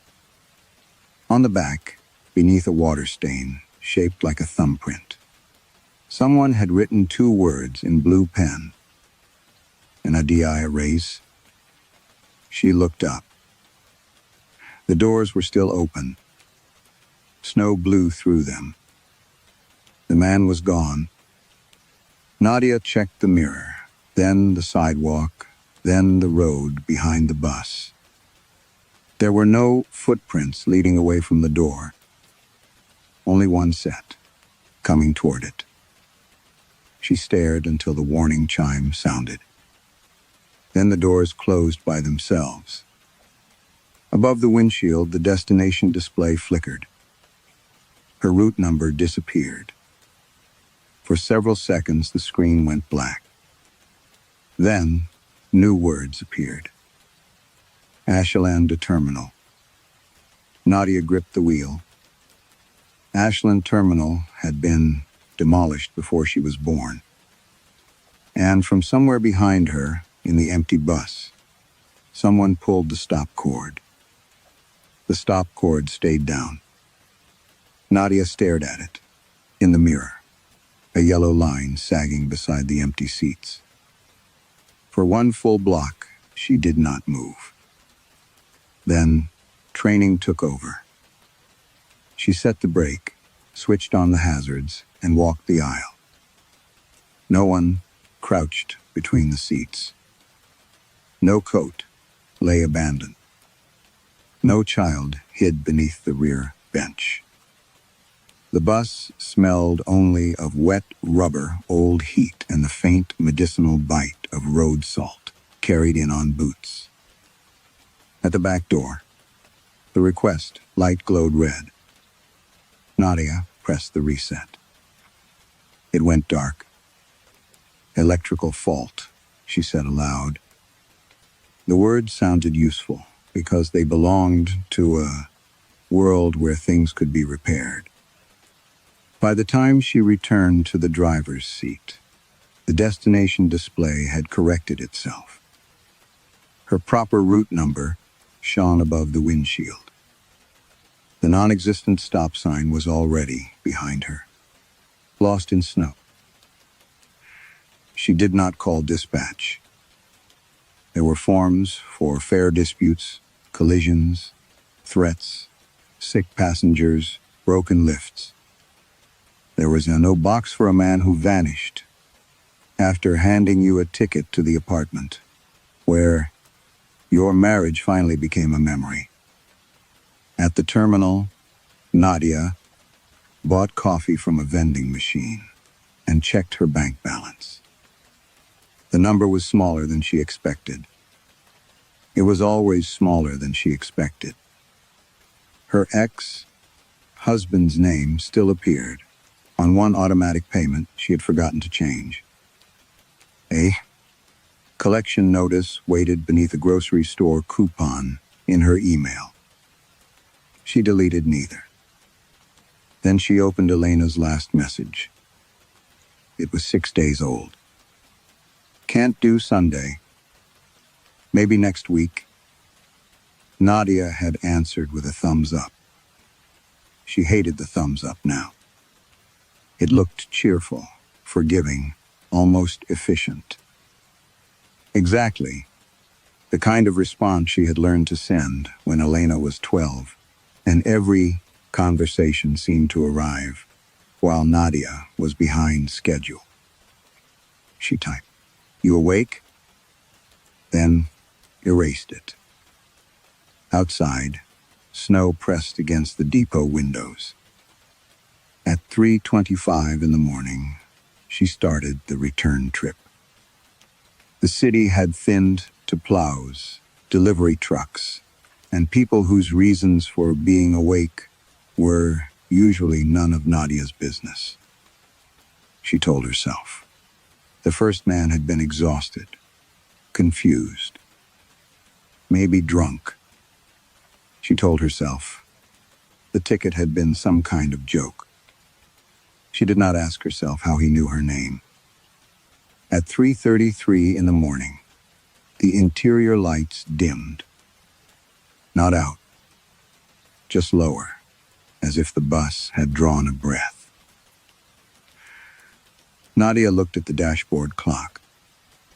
When she looked back at the road, a woman was standing at the next stop. This one was real. At least the shelter was. Nadia knew it well. Cracked advertisement, panel bench with one slat missing route marker, buried halfway in snow. The woman boarded slowly. Late 50s maybe. Gray wool coat. House slippers instead of boots. Her hair was wet. Not snow wet. Shower wet. She held a paper ticket. Nadia's stomach tightened. "Fair readers there," she said. The woman looked at her. Her face was not frightened. That was worse. "Can you take me home before I ruined it?" Nadia kept both hands on the wheel. "Where are you trying to go?" The woman unfolded the ticket. The address was in Evanston. "This bus doesn't go there." "It did for my sister." Nadia looked up sharply. The woman's eyes filled, though her voice remained calm. "She came back, different, happier, I think." But her husband stopped remembering where they met. Then he stopped remembering why they were married. The heater clicked off. Silence filled the bus.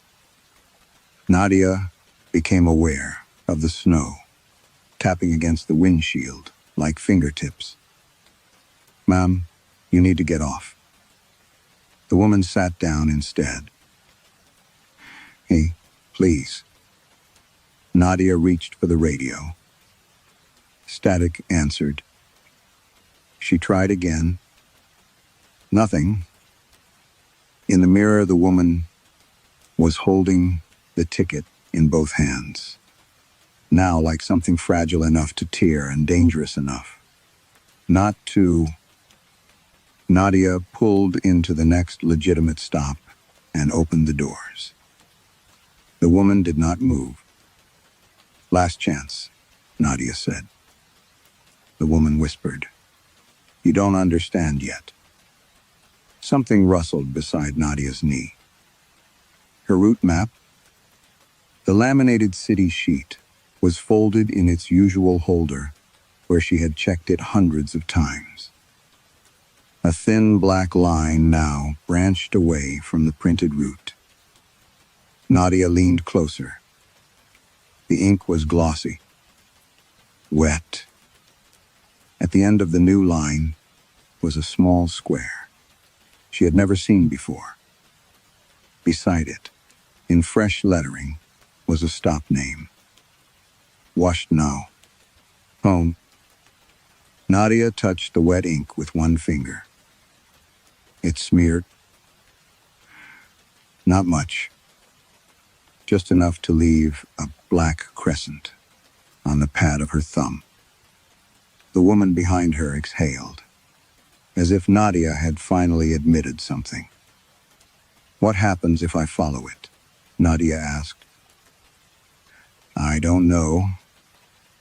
You said your sister did this."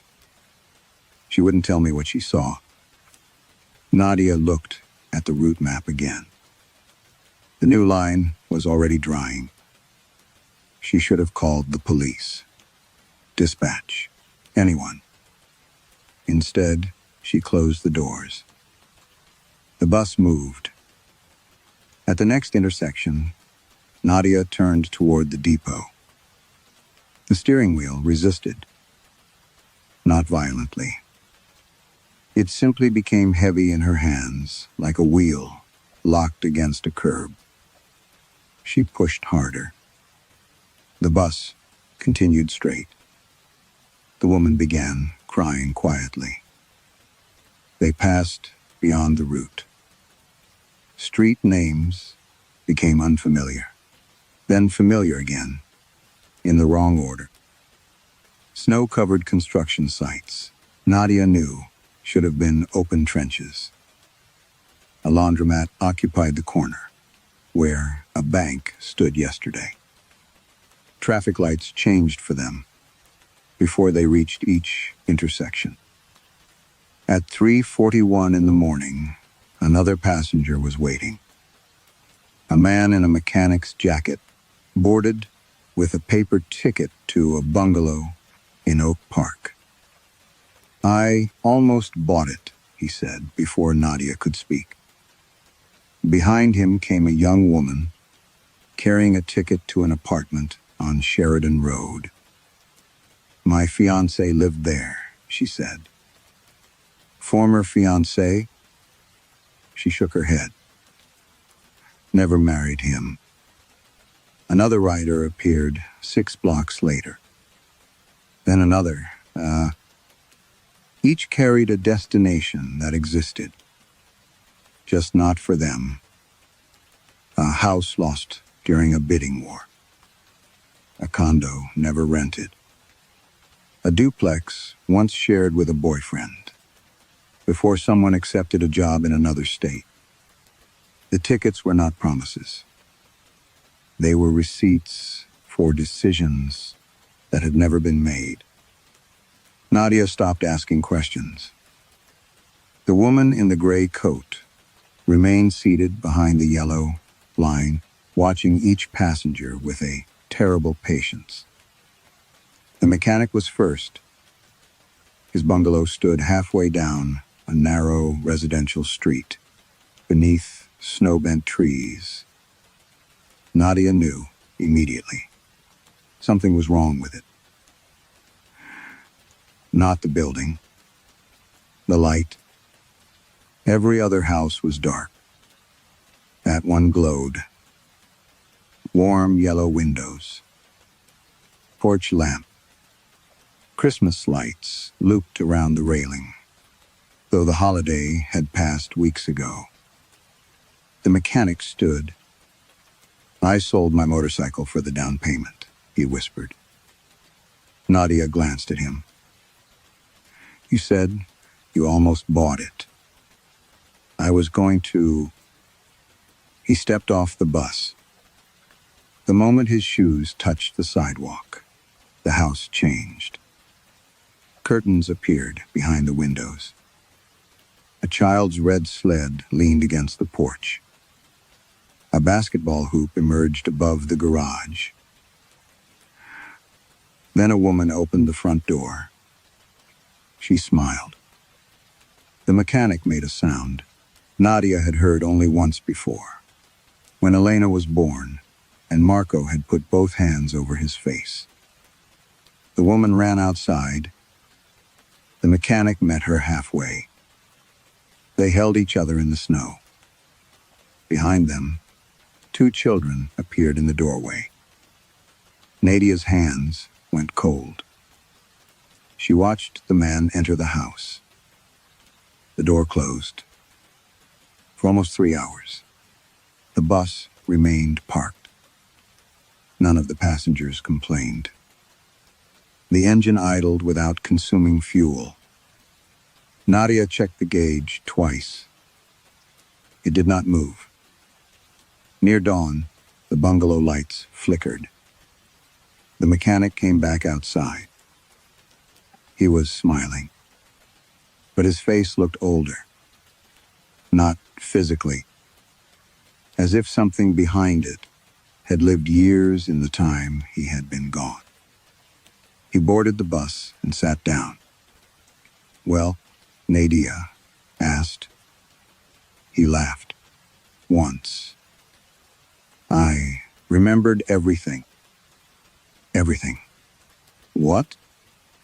"Birthdays, arguments, the first night in that house. My son breaking his wrist, my daughter learning piano." He pressed both hands against his eyes. 22 years. You were gone 3 hours. I know. His phone buzzed. He pulled it from his pocket. The smile remained for another second, then vanished. "What?" Nadia said. He stared at the screen. A photograph showed him standing beside a lake. His arm curved around empty air. No, not empty. The posture made that impossible. His hand rested at shoulder height, as if holding someone close. Nadia leaned nearer. Who was there? The man swallowed. My wife. The woman in the house. He shook his head slowly. No, my real wife. He swiped to another photograph. A restaurant table. 2 plates. 1 chair occupied. The other empty. Another. A vacation. Another. A wedding. In every image, the space beside him remained untouched by any human figure. The mechanic whispered her name once, then frowned. He said it again. This time, he sounded uncertain of the pronunciation. And Nadia understood that the woman had not disappeared from the photographs. The photographs were forgetting she had ever been there. The mechanic stared at the empty place beside himself in the photograph until the bus heater came back on. My wife's name is Laura, he said. Then after a pause, I think. Nadia watched him type the name into his phone. No contact appeared. He searched messages. Nothing. His wedding photographs remained, but every image showed only him, cutting a cake, alone, dancing with his arms, curved around someone the camera no longer acknowledged, standing beneath an arbor, with an empty space beside him. The other passengers stopped, looking at their tickets. Nadia drove them back, or tried to. By sunrise, the impossible streets had folded themselves into familiar Chicago again. Storefronts returned to their proper corners. Traffic thickened. Plows pushed gray walls of snow toward the curbs. The mechanic got off near a 24-hour diner.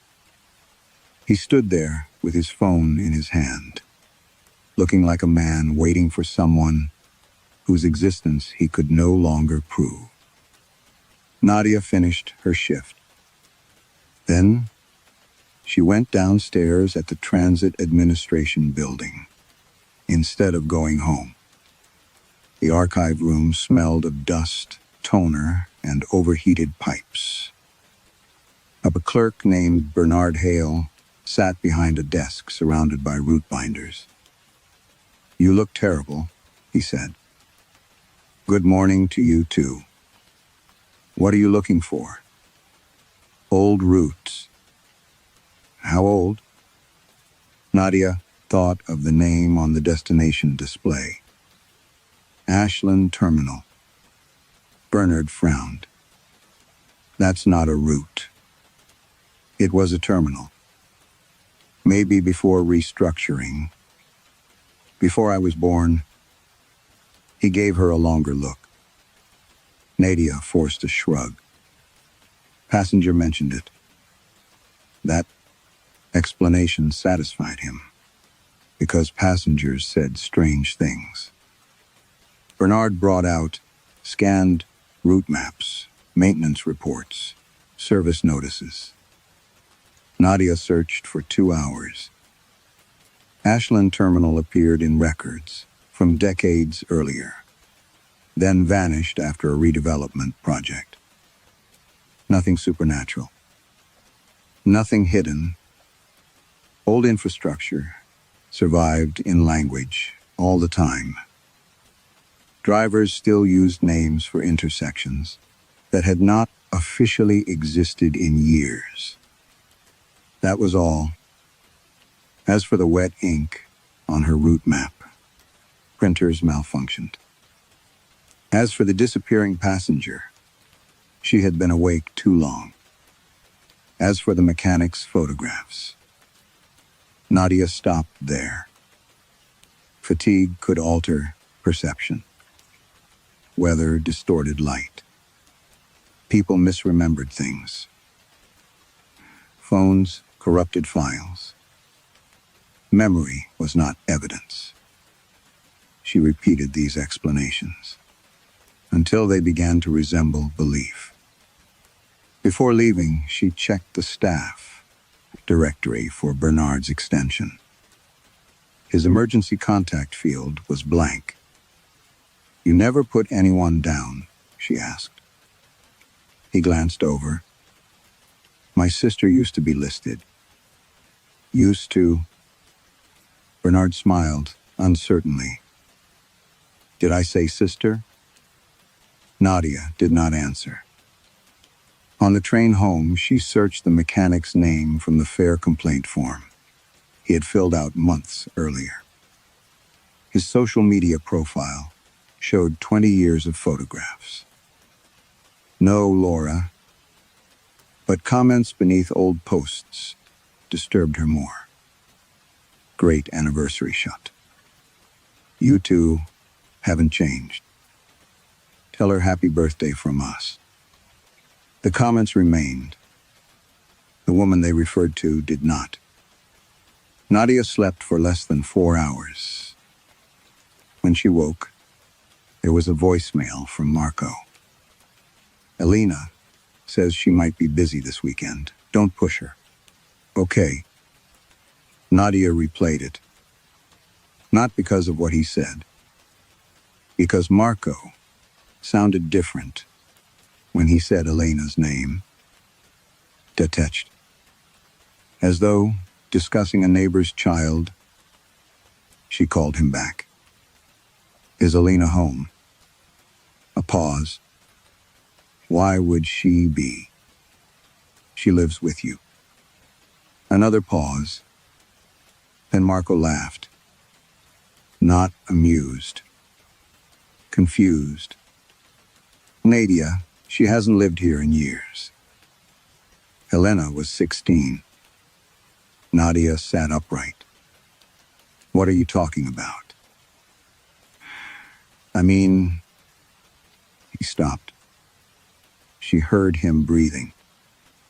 I don't know what I mean. The call ended badly.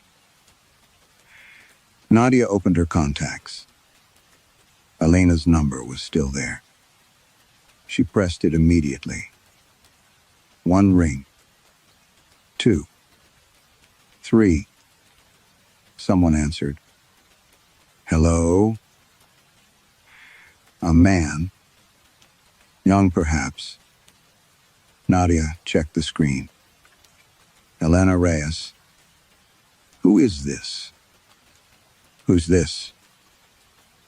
I'm calling Elena. Not. Silence. Then the man said, There's no Elena here. Nadia gripped the phone harder. This is her number. No. I've had this number for 4 years. Behind his voice, Nadia heard dishes clinking. A television. Someone laughing. Ordinary household sounds. Then a woman farther away called, Who is it?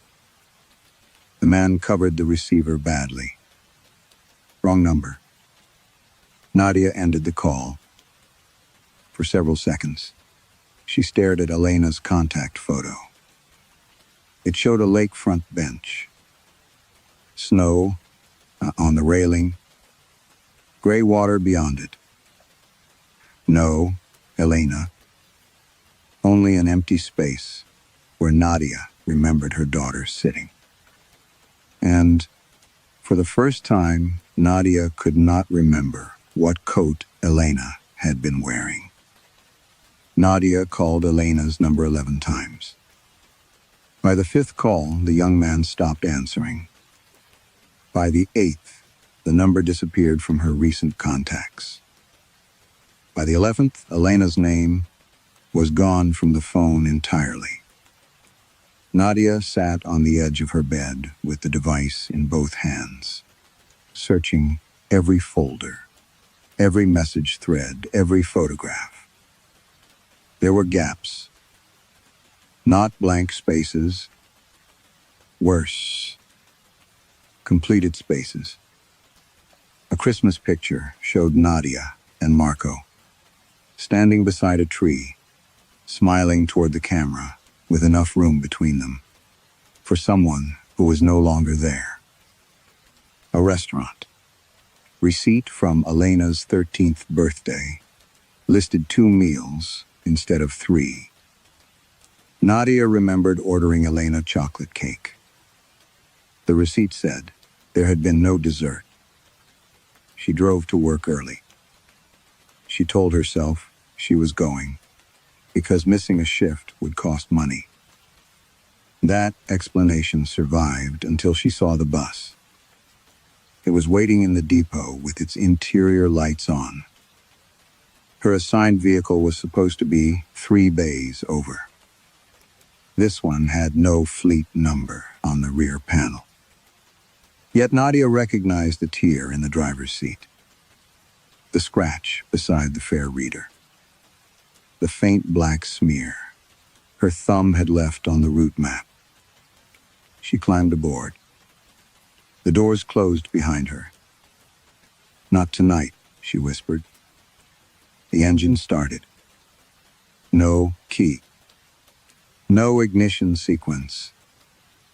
Just a low, mechanical shudder traveling through the floor. Nadia reached for the radio. Static. The destination display flickered. For a moment, it showed her normal route. Then, home. Nadia pulled the emergency brake. The bus rolled forward. She stamped the pedal, man. Nothing. It left the depot at walking speed, turned into the snow-dark street, and accelerated. Nadia gripped the steering wheel. At the first intersection, she pulled hard left. The bus turned right. Her stomach tightened. She knew the street. She and Marco had rented their first apartment 2 blocks away. A narrow third-floor walk-up where Elena had learned to crawl across warped hardwood floors. When Nadia saw the building as they passed, one window glowed. For half a second, she remembered standing inside it with a baby against her shoulder. Then the memory changed. She was wearing a transit uniform. No, she had not become a driver until later. Had she... The bus moved on. It passed the grocery store where Marco had once accused her of volunteering for overtime because she preferred work to coming home. The storefront was now a pharmacy. Nadia remembered both versions. At Western Avenue, she tried the brake again. The bus ignored her. It carried her south, then east, tracing a path through places she had spent years avoiding. The elementary school where Elena had performed in a winter concert. The diner where Nadia and Marco had decided to separate. The laundromat where Elena, 6 years old, had fallen asleep inside a plastic laundry basket while Nadia waited for Marco to collect her. With each place came a memory. Then another beneath it. In one, Nadia had missed the concert because of work. In another, she sat in the front row. In one, Marco signed the divorce papers. In another, they never filed them. In one, Elena cried when Nadia moved out. In another, Elena asked to go with her. Nadia pressed both palms against her temples. Stop. The bus stopped. Not because she commanded it. Because someone was waiting. A child stood beneath the next street lamp. Red coat. White knit hat. Small backpack. Nadia's chest tightened so sharply, she had to grip the wheel. Elena. The child did not move. Nadia opened the doors. Snow blew inside. The sidewalk was empty. No footprints. No red coat. Nothing. Then something pressed against Nadia's hip. She froze. Slowly, she reached into the pocket of her uniform coat. Her fingers touched paper. A transit ticket. Yellowed, soft at the folds. Her name was not printed on this one. Instead, across the back, someone had written in purple marker, with the uneven pressure of a child learning cursive. Nadia recognized the handwriting before she finished reading. Elena used to make the letter E too large. She always reversed the final loop in her eye. The message contained only one sentence. Mom, this time, please come home. Nadia did not finish the shift. She drove the bus back to the depot, only because it allowed her to. The moment she crossed the service gate, the destination display went dark. The engine died. The doors opened.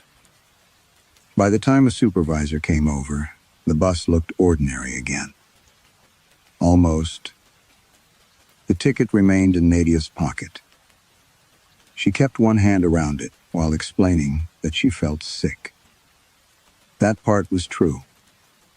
At home, she placed the ticket beneath a glass on her kitchen table and stared at Elena's handwriting until daylight filled the room.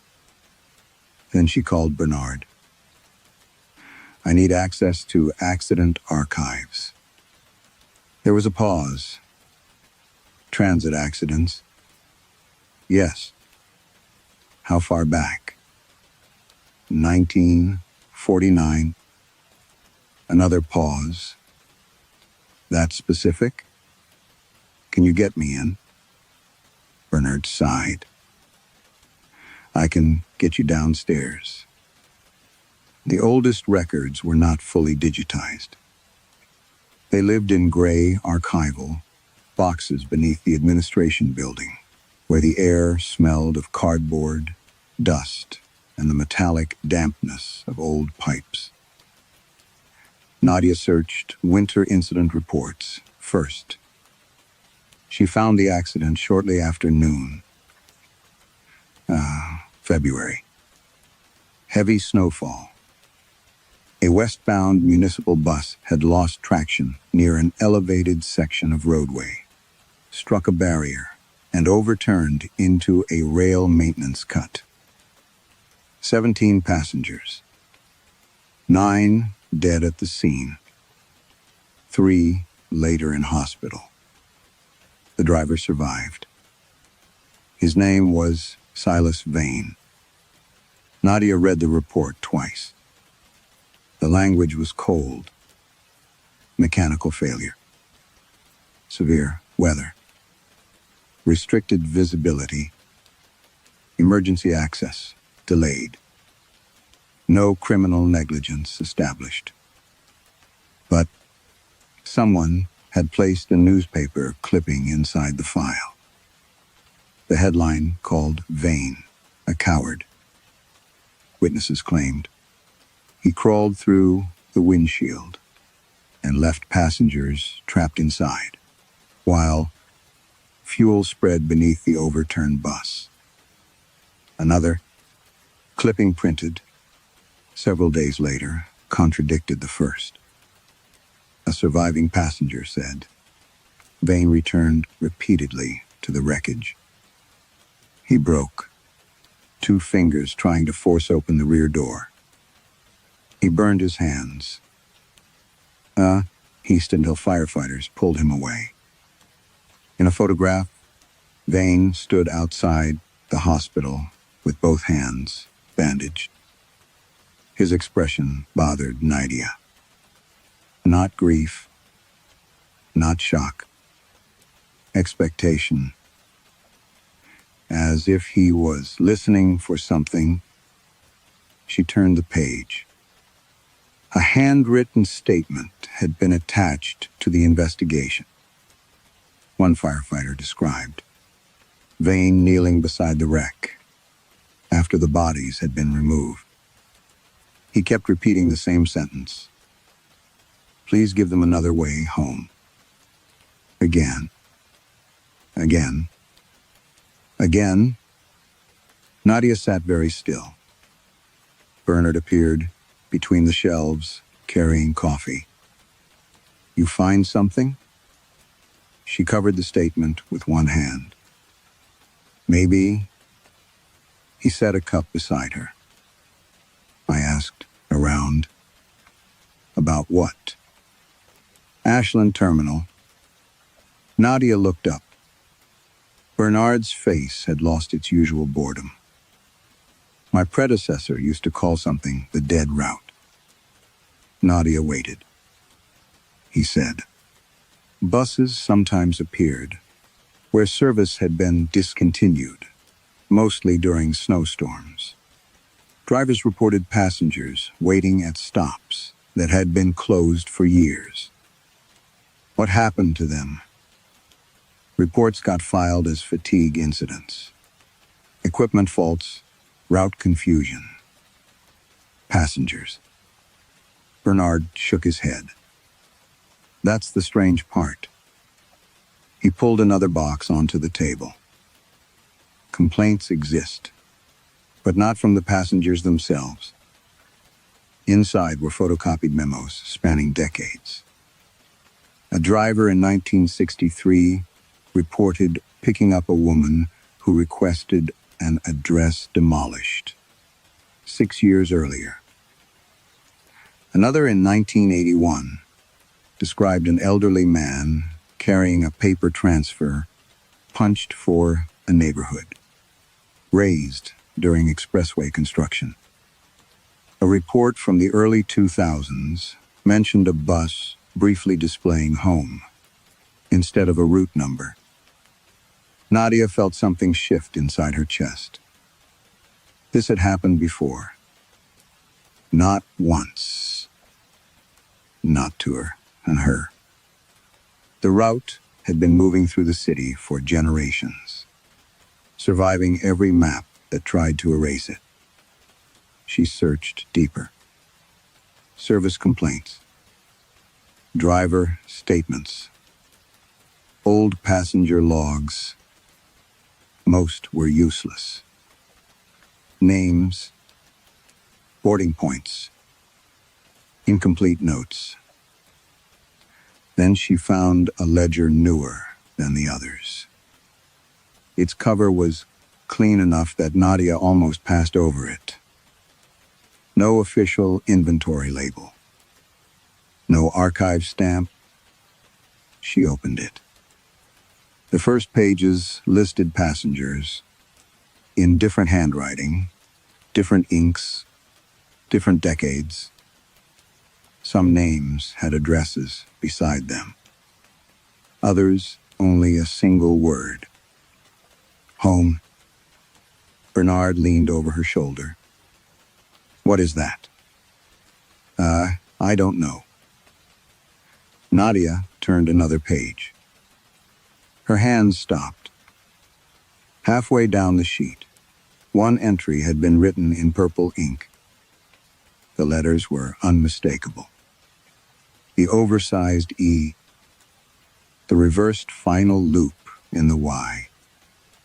Elena Reyes. Beside her daughter's name was a date. Nadia read it once. Then, again. It was from several months earlier. And in the destination column, someone had written, home, before Mom left. Nadia did not touch the ledger again. She stared at Elena's handwriting until the purple letters seemed to detach from the page. Several months, Bernard said quietly. Nadia looked at him. What? The date. That was several months ago. I can read. Bernard stepped back. Nadia, shut the ledger. Her first instinct was to call Elena. Then she remembered there was no number to call. That thought frightened her more than the ledger. She could still remember Elena's laugh, the way she twisted her hair when lying, the scar beneath her left knee from falling off a scooter. But the memories no longer felt fixed. They shifted when she examined them. Nadia left the archive, carrying photographs of the ledger pages and copies of the old accident reports.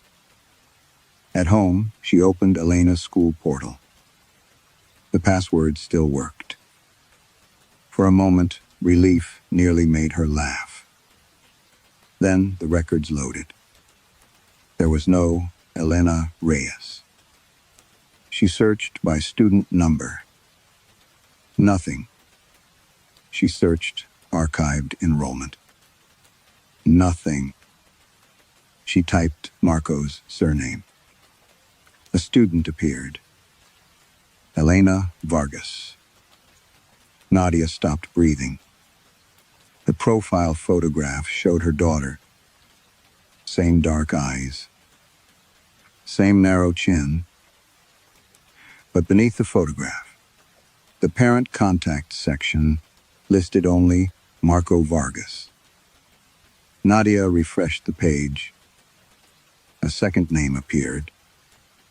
Nadia Vargas. Her hands went cold. No. She refreshed again. Now, Elena's attendance record had changed. Perfect attendance in 4th grade. Nadia remembered staying home with her during a fever that lasted 3 days. Or had Marco stayed home? She opened an old email account. Hundreds of messages rearranged themselves. As she watched, subject lines changed and photos appeared in threads that had once been empty. School plays, birthdays, family vacations. A picture from Wisconsin showed Nadia, Marco, and Elena standing beside a frozen lake. Nadia remembered refusing that trip because she had taken an extra weekend shift. Yet there she was, arm around Elena, smiling, wearing a red scarf Nadia had never owned. The room seemed to tilt. She clicked another photograph. Elena at 11. Nadia beside her at a science fair. Another. Christmas morning. Another. Marco's birthday. Another. The three of them, beneath a summer sky, sunburned and squinting. Each image replaced something Nadia knew had happened without her. And with every replacement, the original memory weakened. She remembered a missed birthday call. Then remembered blowing out candles beside Elena. Both memories existed for several seconds. Then the missed call faded. Nadia stood so quickly, the chair fell backward. No. The word came out louder than she intended. Her apartment was silent. On the refrigerator, magnets held unpaid bills and grocery coupons. And a photograph. Nadia approached it slowly. She had kept that photograph for years. Elena, at 8 years old, missing one front tooth, holding a plastic trophy from a school reading contest. Nadia had not attended. She remembered Marco sending the picture afterward. Now Nadia was standing beside Elena. Her hand rested on her daughter's shoulder. She wore the same red scarf. Nadia pulled the photograph free. On the back, in Marco's handwriting, was a date and one sentence. Best mom in the room. Nadia nearly dropped it. The phone rang. Marco, she answered immediately. Nadia? His voice was trembling. Do you remember our first apartment? Yes. Which one? She closed her eyes. The answer should have been easy. North Washtenaw after the separation. No. That had been hers alone. Their first apartment had been farther south. Or had they moved there later? I don't know, she whispered. Marco breathed into the receiver. I found a box of family pictures. Don't look at them. What? Marco, don't look at them. Too late. Silence. Then, you were there. Nadia opened her eyes. Where? Everywhere. His voice broke. For everything. The call disconnected. Nadia looked again at the photograph in her hand. The image had changed while she was listening. Elena was older now. Maybe 13. The plastic trophy was gone. Marco stood beside her. Nadia stood on the other side. They looked like a family that had remained intact. But something was wrong with Nadia. She leaned closer. The woman in the photograph wore Nadia's face. Her eyes. Her mouth. Her hands.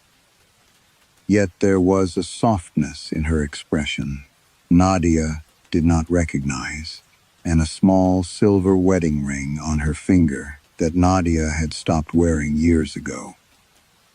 Behind them hung a framed family calendar, filled with appointments, school events, dinners, vacations, a life Nadia had never lived.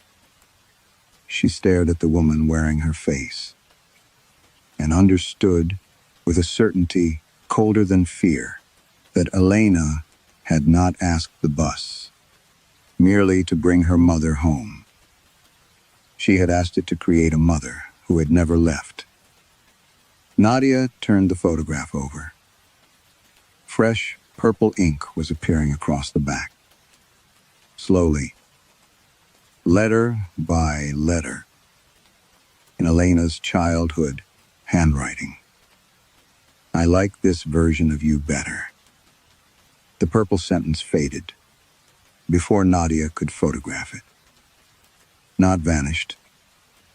Faded as if the ink had been on the paper for years.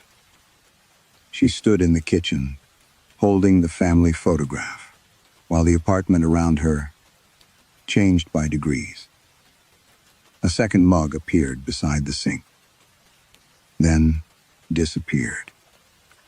The unpaid electric bill on the refrigerator became a permission slip for Elena's school trip. Nadia blinked. The bill returned. She backed away from the refrigerator.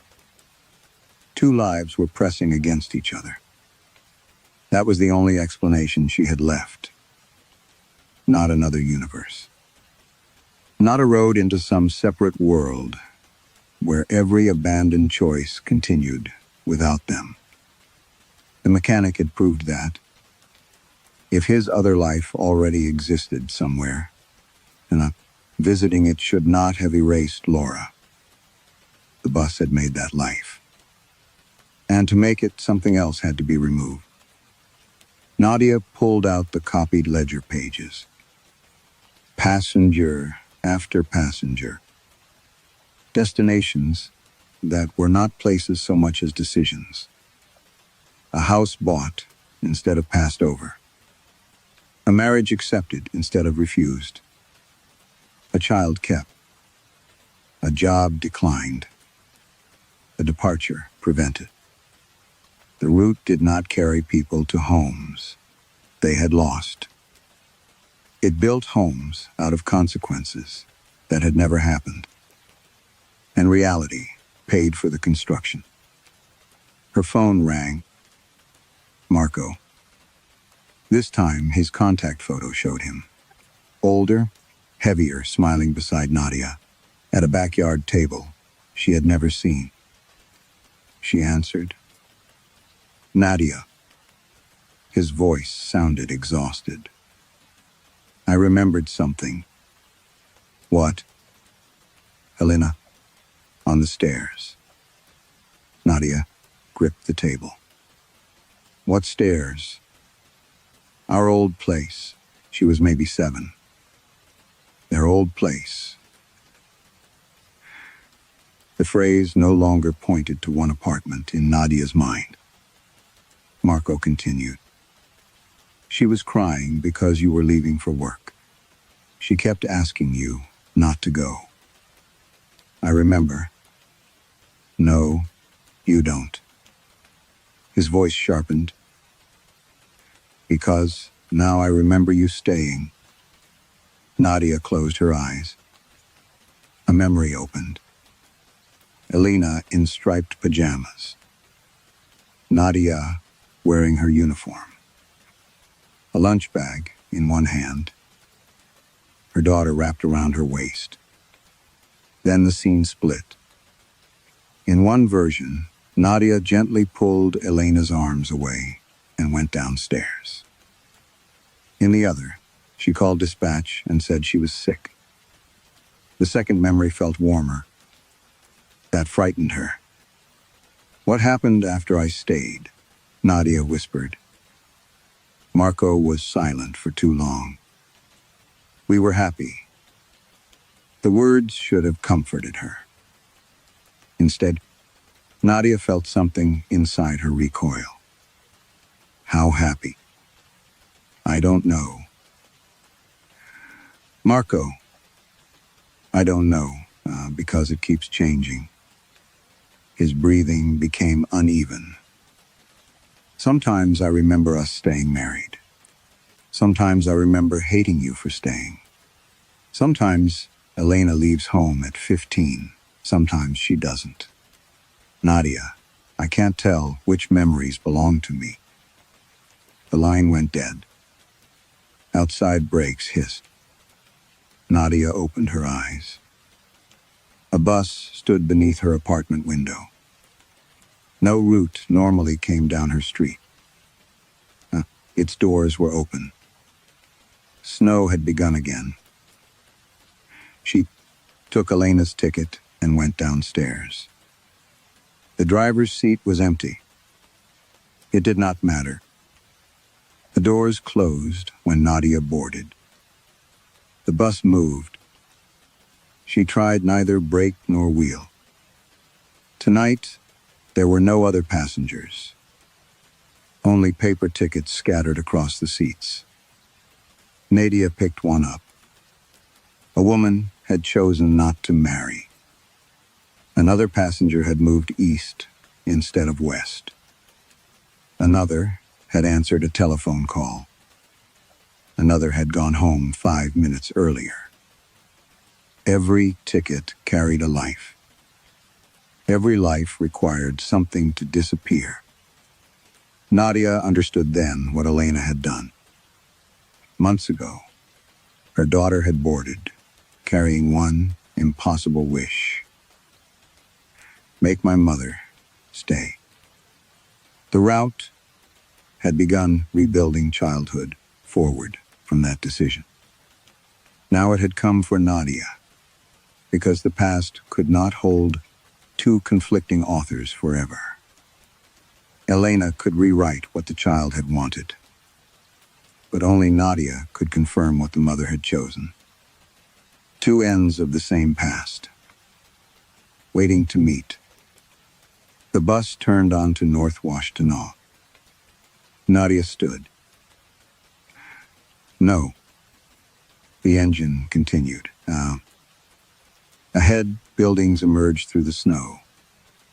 One address glowed brighter than the others. Her old apartment. The place she had rented after leaving Marco. Except, tonight the building looked exactly as it had 10 years earlier. Her curtains hung in the upstairs window. Her old car was parked outside. A cardboard moving box sat near the entrance. And through the third-floor glass, Nadia saw herself. 10 years younger. Still wearing her coat. Still holding the suitcase she had packed on the night. Everything divided into before and after. The bus stopped. Above the windshield, the destination display changed. Home. Final stop. The doors opened onto 10 years ago. Nadia stepped down. Snow touched her face, but the air was warmer than it should have been.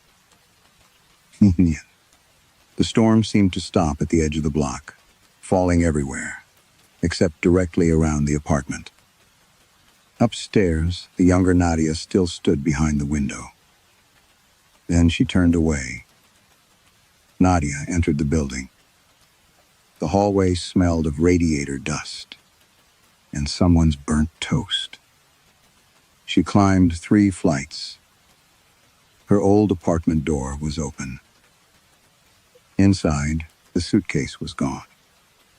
So was the younger woman. Instead, morning sunlight filled the kitchen. Marco stood at the sink, washing breakfast dishes. Elena sat at the table, 7 years old, swinging her legs beneath the chair. Mom.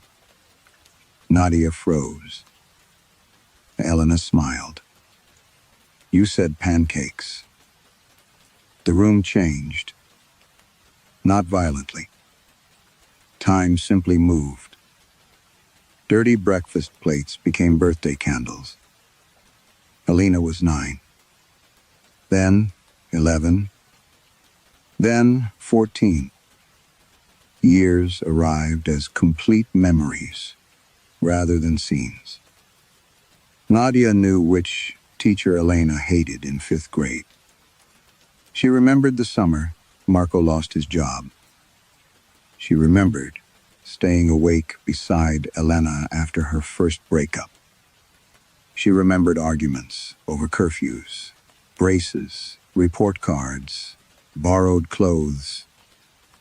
She remembered every birthday, every Christmas, every ordinary Tuesday. A life flooded into her so completely that for several seconds she forgot there had ever been another one. Then she saw the red scarf hanging by the door. Nadia touched it. Something hurt. A different memory surfaced. Elena, at 13, refusing to answer Nadia's calls. Elena, learning to take the train alone. Elena, spending summers with cousins because Nadia could not afford a trip. Elena, growing cautious. Funny. Angry. Self-reliant. Real. The kitchen shifted. Adult Elena now stood beside the refrigerator. Not 16. Older. 20, perhaps. She wore hospital scrubs. Nadia stared. "You're a nurse?" Elena laughed. "Mom, you know that." But Nadia did not. The room flickered. Now, Elena wore an art school sweatshirt. Then, a restaurant uniform. Then, a wedding ring. And nothing familiar at all. Possibilities. Not a life.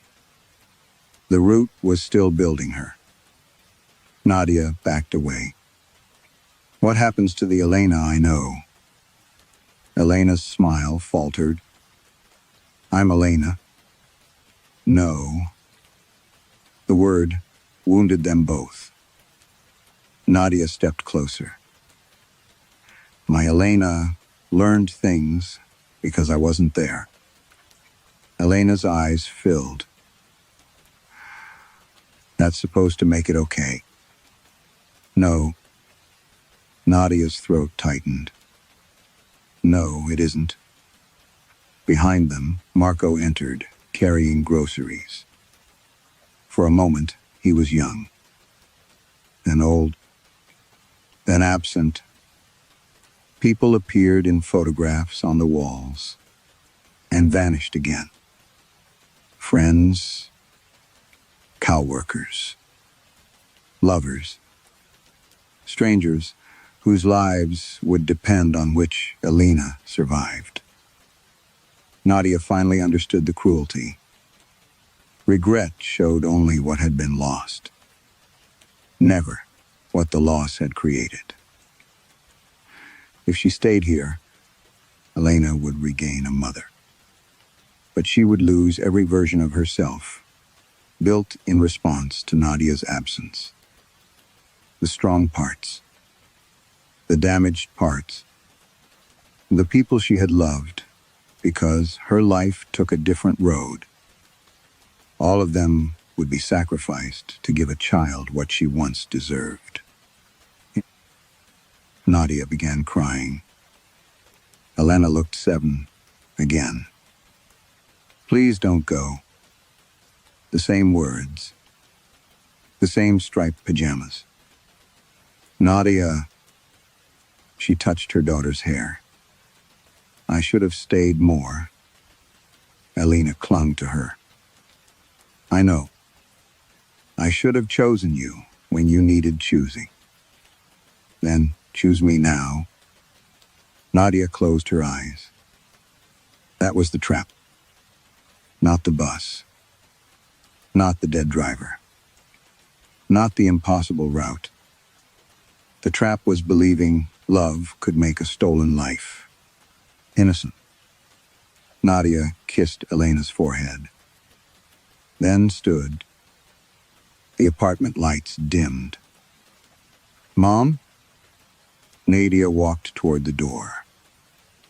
Elena followed. "Mom?" Nadia stepped into the hallway. Behind her, the apartment began changing faster. Birthdays, arguments, breakfasts, graduations. 1,000 unreal memories flashing through warm rooms. Nadia reached the stairwell. Elena screamed, "Don't leave me again." Nadia stopped. Every part of her wanted to turn around. Instead, she whispered, "I already did." Then she ran. Outside, the bus waited with its engine idling. Nadia climbed aboard. Tickets covered the floor. She found an emergency flare beneath the driver's seat. No.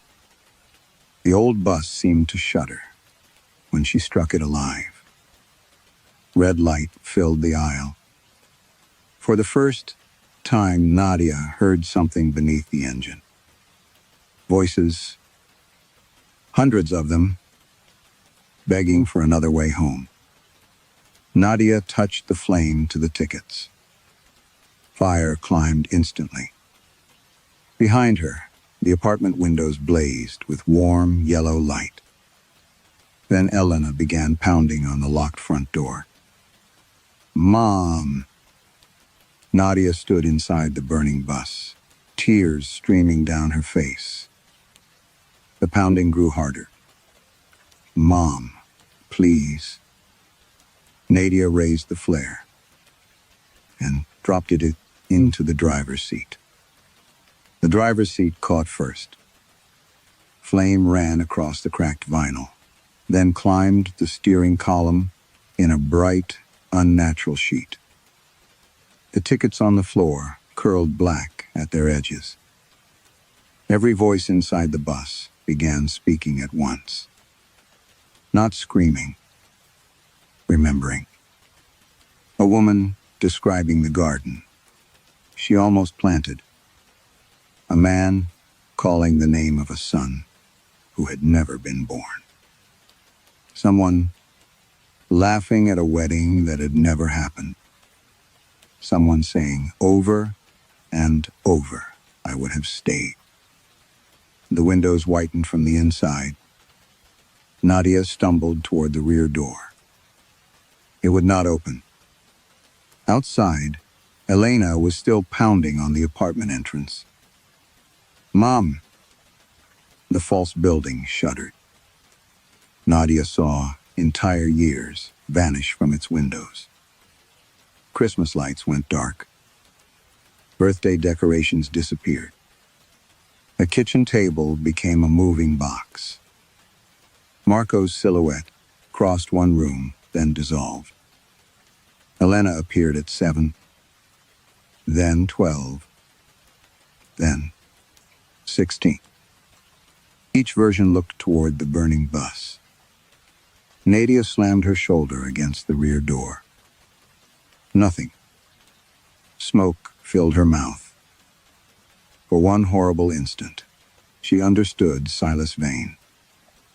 Another way home. The prayer of a man who could not accept that some doors closed before anyone was ready. Nadia struck the glass with the emergency hammer. Once. Twice. On the third blow, the window shattered. Cold air rushed inside. She climbed through. Behind her, the bus burned without melting the snow beneath it. The false apartment collapsed inward without sound. Elena's pounding stopped. Nadia turned. The building was ordinary again. Dark windows. No child at the door. No impossible years waiting upstairs. Only snow. Then her phone rang. Nadia stared at the screen. Elena, her hands shook so badly, she nearly dropped it. She answered. Mom? Elena sounded sleepy.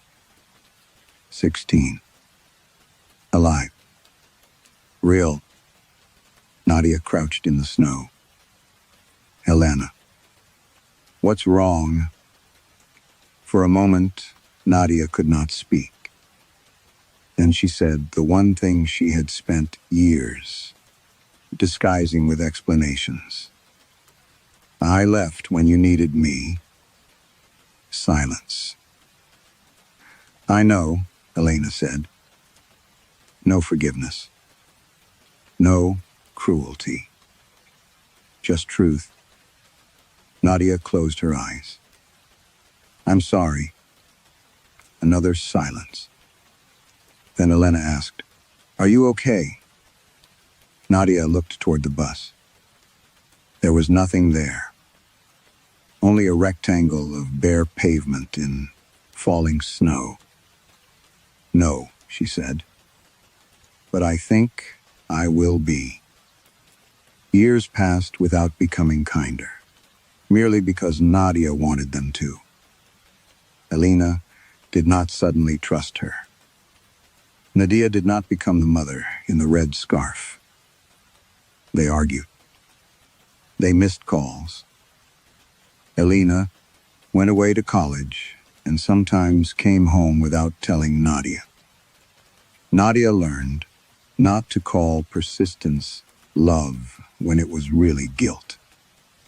She learned to apologize without adding reasons.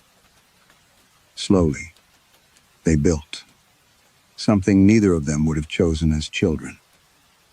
Not the life they should have had. The life they still had time to make. Nadia eventually left night driving. She kept Elena's purple ink ticket in a locked drawer, though most of the writing faded until only one word remained legible. Home. On a January evening, years later, Elena came over for dinner. She arrived late, carrying dessert and complaining about traffic. They ate too much. They disagreed about something trivial. They laughed before resolving it. When Elena left, she hugged Nadia in the doorway. And no hesitation, that ordinary gesture stayed with Nadia after the elevator closed. She washed the dishes, turned off the kitchen light, then noticed an unfamiliar glow through the window. Across the street stood a bus shelter. Nadia stopped. There had never been a stop there. The shelter was new and old at once. Clean glass, black metal snow gathering along its roof. No one waited beneath it. Nadia approached the window. An electronic display hung above the empty bench. For several seconds, it showed nothing. Then amber letters appeared. Nadia felt the old ticket in the locked drawer behind her as surely as if it were pressed against her palm. She did not go downstairs. She did not look away either. Outside, snow began filling the untouched sidewalk around the shelter. The display changed one final time. Home, 3 minutes. Regret often asks the most dangerous question, in the gentlest voice. What if you could go back? But changing one choice does not restore, only what was lost. It also erases everything that grew afterward. The people we became, the relationships we found, even the strength born from wounds we never should have received. Nadia's choice does not make her past acceptable. It makes it hers. Perhaps that is why the bus can never truly disappear. There will always be another night, another passenger, another life that seems better from the outside. If your bus arrived, would you board?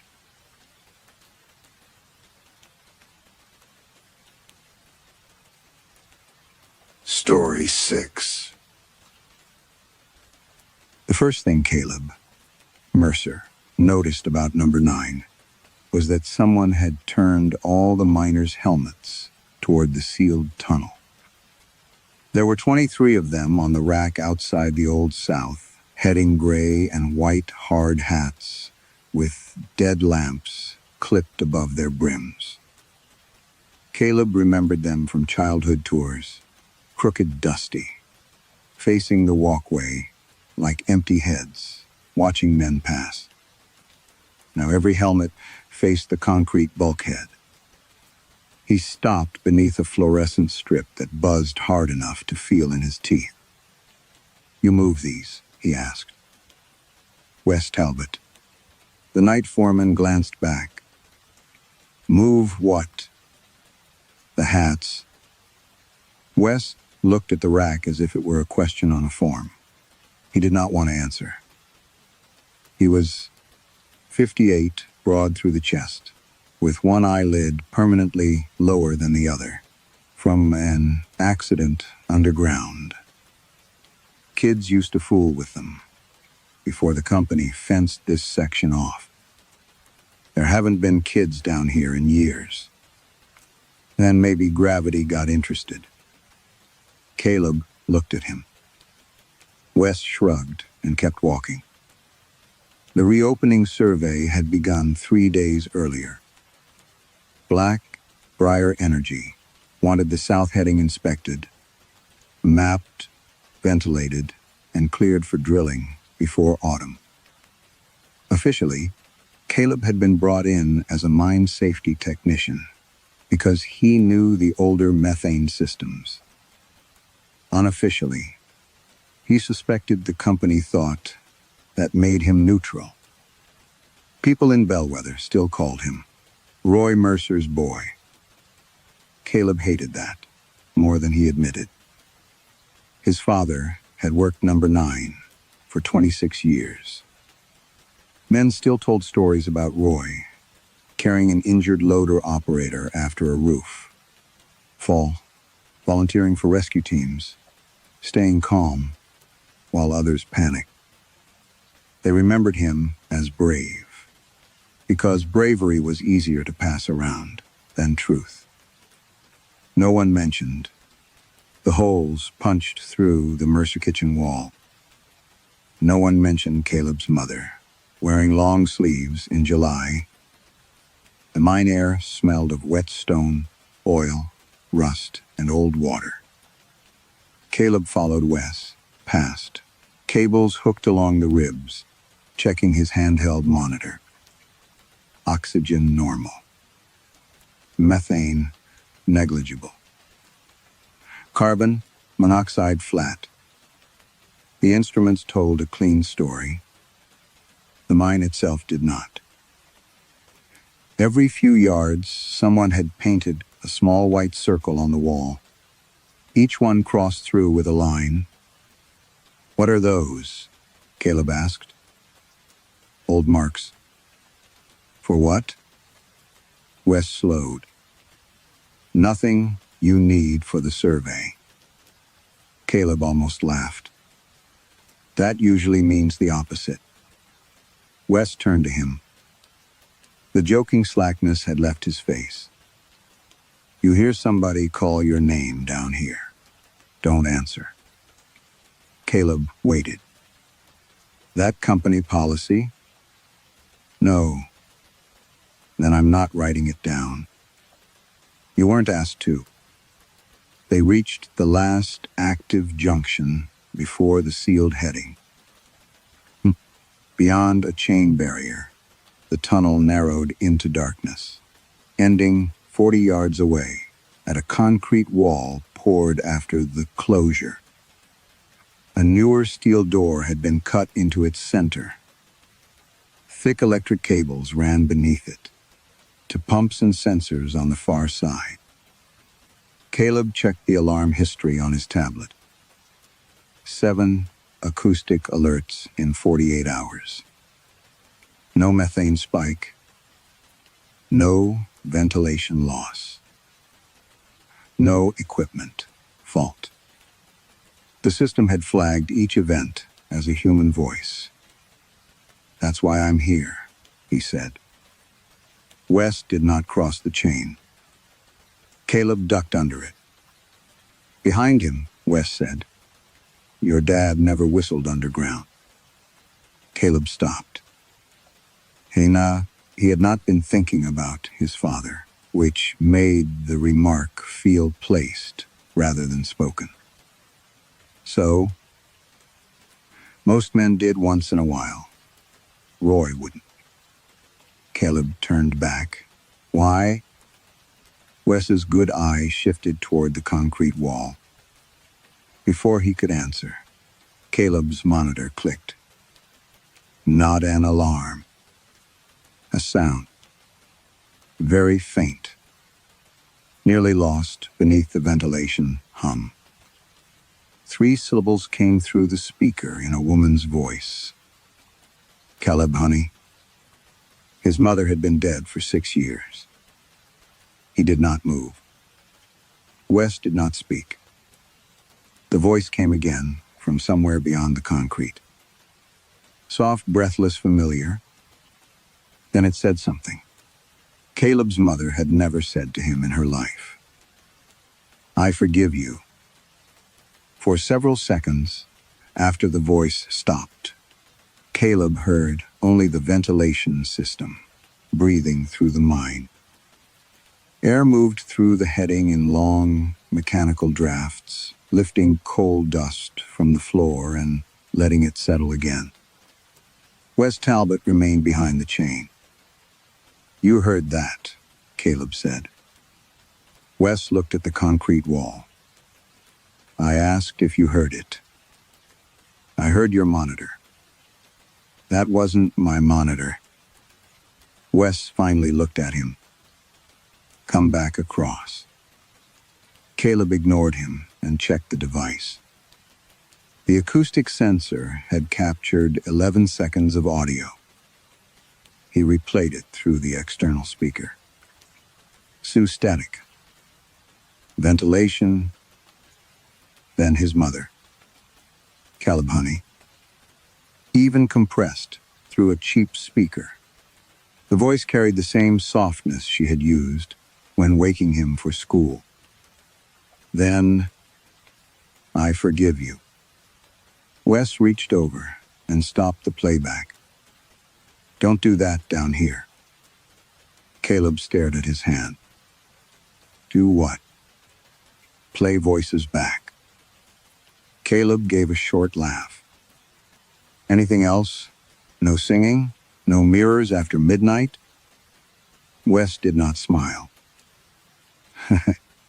"You think all those rules were invented because miners had nothing better to do?" Caleb slipped the monitor into his vest. "I think men trapped underground for 12-hour shifts invent a lot of things." "That right?" "Yes." "Then don't whistle." Caleb almost did it, simply because Wes had told him not to. Instead, he ducked back beneath the chain. The rest of the shift passed with an ordinary precision that irritated him more than another voice might have. Crews checked roof bolts. Pumps cleared brown water from low sections. Electricians traced old cable runs. Men ate sandwiches from plastic bags and drank coffee that smelled burnt enough to strip paint. And everywhere Caleb looked, the old habits persisted. No one whistled. Near the south, heading conversation shortened automatically. Men who joked loudly beside the loading equipment lowered their voices when passing the white cross circles. Twice, Caleb watched miners stop talking entirely until they had moved beyond them. At lunch, a younger roof bolter, named Travis Reed, started telling a story about hearing his brother shout from an unused ventilation cut the previous winter. An older miner kicked his boot under the bench. Travis stopped mid-sentence. Caleb put down his coffee. Go on. Travis looked at the older man. What did your brother say? Nothing. You just said? I said. I thought I heard him. Was your brother working that shift? Travis rubbed his thumb along a crack in the table. My brother's in Kentucky. Caleb leaned back. So, why didn't you report it? The older miner answered for him. Because he didn't answer. Caleb felt something tighten behind his ribs. That doesn't make sense. It does if you grew up here. There it was again. The same hometown certainty he had hated since adolescence. The belief that knowing a place excused refusing to explain it. His father had benefited from that kind of silence. Everybody knew Roy drank too much after long shifts. Everybody knew Margaret Mercer sometimes missed church because she was feeling poorly. Everybody knew, which meant nobody had to say anything. Caleb stood. Superstition isn't a safety procedure. The older miner met his eyes. Neither is pretending you're smarter than dead men. By the end of the shift, Caleb had documented 4 unofficial rules. Do not whistle underground. Do not answer anyone you cannot see. Do not repeat. A voice heard near a sealed heading and near the cross circles. Speak only when necessary. He wrote none of them into the official report. Instead, he returned alone to the South Junction. The helmet rack was still there. 23 empty helmets facing the wall. Caleb connected his recorder directly to the acoustic sensor and increased the gain. For several minutes, there was only air. Then, something scratched faintly beyond the concrete. Not claws. More like stone being dragged slowly across stone. Caleb held his breath. A woman spoke. Not his mother this time. His grandmother, Evelyn. He knew the voice immediately. The thin Appalachian drawl. The slight tremor at the end of every sentence. She had been dead for 11 years. Caleb, the voice said. He remembered Wes's warning. He said nothing. The voice continued. Tell Harlan I kept my lamp burning. Caleb frowned. His grandmother had never known anyone named Harlan. Behind him, a boot scraped the floor. Wes stood beneath the fluorescent light, his face drained of color. What? Caleb whispered. Wes looked toward the wall. Then, at the recorder. That wasn't her sentence. Caleb's skin prickled. You know it. Wes nodded once. My granddad heard those exact words in 1987. He swallowed. From a man they never brought out. Wes refused to say anything else underground. He waited until they were back in the maintenance trailer, above ground, with the mine entrance visible through rain-streaked glass, before he spoke again. "Harlan Pike," he said. "Shuttle car operator. Killed in the South collapse." Caleb sat across from him with the recorder between them. 1987. Wes nodded. They found 3 bodies. Harlan wasn't one of them. "And your grandfather heard him." "Not Harlan." Somebody else saying Harlan's last words. Caleb stared at him. "That's not what you said." "I said, my granddad heard those words." "From who?" Wes rubbed both hands over his face. "Depends who you ask." That was the end of the conversation. By morning, Caleb had transferred both recordings to his laptop and locked himself inside the temporary safety office. He told himself he was looking for contamination. Old mines were full of acoustic tricks. Ventilation systems carried speech through distances that seemed impossible. Steel rails transmitted vibration. Water pipes behaved like crude telephones. Even radio bleed could produce fragments that sounded eerily familiar once the brain decided what it wanted to hear. Pareidolia, Caleb thought. Memory, filling holes. Grief, doing what grief did.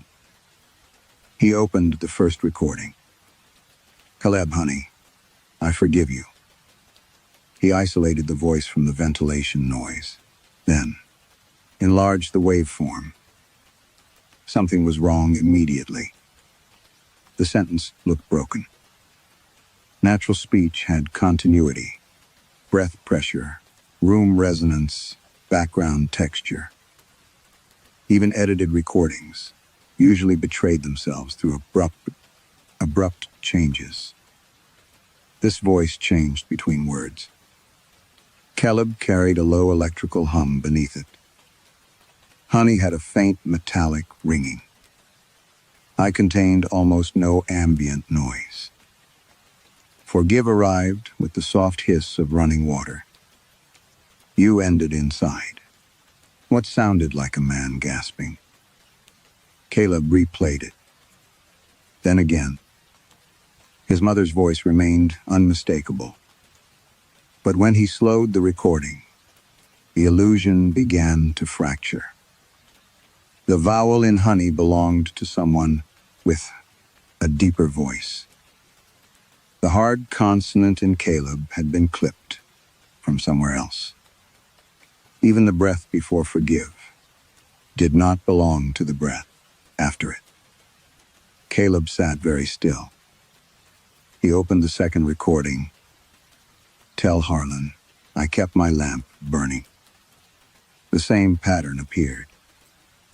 Not words this time. Syllables. Fragments. Tiny pieces of speech joined so precisely that at normal speed they became one voice. He isolated Harlan. The name contained 3 separate acoustic environments. The first sound carried echo.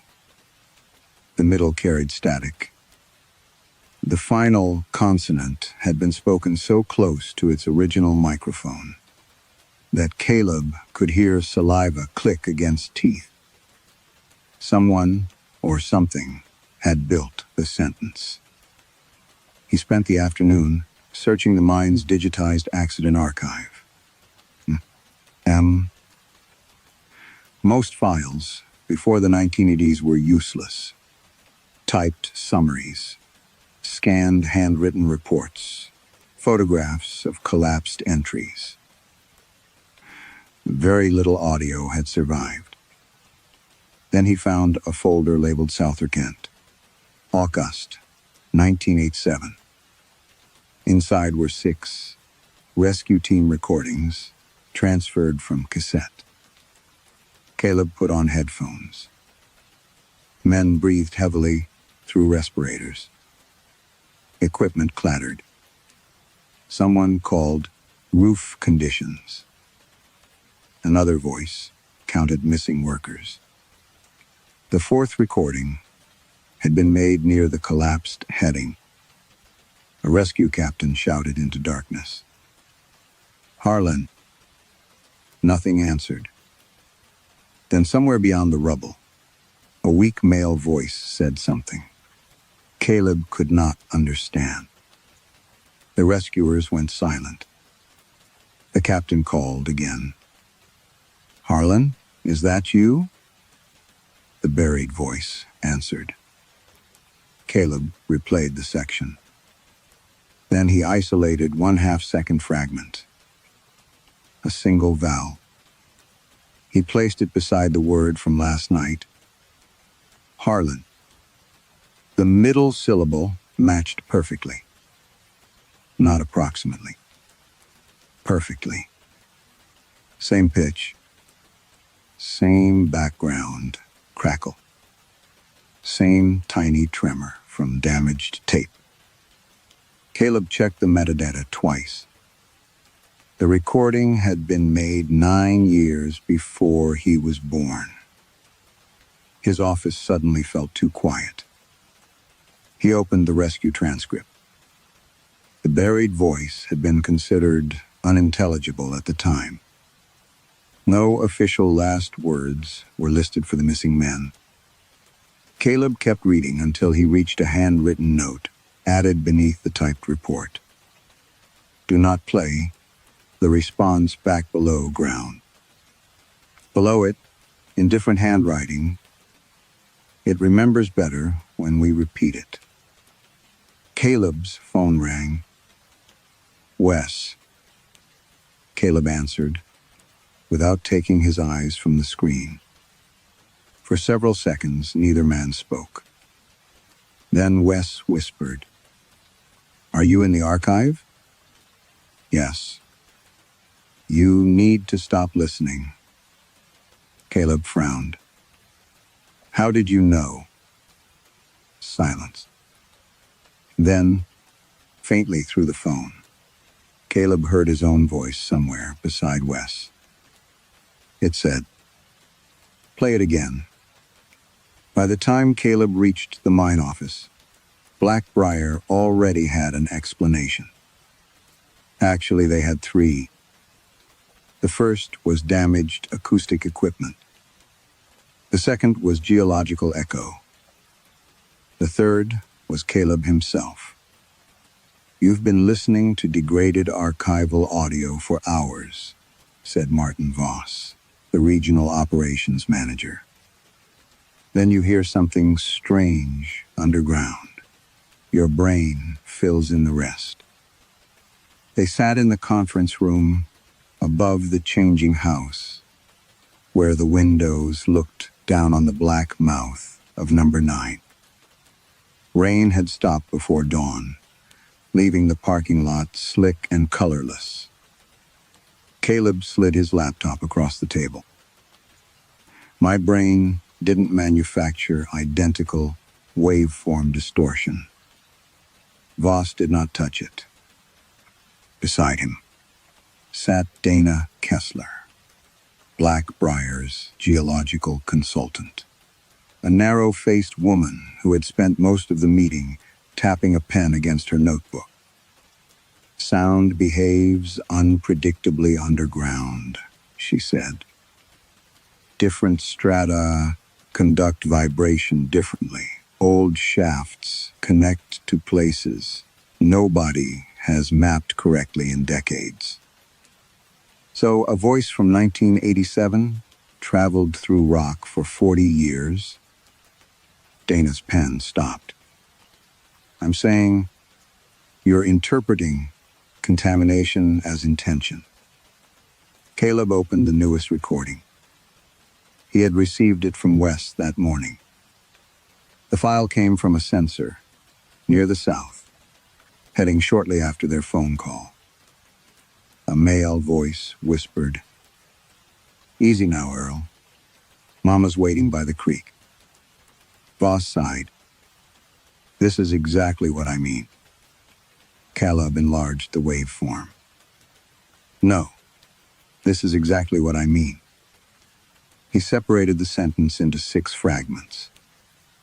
The first came from an emergency cassette, recorded during a roof fall in 1974. A dying miner, named Lester Crow, had said easy, while another man tried to free his crushed leg. The sound now came from a ventilation recording made during a methane fire 12 years later. Earl belonged to Harlan Pike. Caleb had found the name buried inside the 1987 rescue tape. Mama's came from a man named Vernon Clay, killed in a haulage accident in 1959. Waiting was older. Much older.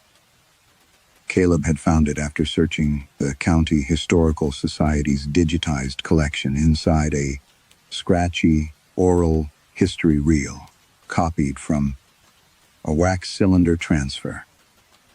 The speaker had survived an explosion in Number 9's predecessor mine in 1911. The word had been spoken while he described what another miner screamed before the smoke reached him. Voss finally leaned toward the screen. Caleb pointed at the final fragment. By the creek, no one spoke. "This part doesn't exist in any official Blackbriar archive," Caleb said. Dana frowned. "Then, how are you identifying it?" "Because the background does." He played the fragment alone. A breath. 2 words. Then 3 metallic knocks. Caleb replayed them. Knock. Pause. Knock, knock. Dana's face changed first. "What is that?" "Old emergency code. Before modern communications, 3 strikes meant men were alive behind a fall." Voss folded his arms. "That proves nothing. It proves the source was underground."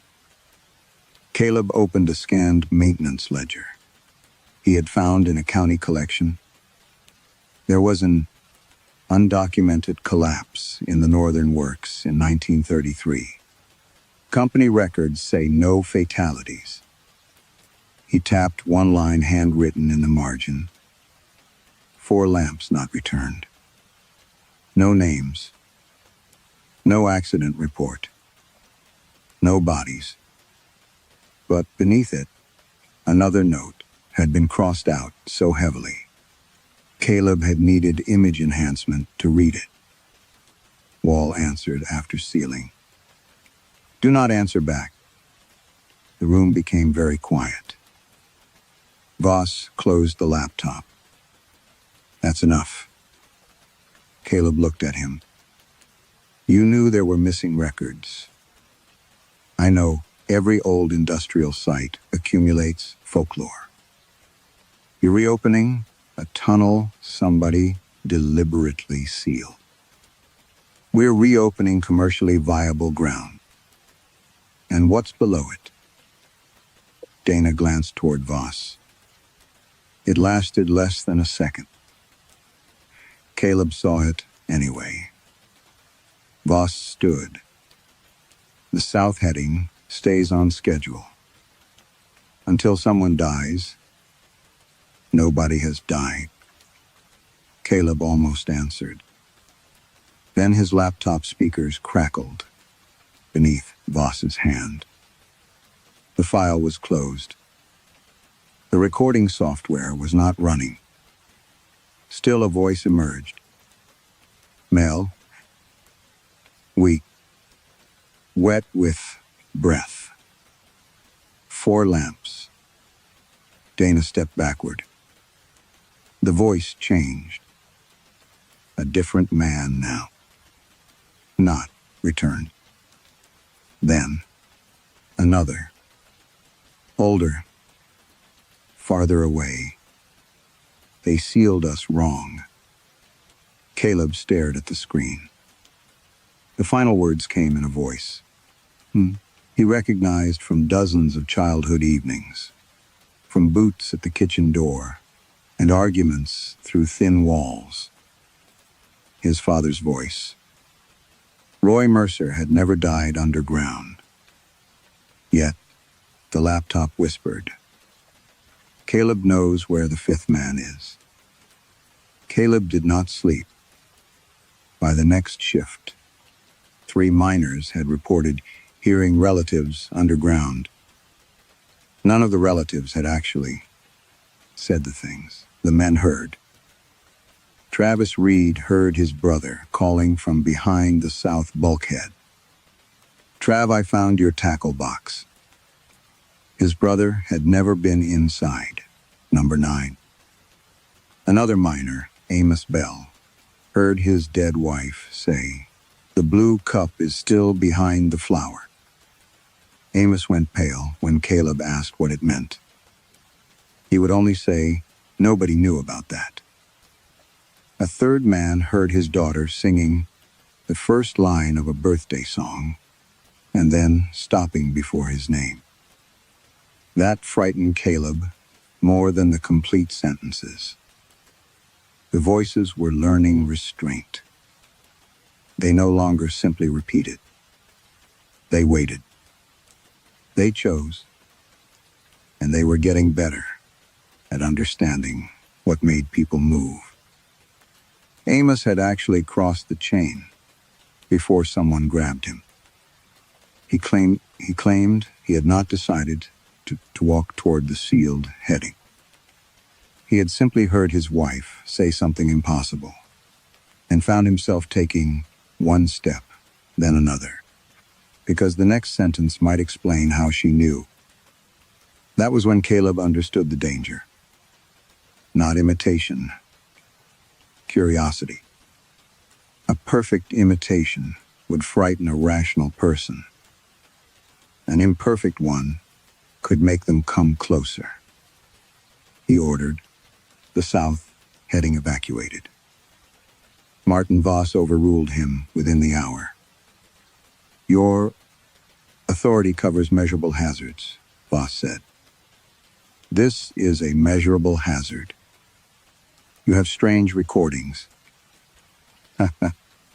"I have workers walking toward a sealed tunnel because dead relatives are speaking to them." Voss lowered his voice. "You have workers sharing folklore during a reopening operation." Caleb stared at him. "That's what you're calling it. That's what I'm documenting." There it was again. Not ignorance. Selection. The same careful act Caleb remembered from Bellwether when he was young. People saw the bruise but chose the explanation that required nothing from them. He hated Voss for it. Then hated himself for recognizing the habit. That evening, Caleb returned below with Wes. They carried no radios. Wes insisted on it. No unnecessary speech. No names. No playback. The old rules. Caleb almost argued, then realized he had begun obeying them too. The 23 helmets still faced the wall. One had fallen from the wreck. Neither man picked it up. They stopped beside the white crossed circle, nearest the bulkhead. A faint noise came from beyond the concrete. Breathing. Slow. Human enough to make Caleb's skin tighten. Then Roy Mercer spoke. "Boy." Caleb's jaw locked. His father had used that word when he was angry. Never. Caleb. Always. Boy. Wes touched Caleb's sleeve. The voice continued. You remember the kitchen door. Caleb stopped breathing. Wes whispered, Don't. Beyond the wall, Roy said, You remember your mother holding it shut. The concrete between them suddenly felt thin. Caleb saw the kitchen without wanting to. Hello, linoleum. A chipped white refrigerator. His mother, pressing both palms against the pantry door, because Roy had thrown something at her and then gone outside to cool off. Except that was not right. Caleb had spent years telling himself. Roy had gone outside. The voice corrected him. He was in the hallway. Caleb stepped forward. Wes grabbed his arm. Caleb pulled free. My father never said that. Roy's voice changed subtly syllable by syllable. The rhythm remained his. The pieces did not. You heard her ask you to stay. Caleb's stomach turned. He had been 16. His mother had stood in the kitchen, with blood drying beneath one nostril. Stay downstairs tonight. That was what she had asked. Caleb had left anyway. He had walked to a friend's house and slept on a basement couch because he could not bear another night, listening through the wall. His father broke her wrist before morning. Nobody knew Caleb had been asked to stay. He had never told anyone. Caleb, Wes whispered. The voice behind the wall stopped, being Roy. For one terrible second, there was only the soft scrape of stone. Then Caleb heard himself. Not approximately. Not a child's version. His present voice. His exact breath. His exact cadence. It spoke from beyond the concrete. I left because I knew what he would do. Caleb stumbled backward. Wes went rigid. The voice continued. And I was glad it wasn't me. Something heavy shifted behind the wall. Not close. Closer. Then Caleb's voice said, almost conversationally, Now I know which words make you come nearer. Caleb went looking for the old maps, because he no longer trusted the new ones. Blackbriar's digital survey showed the south heading, ending at the concrete bulkhead. Nothing beyond it. No branch tunnels. No abandoned rooms. No reason for a second barrier. But number 9 had been worked for nearly a century under different owners. Different names, different safety, codes, and different kinds of desperation. Minds did not become simpler with age. They became edited. Caleb spent most of the morning in a records annex behind the processing plant, pulling paper maps from dented steel cabinets. Modern plans were clean. Older ones were not. Routes vanished between revisions. Whole headings changed names. Pencil marks crossed out, chambers that still existed underground.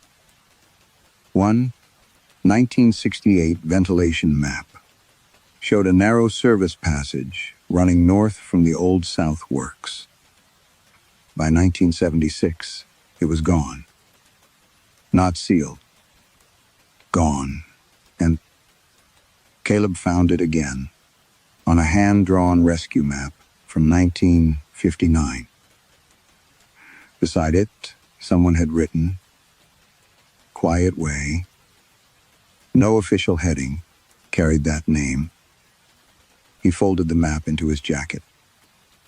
Wes found him outside the annex. "You're going somewhere." Caleb kept walking.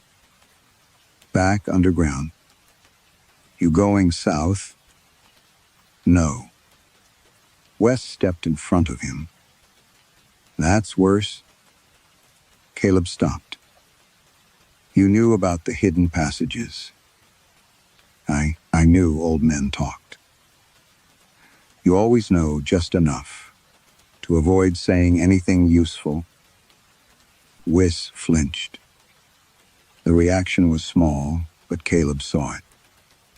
For a moment, Wes looked exactly like the men who had stood on porches after Roy Mercer's funeral, telling Caleb what a good man his father had been.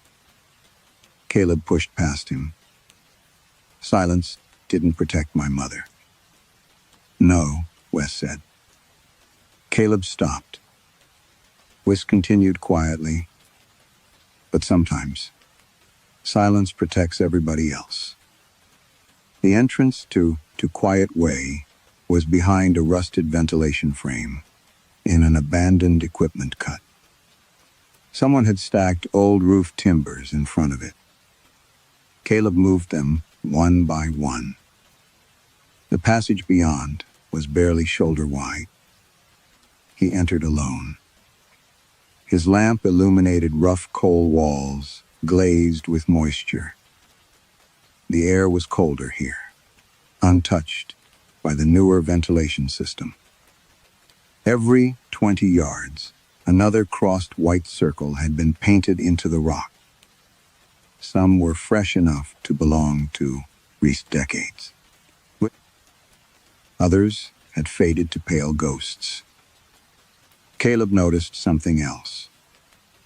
No names. Mining walls were usually full of them.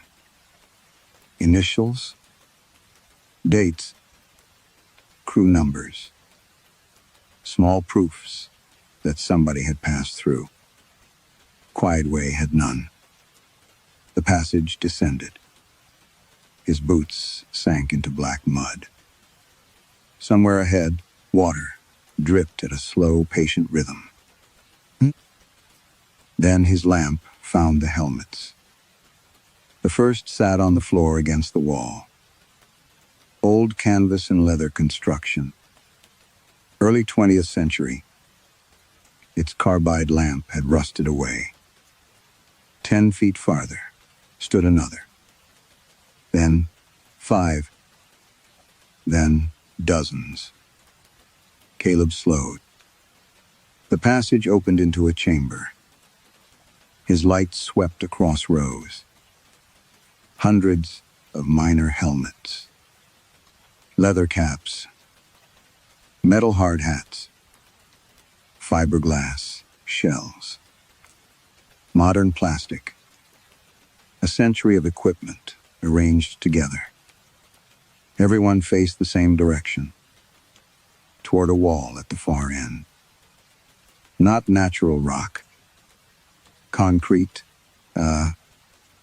older than the south bulkhead.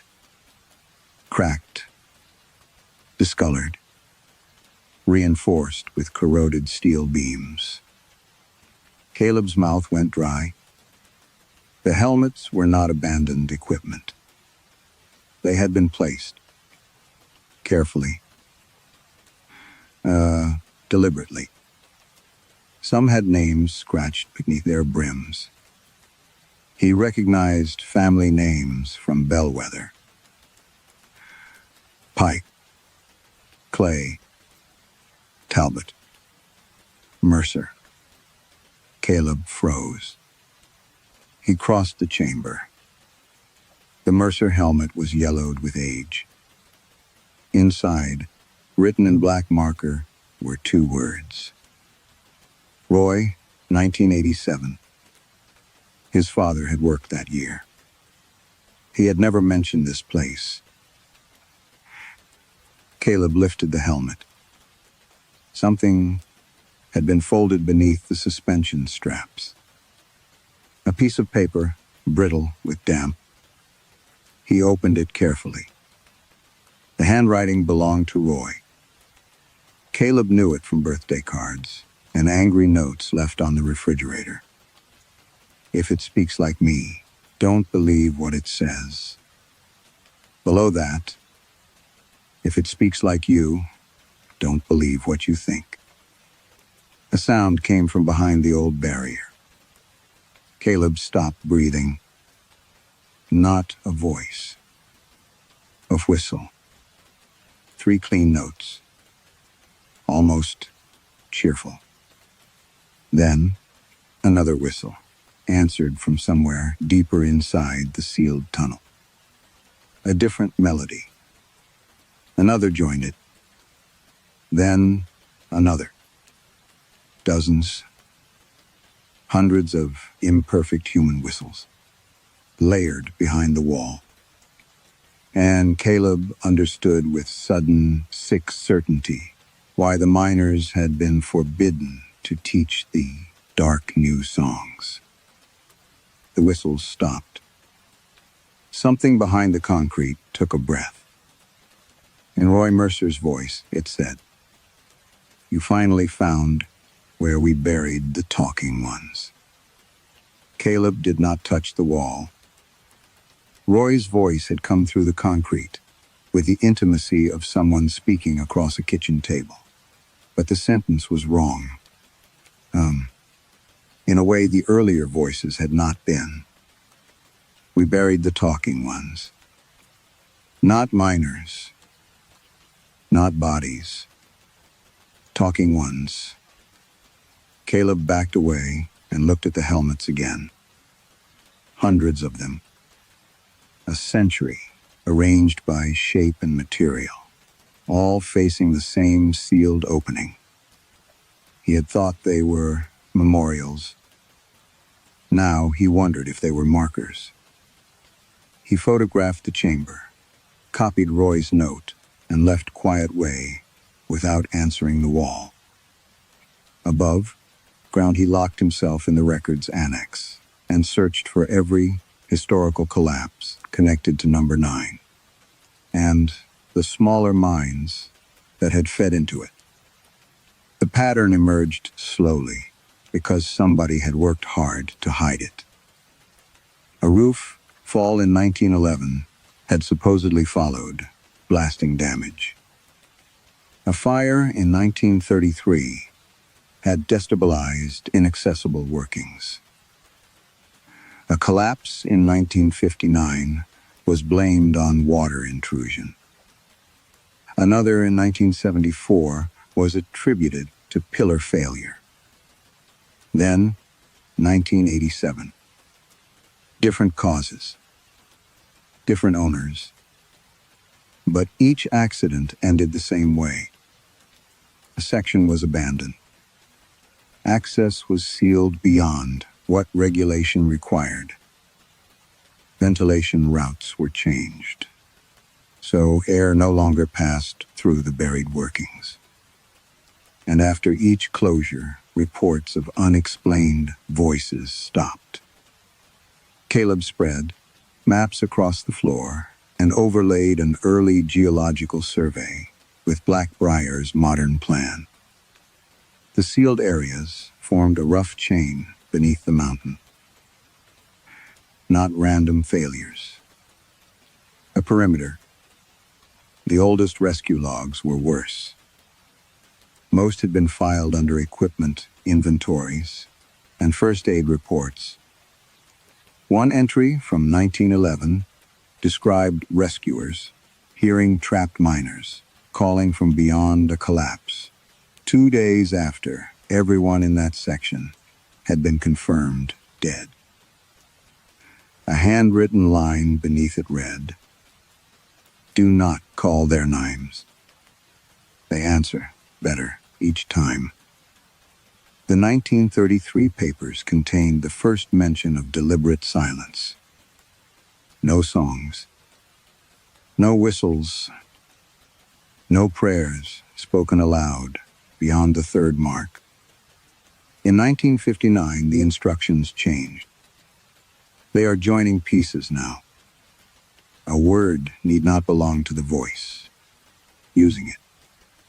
Caleb stopped reading. The crossed circles. Third mark. The mine had not inherited superstition. It had inherited procedure. He opened the 1974 rescue file. Several pages were missing, but a carbon copy remained, folded into the back cover. It was not a rescue plan. It was a demolition order. Charges were to be placed along 3 support pillars while men were still believed missing beyond them. The stated purpose was containment of progressive structural failure. Someone had added by hand, better 6 buried than 600, called. His stomach turned. The collapses had not been failed attempts to reach trapped miners. They had been choices. Every generation had waited until the thing below learned enough to lure reliably, then buried the part of the mine where it had been learning. Not killed it. Reduced its vocabulary. Caleb found the final proof in an altered geological survey from 1987. The original showed a narrow mineral seam running beneath the south, heading and continuing far beyond the sealed works. The revised copy ended the seam at the collapse. Someone had drawn a red line across the original and written, "Do not extrict past this point. Sound carries faster than man." Beneath, that was Roy Mercer's signature. Caleb stared at it until the letters blurred. His father had known. The man Caleb had spent years reducing to one kind of monster, had helped maintain the seal against another. And that did not forgive him. Caleb hated that some part of him wanted it to. A folder slipped from beneath the survey. Inside was a newer document. Blackbriar letterhead. The heading read, South Reserved Recovery Containment. Legacy Review. Caleb read the first paragraph. Blackbriar knew. The historical collapses were deliberate. Knew the acoustic reports. Knew the folk rules. Knew why the old workings had been buried. At the bottom, someone had approved reopening anyway. A note beside the signature read, Acceptable exposure if language acquisition remains below prior threshold. Caleb's hands went cold. Below that, in smaller type, was the threshold criterion. Containment failure begins when the phenomenon can produce an original sentence. From somewhere beneath the annex floor, Caleb's own voice whispered, We passed that yesterday. Caleb stayed in the annex until sunrise. He stopped thinking of the voices as voices. That was the mistake everyone had made. A voice suggested a speaker. A sentence suggested meaning. What lived beneath number 9 had neither. It had patterns. Caleb covered the floor with transcripts, accident reports, rescue tapes, and his own recordings. He marked every phrase that had caused a miner to move toward a sealed section. Names appeared often. Kinship words appeared more. Mama, boy, brother, honey, help, come here. The creatures had learned something simpler than language. They had learned response. A name caused attention. A familiar voice delayed fear. An intimate detail created doubt. An unfinished sentence produced curiosity. A cry for help made people approach, even when every rule told them not to. They did not need to understand what a mother was. They only needed to know that certain sounds arranged correctly made a man walk into darkness. Caleb found the pattern in the oldest records. Early reports described simple repetitions, names, screams, whistles. Decades later came complete borrowed phrases. By 1959, the reports mentioned mixed voices. By 1987, the things below were assembling sentences from fragments. Now they were producing statements, tailored to individual memories. A predator did not need to understand language to understand behavior.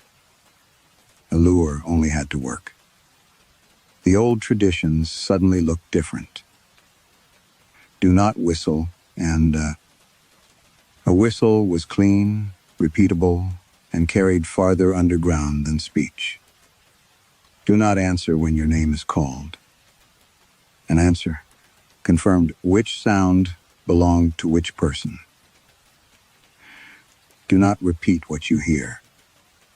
Repetition corrected the creature's mistakes. Speak as little as possible near the marked sections.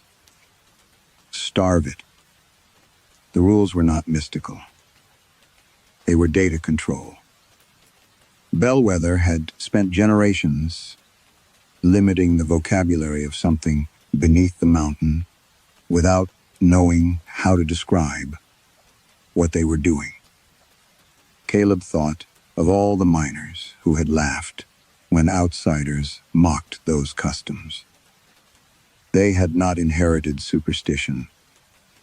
They had inherited containment instructions, stripped of explanations, because explanations were dangerous too. He was still sitting on the floor when the annex door opened. Martin Voss stepped inside. He saw the documents. His expression changed only slightly. That material is company property. Caleb held up the Blackbriar report. So is this? Voss shut the door. For a moment, neither man spoke. Then Caleb said, "You knew. We knew there were historical acoustic incidents. You knew. People sealed entire sections because something down there was learning to call them." Voss's jaw tightened. You're describing folklore as biology. You described it as language acquisition. Silence. Caleb stood. What's under the South Reserve? Voss looked tired now. Not frightened. Worse, practical. Gallium-bearing material. Rare earth concentrations. Enough to keep this operation profitable for decades. Caleb almost laughed. So that's it. That's jobs. Schools, houses, families. That's what you tell yourself. I don't have to tell myself anything. Bellwether dies if number 9 closes. Caleb stepped closer. And what happens if the seal fails? Voss glanced toward the floor. We believed controlled reopening could limit exposure. By feeding it night crews, by monitoring acoustic complexity. Caleb stared at him. You were measuring how smart it sounded. How adaptive. Same difference. No, Voss looked directly at him. That distinction matters. Caleb understood then why the company had kept him. Not because he was neutral. Because he was local. Because his father's records connected him to the old containment crews. Because if something happened, Caleb Mercer could be presented as the man who understood the traditions. A useful witness. Or a useful scapegoat. His phone vibrated. Wes had sent a message. No words. Only an audio file. Caleb almost played it. Then stopped. The old rule, do not repeat. He carried the phone outside instead and listened through headphones. At first, there was only breathing. Then Amos Bell's voice. Caleb, don't let them open it. A pause. Travis Reed's dead brother followed. They know which sounds make us turn around. Then Roy Mercer. They know which ones make us keep walking. Caleb felt the morning air, cold against his face. The final voice was his own. Perfect. Calm. It did not sound trapped underground anymore.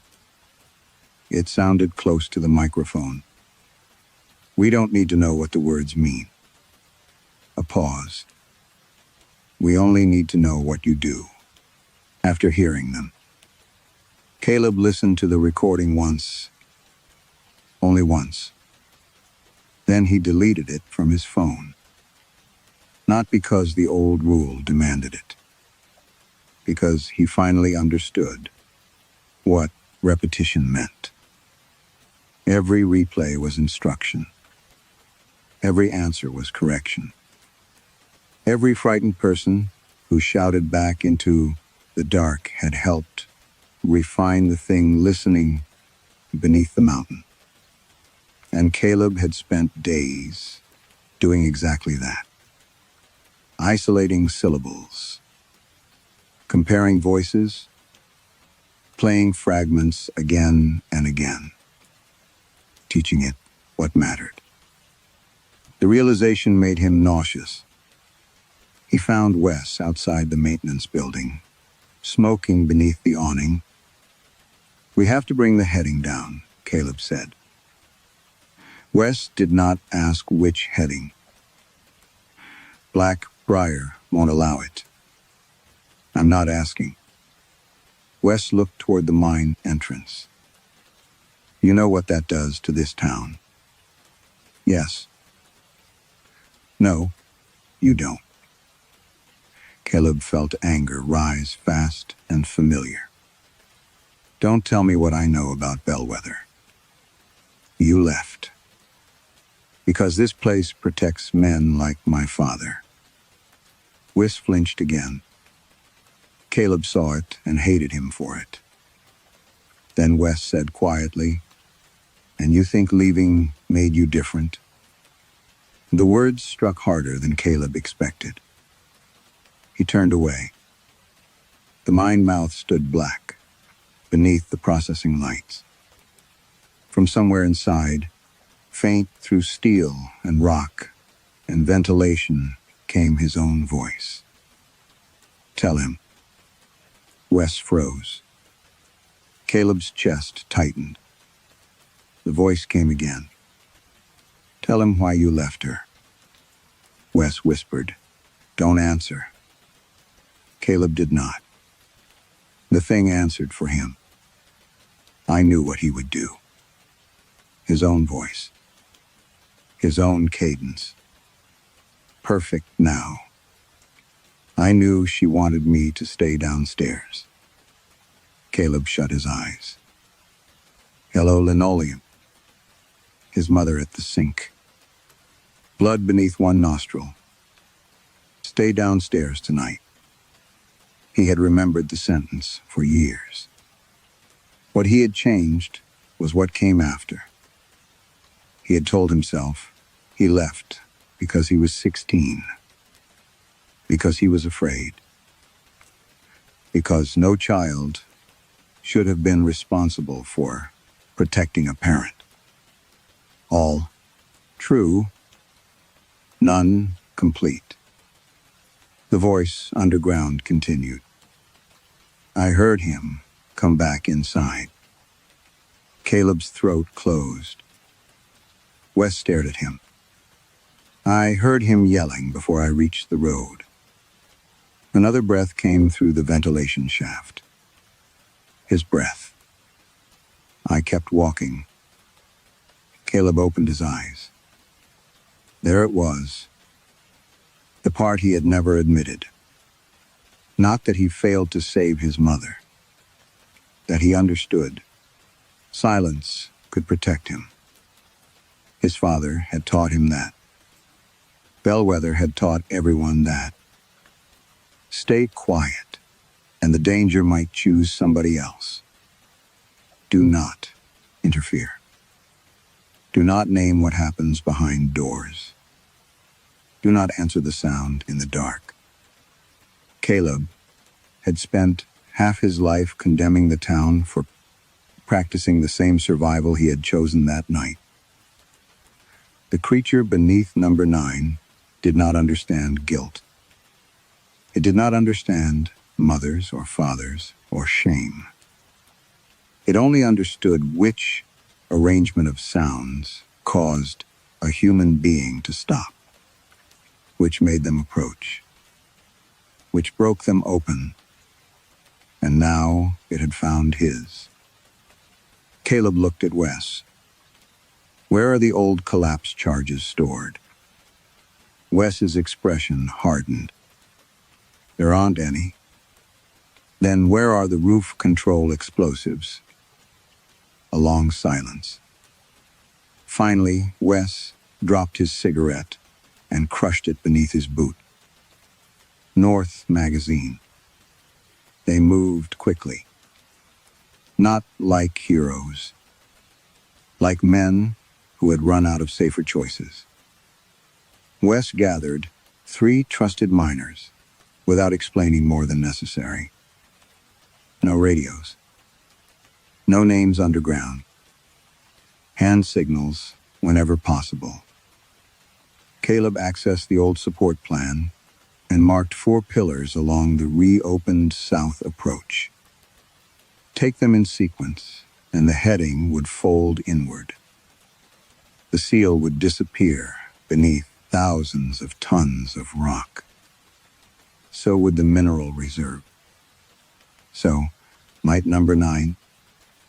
Martin Voss met them at the cage. You do this, he said. Blackbriar closes the mine. Caleb kept fastening his equipment. Maybe 300 jobs.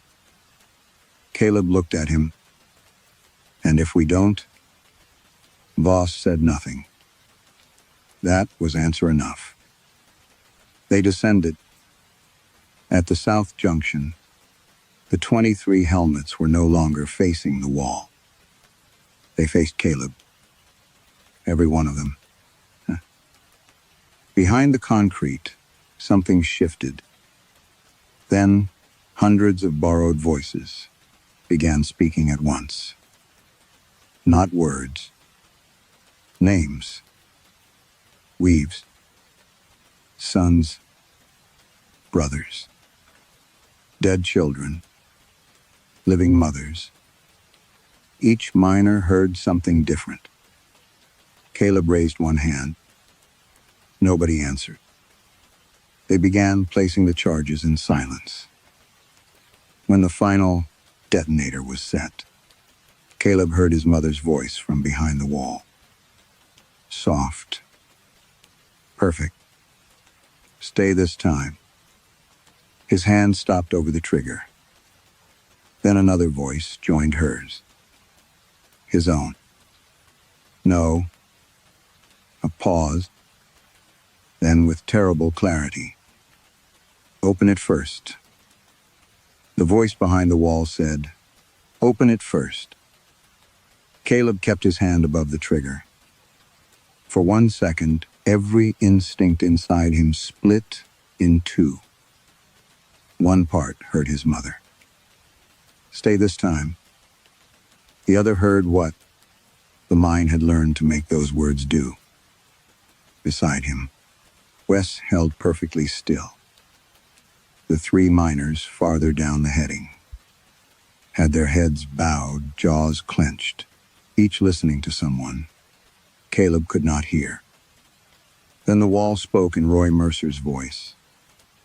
"Boy." Caleb shut his eyes. His father had used that word to make him small. The thing beneath the mountain used it for the same reason, without knowing what small meant. That was enough. Caleb pressed the trigger. The first charge struck like a giant fist against the mountain. Dust punched through the heading. The lights went out. A second detonation followed deeper inside. Then a third, each one changing the shape of the dark. The voices screamed. Not together. Not as creatures. As pieces.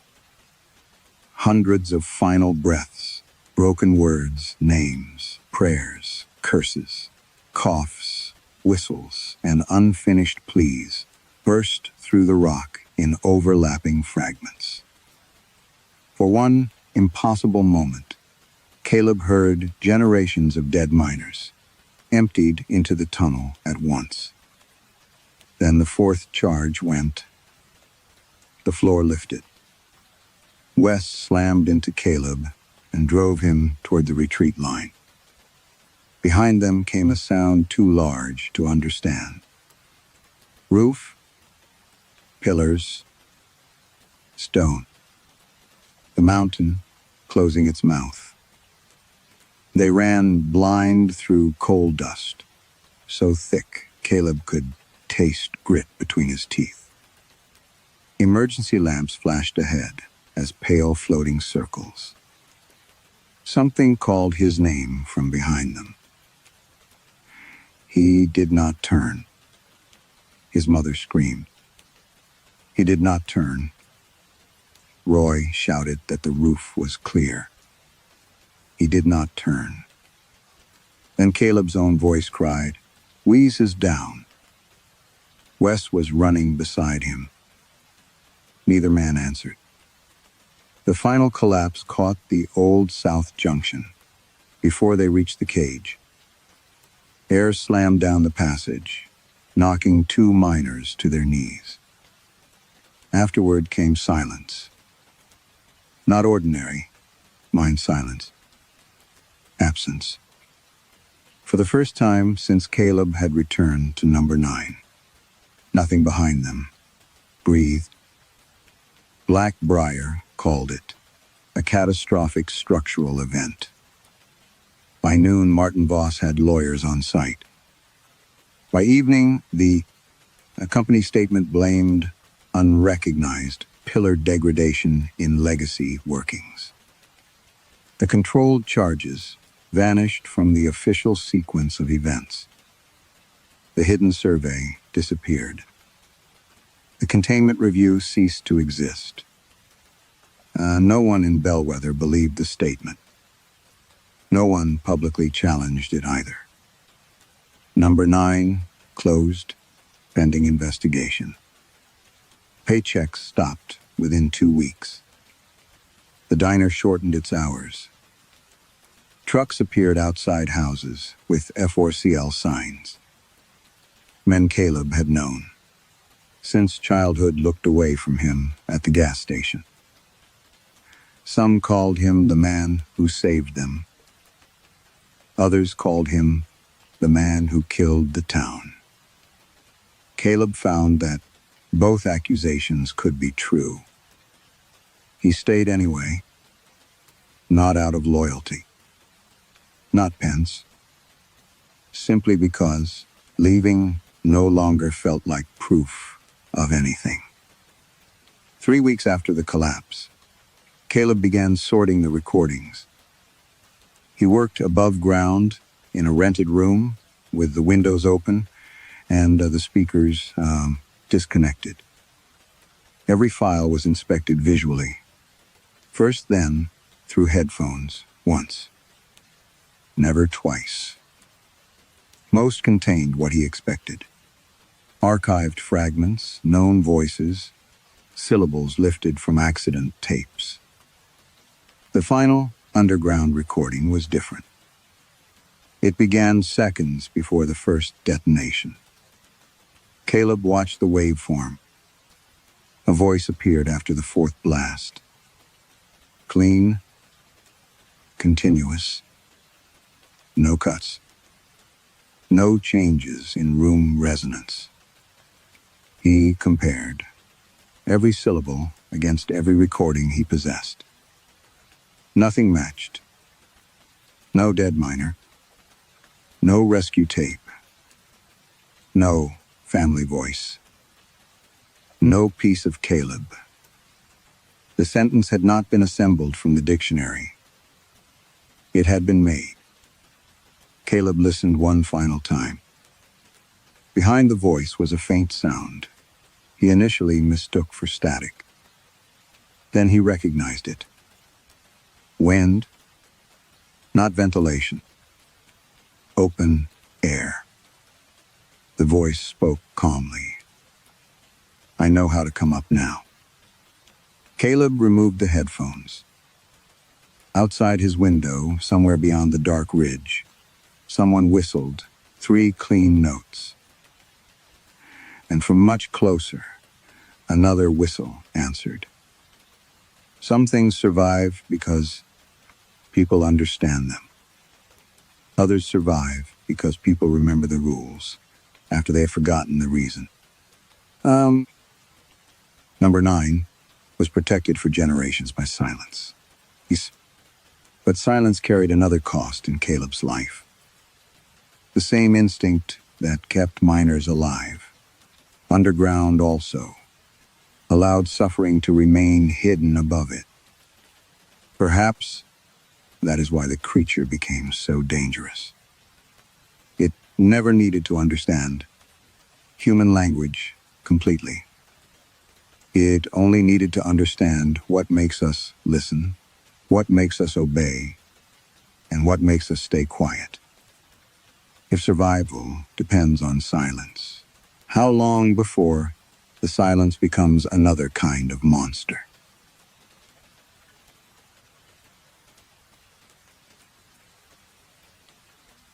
Story 7. The first thing Dr. Imogen Vale noticed was that Mr. Calder did not reach for the morphine button. Most patients did after abdominal surgery. Even the stoic ones touched it, once or twice, often without realizing, as if pain had taught the hand its own reflex. But when Imogen stepped into recovery, 3 late that afternoon, Mr. Calder was lying beneath a thin hospital blanket, with both hands folded neatly over his chest. His face was pale but peaceful. Pain score? Imogen asked. The recovery nurse glanced at the chart. 0. Imogen looked up. 0. He says nothing at all. Mr. Calder opened his eyes. He was in his early 60s, silver-haired, a retired surveyor with the dry, embarrassed politeness of a man unused to being ill. He smiled at Imogen. I feel splendid, he said. The word was absurd in the fluorescent quiet. Imogen checked the line herself. Profile finished. Fentanyl dose modest. Local infiltration documented correctly. Nothing in the anesthetic record explained. Complete absence of pain after the operation he had just undergone. See, She pressed 2 fingers near the dressing. Mr. Calder watched her. Anything? No. Pressure? Yes. Pain? No.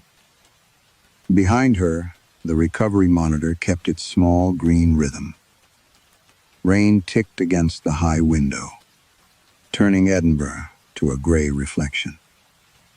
Imogen withdrew her hand. Good, she said.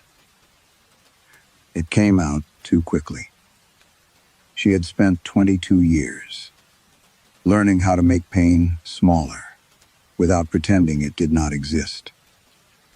Pain was information. Pain was chemistry. Pain was the body insisting that something had happened.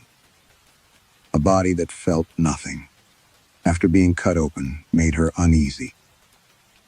On her way back to theater, she passed the bronze plaque outside the old surgical wing. St. Orison and Private Hospital. Font 1889. Relief is mercy. She had walked past it thousands of times. That evening, perhaps because of the investigation, the final word seemed newly offensive. Mercy. Her phone vibrated inside her scrub pocket. A message from Dr. Callum Reed. Any word from governance? Imogen did not answer. 3 days earlier, Callum had administered the wrong concentration of vasopressor during an emergency case. The patient had survived. The mistake had been caught. There had been no obvious lasting harm.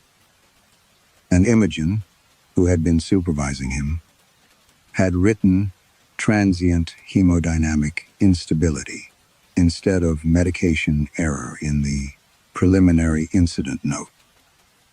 She had told herself she was protecting a good young doctor from a career-ending mark over a correctable mistake. She had not yet decided what she was protecting in herself. At the theater desk, a porter named Louis Fenwick was arguing quietly with the charge nurse. "I'm not going down there again," he said. The charge nurse lowered her voice. "Louis, I mean it." He looked ill. Sweat darkened the collar of his uniform, despite the chill in the corridor. Imogen slowed. Down where? Louis turned. For a second, he seemed embarrassed to see her. Basement. Archive. What happened? Nothing. The charge nurse answered too quickly. Louis rubbed his left forearm. Just cramped up. Then go to occupational health. He gave a short laugh without humor. They can't treat what isn't there. Imogen looked at his arm. No swelling. No redness. No injury. What does that mean? Louis glanced toward the service lift. The old lift was one of the hospital's surviving Victorian inconveniences. Brass inner gate, black painted doors, a floor indicator with numbers, arranged like a clock face. The pointer rested at B. From somewhere below came a faint metallic knock. Once, then again. Louis stopped rubbing his arm. His face drained. The lift doors did not open. "Did you hear that?" Imogen asked. The charge nurse stared at her for a moment, then looked down at the paperwork. "Hear what?" A third knock sounded. This one was followed by something softer. A voice, perhaps, or a breath dragged through clenched teeth. Louis backed away from the lift. Someone's in pain, Imogen said. No, Lewis whispered. He was looking at the floor indicator. The brass pointer had moved beneath B into the blank space where no lower floor was marked. No, he said again. Someone's carrying it. By Monday morning, the phrase had begun to irritate Imogen, more than frighten her. Someone's carrying it. Hospitals bred private superstitions the way old buildings bred damp. Porters had favorite lifts. Nurses distrusted certain rooms. Surgeons who mocked. Religion still touched door frames before difficult cases. Lewis Fenwick's words should have dissolved into that familiar category. Instead, they remain. The governance hearings was scheduled for Thursday. Imogen spent lunch in the consultant's room, with Callum Reed's incident file open before her and cold coffee at her elbow. The document looked cleaner than the event itself. Transient hemodynamic instability during induction. Promptly recognized and corrected. No evidence of lasting injury. She had written every sentence. Callum sat opposite her, elbows on his knees.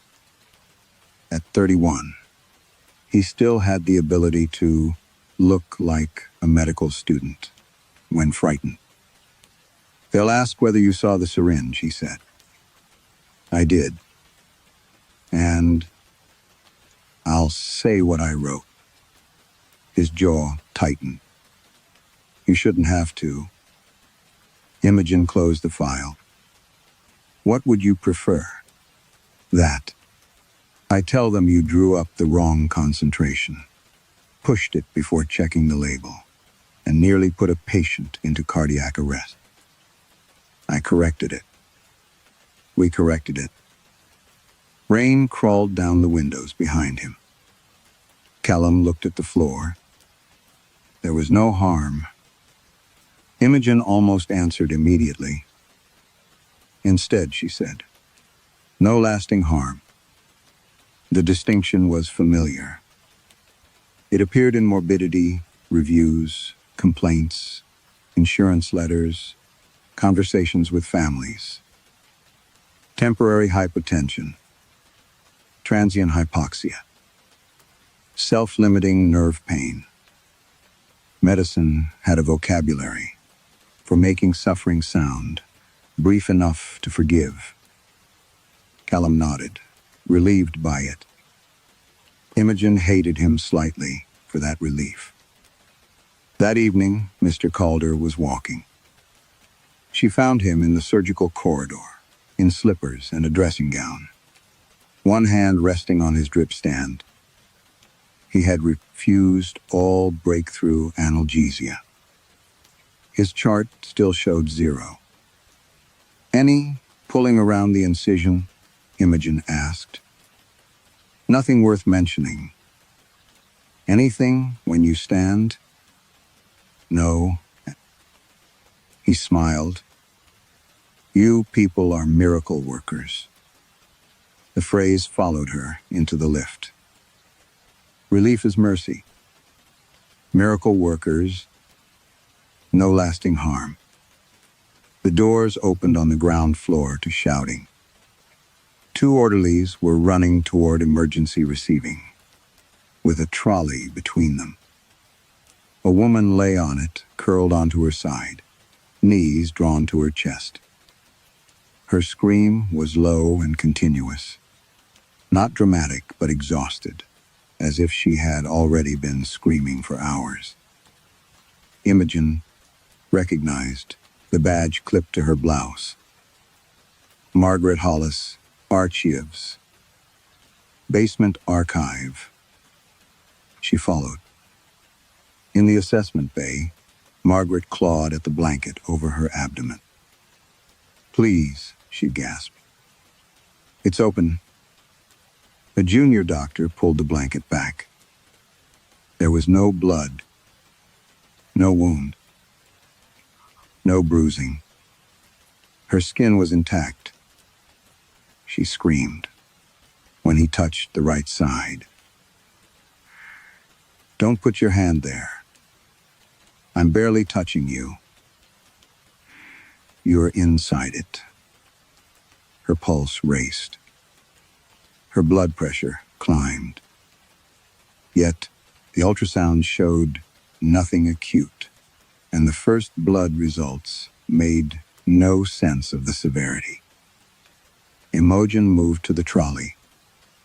"What happened?" "I was filing." "Did you fall?" "No." "Then tell me what the pain feels like." Margaret swallowed. It started under the ribs. "Which side?" "The right." Her hand hovered over her abdomen. Then it went deep. Pressure first, then cutting, not from outside. Margaret shut her eyes. 3 places. 1 near the navel, 2 lower down. Imogen stopped breathing. Mr. Calder had undergone laparoscopic bowel surgery. 3 ports. 1 umbilical. 2 lower abdominal. "There was pulling after that," Margaret whispered. "Something twisting. Then heat. Then they took something out." Imogen knew the operative sequence. She had been there. Margaret had not. "Who told you about Mr. Calder?" Margaret stared at her. "Who?" "The patient whose operation you're describing." For the first time, Margaret stopped screaming. Her expression changed. Not confusion. Recognition. "Oh," she said softly. Then she seized Imogen's wrist. "You should go downstairs." "Why?" Margaret's nails pressed into her skin as another invisible wave passed through her. "Because his file," she whispered, "was waiting for me before he ever came out of theater." Margaret Hollis refused to explain what she meant. By morning, she claimed not to remember saying it. Imogen stood at the foot of her bed while a neurologist discussed, referred pain, stress responses, and the possibility of an atypical abdominal migraine. Margaret listened with the exhausted politeness of someone being told that language could explain what her body had already decided was real. Her scans remained normal. There was still no wound. Yet she moved like a woman recovering from surgery. She guarded her abdomen when she coughed. She rolled onto her side before sitting up. When a nurse helped her stand, Margaret instinctively pressed one palm over the place where Mr. Calder's largest incision actually was. Across the hospital, Mr. Calder asked whether he could go home early. His pain score remained 0. Imogen began keeping notes. Not officially. She tore 3 pages from an unused theater notebook and wrote only dates, initials, wards, symptoms. Margaret Hollis, abdominal cutting, traction, heat. Louis Fenwick, left forearm cramping. Then more names appeared. A kitchen porter called Jamie Baird collapsed beside the industrial ovens, with what he described as a sensation of his ankle being crushed between metal plates. X-rays showed nothing. That same afternoon, an orthopedic patient recovering from a complicated ankle reconstruction repeatedly told staff that he could not understand why it barely hurt. A cleaner named Ruth Keene woke in the linen room, sobbing, because every tooth in her upper jaw felt as though it had been drilled without anesthetic. On the dental surgery floor, a private patient who had undergone extensive maxillofacial work reported only mild discomfort. Imogen told herself she was seeing patterns because she had started looking for them. That was how superstition worked. Coincidence became architecture. She nearly tore the pages up. Then Ruth Keene burned. There was no fire. Imogen was called to the old east stairwell shortly before the evening shift change.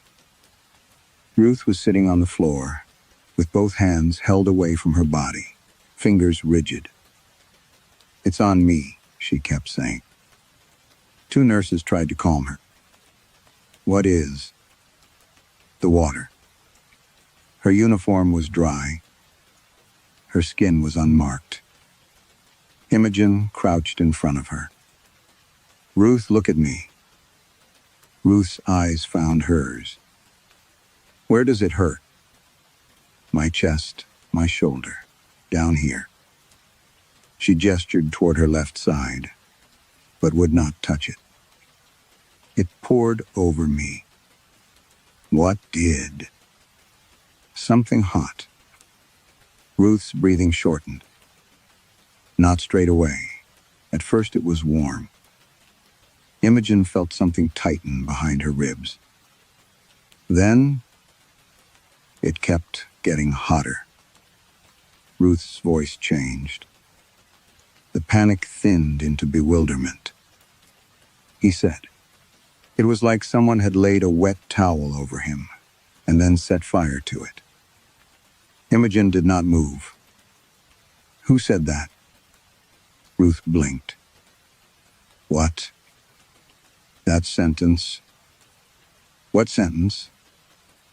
Imogen stood so quickly. Her knee struck the banister. 3 floors above them, in the plastic surgery recovery ward, a man named Edward Sloan was waking after a severe burn reconstruction. Imogen had seen him earlier. She had administered his anesthetic. Before surgery, he had been frightened less of the procedure than of waking into the pain he remembered from the original injury. His grafting had been extensive. He should have required aggressive post-operative analgesia. Instead, his nurse had called Imogen less than an hour earlier because Sloan was comfortable on almost nothing. When she reached his room, he was awake. His wife sat beside him, holding his hand. "How's the pain?" Imogen asked. Sloan gave a faint, astonished smile. "Hardly there." "Can you describe what you do feel?" "A bit of warmth." "Anything else?" He considered. "No, it's strange." His wife laughed softly with relief. Imogen looked at him. "Before the operation, when you were worried about waking up, how did you describe the old pain?" Sloan frowned. "I didn't." "You told someone?" "No. You said it felt like a wet towel being put over you and set on fire." His expression emptied. His wife turned toward him.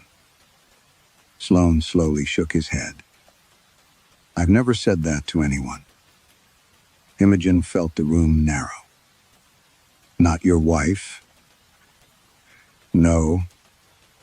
"Not a nurse?" "No." Sloan stared at the blanket. "That's how it felt, though." His wife stopped smiling. "How did you know?" Imogen did not answer. She returned to the east stairwell. Ruth had been taken to occupational health. The corridor was empty, except for a yellow cleaning trolley. On its top shelf sat Ruth's employee badge, a ring of keys, and a folded piece of paper. Imogen opened it. It was not a medical form. It was an old archive request slip. The paper yellowed at the edges. Across the top, someone had typed, "Burn, thorax left shoulder." Below, it was Edward Sloan's hospital number. And beneath that, in fresh blue ink, was another line. "Receiving vessel, Ruth Keene." The archive slip disappeared before Imogen could show it to anyone. She had photographed it first. That fact was the only reason she trusted her own memory. When the following morning, Ruth Keene's cleaning trolley contained nothing except disinfectant bottles, cloths, and a half-finished packet of mints. Imogen took the photograph to Alistair Venn. The hospital administrator's office occupied the oldest part of St. Orison, where the ceilings were high enough to make people speak quietly. Venn sat beneath an oil portrait of the hospital's founder, Dr. Gideon Orison, whose painted hands rested upon a silver-headed cane. Venn studied Imogen's phone without touching it. "Receiving vessel," he read. "You don't find that unusual?" "I find everything about old hospitals unusual. It has Ruth Keene's name on it. She works here. And Edward Sloan's hospital number, which makes it a confidentiality issue, not evidence of witchcraft." Imogen stiffened. "I didn't say witchcraft." "No, you said. Pain appears to be moving between people." Venn folded his hands. He was a narrow man in his late 50s, impeccably dressed, with the patient expression of someone accustomed to letting other people embarrass themselves. "Dr. Vale, you are facing a governance hearing. Your colleague is facing one as well. You are sleeping badly. Staff know. An investigation is underway. Anxiety spreads." Ruth described Sloan's pain. Pain descriptions repeat, word for word. Human beings are less original than physicians like to believe. He slid her phone back across the desk. "Psychogenic symptoms are real. Symptoms occupational stress is real. Suggestibility is real. None of that requires a supernatural mechanism beneath my hospital." For several hours afterward, Imogen tried to believe him. She read case reports on functional neurological disorder, shared psychogenic illness, somatic symptom, amplification. She reminded herself that the nervous system could generate agony without tissue damage. Phantom limbs hurt after limbs were gone. People felt chest pain from grief. A frightened brain could manufacture entire illnesses. There were explanations. Not comfortable ones, but legitimate ones.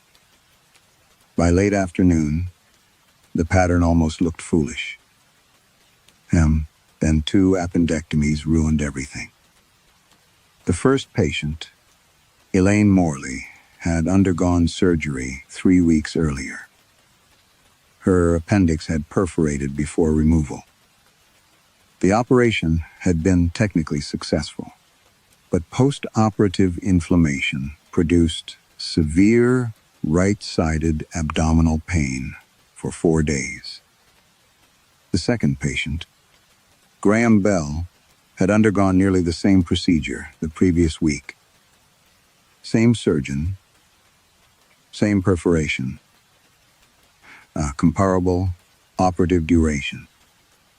Comparable inflammatory markers. Yet, Bell's chart showed pain scores, falling almost immediately, from severe to negligible. Imogen laid both records side by side.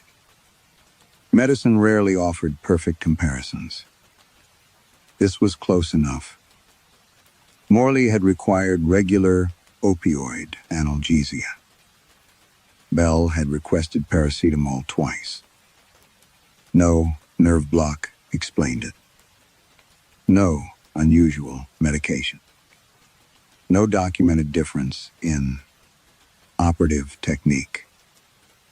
Then, Imogen noticed a handwritten note in Bell's record. Archive retrieval completed, post-operatively. There was no reason for an archive retrieval. Bell had never been treated at St. Orison before. Imogen went downstairs. Not to the basement archive. Not yet. She went to occupational health. The nurse on duty reluctantly searched staff incident records after Imogen claimed she was reviewing post-operative workplace exposures. One entry had been filed on the night of Bell's surgery. Thomas Wren, kitchen assistant. Sudden severe abdominal pain while cleaning the staff dining area. No physical injury identified. Transferred to emergency receiving. Imaging normal. Discharged 48 hours later. Imogen opened his symptom notes. Right lower quadrant. Deep cutting sensation. Abdominal guarding. Pain on movement. Then she saw the sentence that made her hands go cold. Patient repeatedly states that something inside him has burst. Graham Bell's appendix had perforated. Imogen returned to Bell's surgical chart and compared the timings. His pain had fallen sharply, less than 20 minutes before Thomas Wren collapsed. She checked Morley's operation. No archive retrieval. No staff casualty. Her pain had remained exactly where biology said it should. Imogen sat alone in the records room until the fluorescent lights clicked automatically into their night setting. There was one final document attached to Thomas Wren's incident report. She nearly missed it because it had been scanned backward. Imogen rotated the image. An old-fashioned archive form appeared. At the top, perforation, abdomen, right. Quadrant. Below it was Graham Bell's hospital number. And beneath that, receiving vessel, Thomas Wren. A final box had been stamped in dark ink. Transfersipt. Under the stamp was an authorization signature. Imogen recognized it immediately. Alistair Venn. Alistair Venn's signature changed the problem. Until then, Imogen had been able to imagine fraud, coincidence, even collective hysteria. A signed authorization suggested something worse. Procedure. She did not confront him. Instead, she began counting. For 6 days, she stayed late. After theater lists ended, telling colleagues she was preparing for governance. In a locked office near anesthetics, she copied pain scores from post-operative charts and compared them against occupational health reports, emergency admissions, staff absences, and unexplained incidents involving patients with few visitors. The pattern emerged slowly. Then all at once, a woman recovering from spinal fusion reported almost no pain. That evening, a laundry assistant developed violent burning across his lower back. A prostatectomy patient slept through the night without requesting analgesia. An elderly man in the long-term ward, listed as having no next of kin, spent the same hours crying because he felt as though a catheter were being forced through him repeatedly. A child recovered unusually, well after orthopedic surgery. 3 floors below, a kitchen porter woke with the sensation of screws turning inside her shin bone. Imogen drew lines between the cases. Extraordinary relief upstairs. Unexplained agony elsewhere. Again. Again. Again. Not perfectly, but close enough that perfection no longer mattered. One evening, she added durations. The result made her nauseous. When post-operative pain fell, another person's pain rose almost simultaneously. When the receiving person was sedated, treated, or lost consciousness, the original patient's discomfort sometimes flickered back. It was not removal. It was balance. Pain had not disappeared anywhere in St. Orison. It had only changed ownership. Imogen stared at the columns until the words blurred. Her phone vibrated. Callum. She almost ignored it. Then she saw the message. They've moved Mr. Farrow to high dependency. Her stomach tightened. Farrow, the patient from Callum's medication error.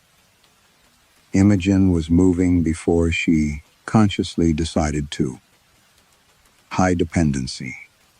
Smelled of warmed plastic, disinfectant, and stale coffee. Callum stood beside Farrow's bed, pale beneath the blue monitor light. What happened? Imogen asked. Chest pressure, sudden hypertension, arrhythmia, for less than a minute. Cause? No idea. Farrow was conscious. He looked irritated, rather than frightened. Doctor, he said, I told them I feel fine now. Imogen examined him herself. His ECG had settled. Oxygenation was normal. No obvious cardiac injury. Again. No lasting harm. The phrase entered her mind, like something spoken by another person. Callum lowered his voice. Maybe this helps us. Imogen looked at him. With governance. He immediately seemed ashamed. I only mean if he's fine. A crushing force closed around Imogen's chest. There was no warning. She staggered backward. Her shoulders struck the medication cabinet. Imogen, the pressure increased. It felt as though a heavy plate had been laid across her ribs and tightened from both sides. Her heart slammed against it. Breath would not come. She dropped to one knee. Callum reached for her. Don't. The word barely escaped. Then came the second sensation. Burning through her vein. Her right arm. A chemical coldness followed by pressure behind the breastbone. She knew that sensation. Not from experience. From pharmacology. From the incident report. From what the incorrectly concentrated vasopressor could have done to Farrow. Um, Imogen looked at him. He was watching her calmly from the bed. Pain-free. She tried to breathe. For perhaps 20 seconds, the force became unbearable. Then it vanished. Not faded. Vanished. Imogen inhaled sharply. Callum crouched beside her. "We need to get you assessed." "No." "You just collapsed." "No." Her hands shook as she stood. She opened Farrow's electronic record. Scrolled. Found the medication incident. Then the linked documents. Nothing unusual. She almost stopped. At the bottom was a file attachment created that afternoon. No title. Imogen opened it. A scanned archive slip filled the screen. Cardiovascular, crushing chest, right arm. Farrow's hospital number appeared beneath it. The receiving field was blank. Imogen stared. Callum leaned closer. "What is that?"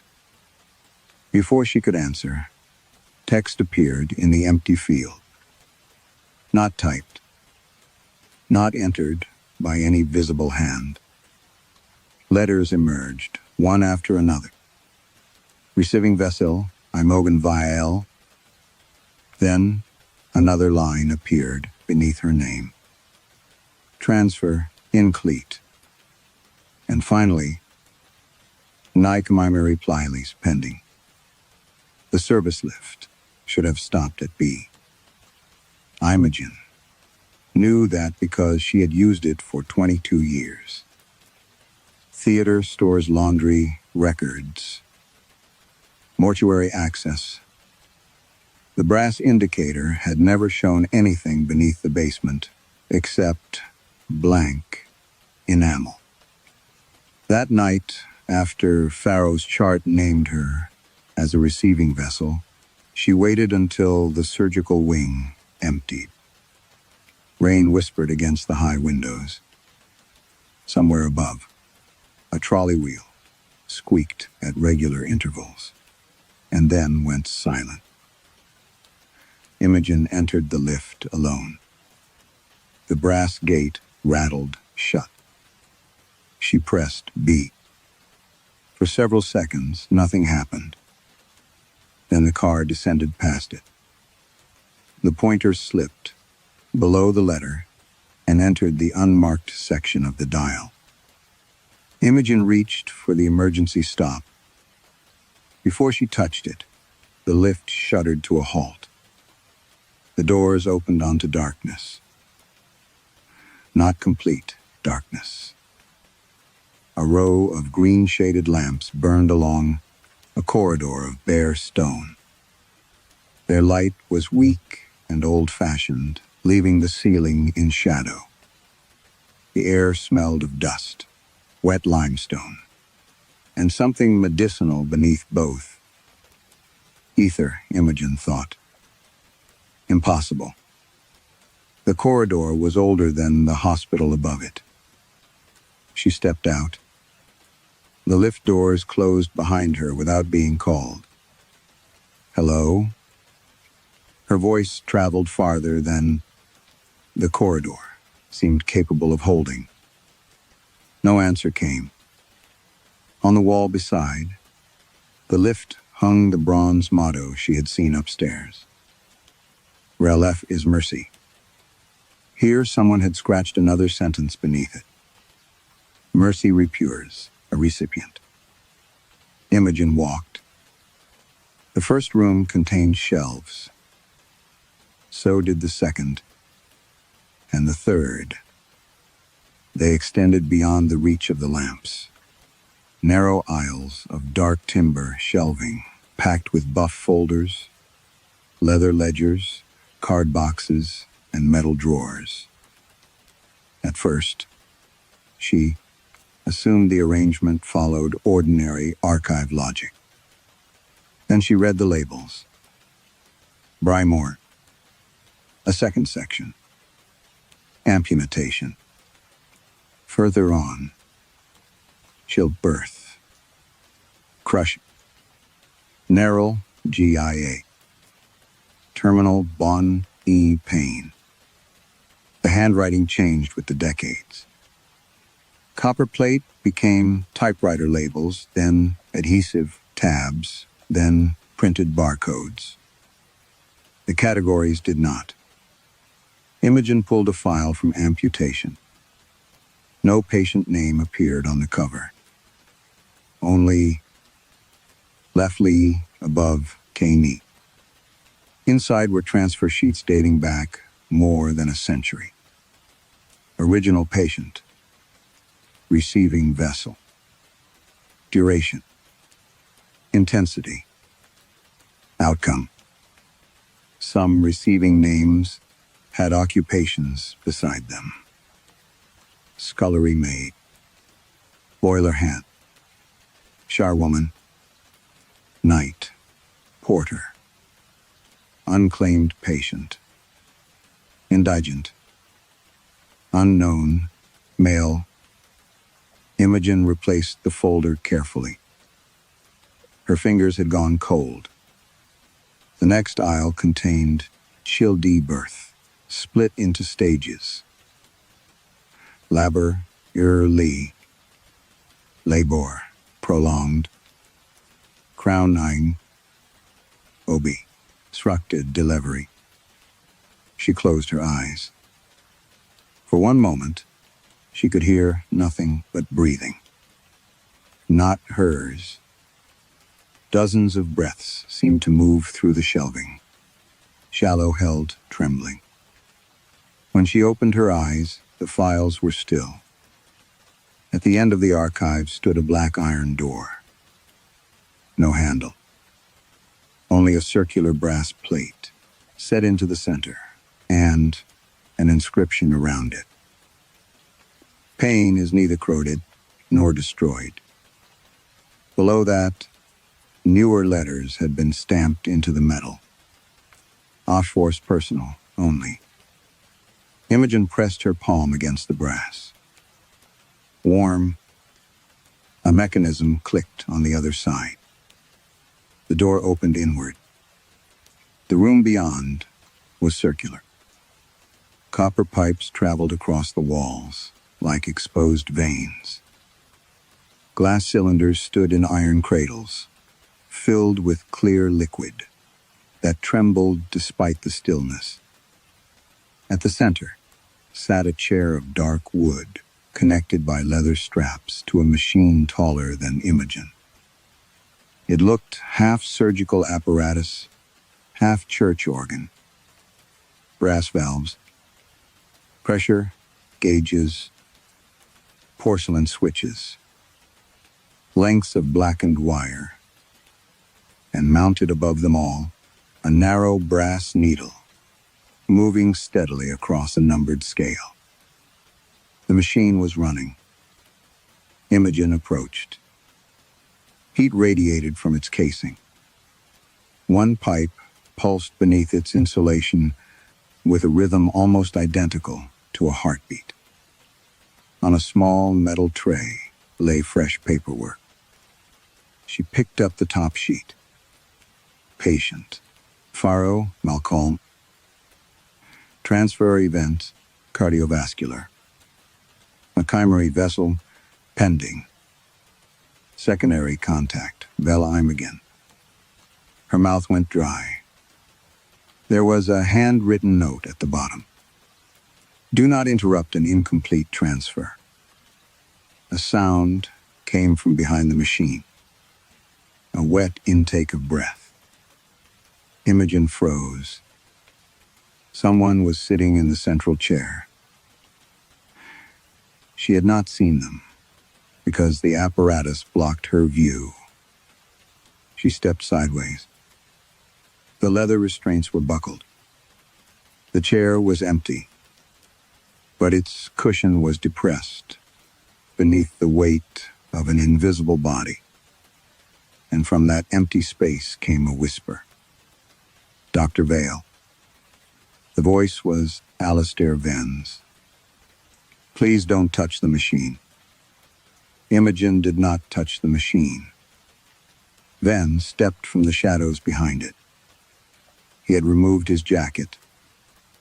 His shirt sleeves were rolled to the elbows, and for the first time since Imogen had known him, he looked less like an administrator than a man who worked somewhere physical. You knew I would come down here, she said. I hoped you wouldn't. That is not the same thing. No. The empty chair breathed between them. Imogen held Pharaoh's transfer sheet. What is this? Ven looked at the paper, not at her. A system.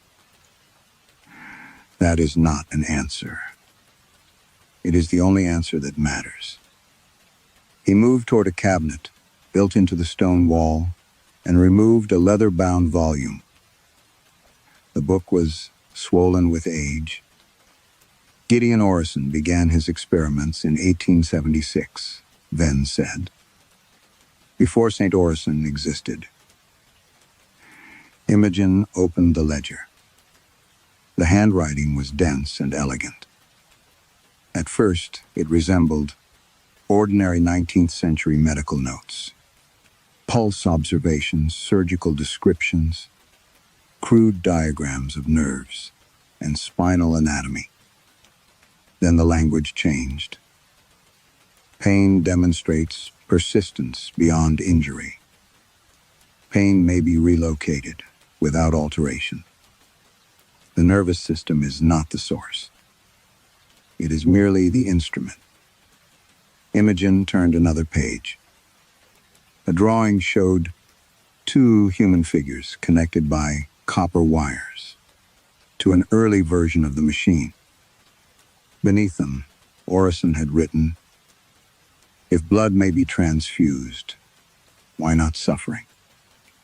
Imogen felt something cold pass through her despite the heat of the room. He thought pain was a substance. He proved it was. Ven said the words without pride. That disturbed her more. She continued, reading. Orison's first successful transfer involved a factory owner undergoing an experimental limb operation. The recipient was listed only as malproximally 30. The factory owner recovered with astonishing speed. The pauper died after 11 hours of convulsions. Orison's note beneath the entry was brief. Volume exceeded capacity. Imogen shut the book. You built a hospital around this. Not me. You maintained it. Yes. The words settled heavily between them. Ven led her into another archive chamber. A row of enormous ledgers occupied the central table. Each was marked by decade. Imogen opened one at random. The pattern continued. Wealthy patient. Transfer. Recipient. Housemate. Porter. Orphan. Prison discharge. Unknown woman. Destitute. Male. Patient without visitors. Sometimes the language changed. Low observe ability. No dependence. A limited social impact. Then, in more modern records, annexing with no GG. Imogen stared at the word. Who decided this? Committees. Which committees? Different names, same function. You mean people sat in rooms and chose who would suffer? Ven's face tightened. People sit in rooms and make those decisions every day. They simply use different language. Risk allocation? Yes. Resource priority? Yes. Acceptable harm? He looked at her then. Imogen hated him for choosing the phrase, because it was hers too. She moved through the ledgers faster. Decade after decade. St. Orison's reputation grew beside the transfers. Pain-free abdominal surgery. Remarkable orthopedic recovery. Experimental. Cancer treatments tolerated far beyond expectation. Early rehabilitation. Shorter admissions. Prestigious papers. Medical awards. The breakthroughs had not removed suffering. They had hidden it. A bell sounded somewhere inside the machine, and one soft chime. Then turned. A printer beside the apparatus began feeding out paper. Fresh ink. Imogen approached. No. Then reached for it. She took the page first. At the top was Callum Reed's incident number. Below it, vasopressor administration. Fine. Her throat tightened. The entry continued. Expand consequences. Extreme vascular constriction. Cardiac strain. Chest crushing. Right arm ischemic pain. Potential RIMIA. Everything they had prevented. Everything they had called temporary. Everything Faro had escaped. Then Imogen read the allocation section. Original patient, Malcolm Faro. Secondary contact, Imogen Vaeli. A chimera, unresolved. A final line appeared while she watched. The printer clicked. Fresh letters formed. Transfer repoursignoligment of responsibility. Imogen looked at Ven. What does that mean? For the first time he seemed afraid. It means the machine cannot decide who truly owns this pain. Another line emerged. Responsibleen. Column right. Imogen's exhaled. Then the printer moved again. Responsible supervisor, Imogen Vale. The machine gave a second chime. And somewhere, far above them, someone began to scream. The screaming came through the pipes. Imogen heard it. Traveled downward through the walls, thin at first, then widening, until the whole circular chamber seemed to contain a human throat. Then closed his eyes. Callum. Imogen was already moving toward the lift. Ven caught her arm. Wait. Someone is being hurt. Yes. Then let go of me. If you go upstairs now, you'll see only the consequence. You need to understand the mechanism. She pulled free. I understand enough. No, you understand transfer. You don't understand dependence. The word stopped her. Behind them, the machine continued its measured pulse. Then opened another ledger. This one was modern. No leather, no handwriting. Printed tables filled every page. Recovery duration. Analgesic requirements. Complication tolerance. Rehabilitation milestones. Patient satisfaction. Publication references. Awards. Imogen recognized papers she had cited in lectures, studies that had helped make St. Orison famous, a pioneering hip replacement protocol, a chemotherapy regimen patients tolerated with astonishingly little neuropathic pain, post-operative techniques praised for reducing opioid dependence. Beside every achievement was another column. Transfer. A load. Imogen turned pages. Hundreds of names. Thousands. Some recipients appeared repeatedly, until an entry ended with DCZ. Others vanished after resignation, discharge, disappearance. Those breakthroughs were false, she said. The surgery was real. The recovery wasn't. The recovery was absolutely real, because someone else suffered it. Ven nodded. The simplicity of the gesture sickened her. How many? Currently? Yes. Protected patients? 216. Imogen stared at him. And recipients? Active vessels vary. How many? 53, she thought, of Ruth Keene on the stairwell. Thomas Wren doubled over with an invisible perforation.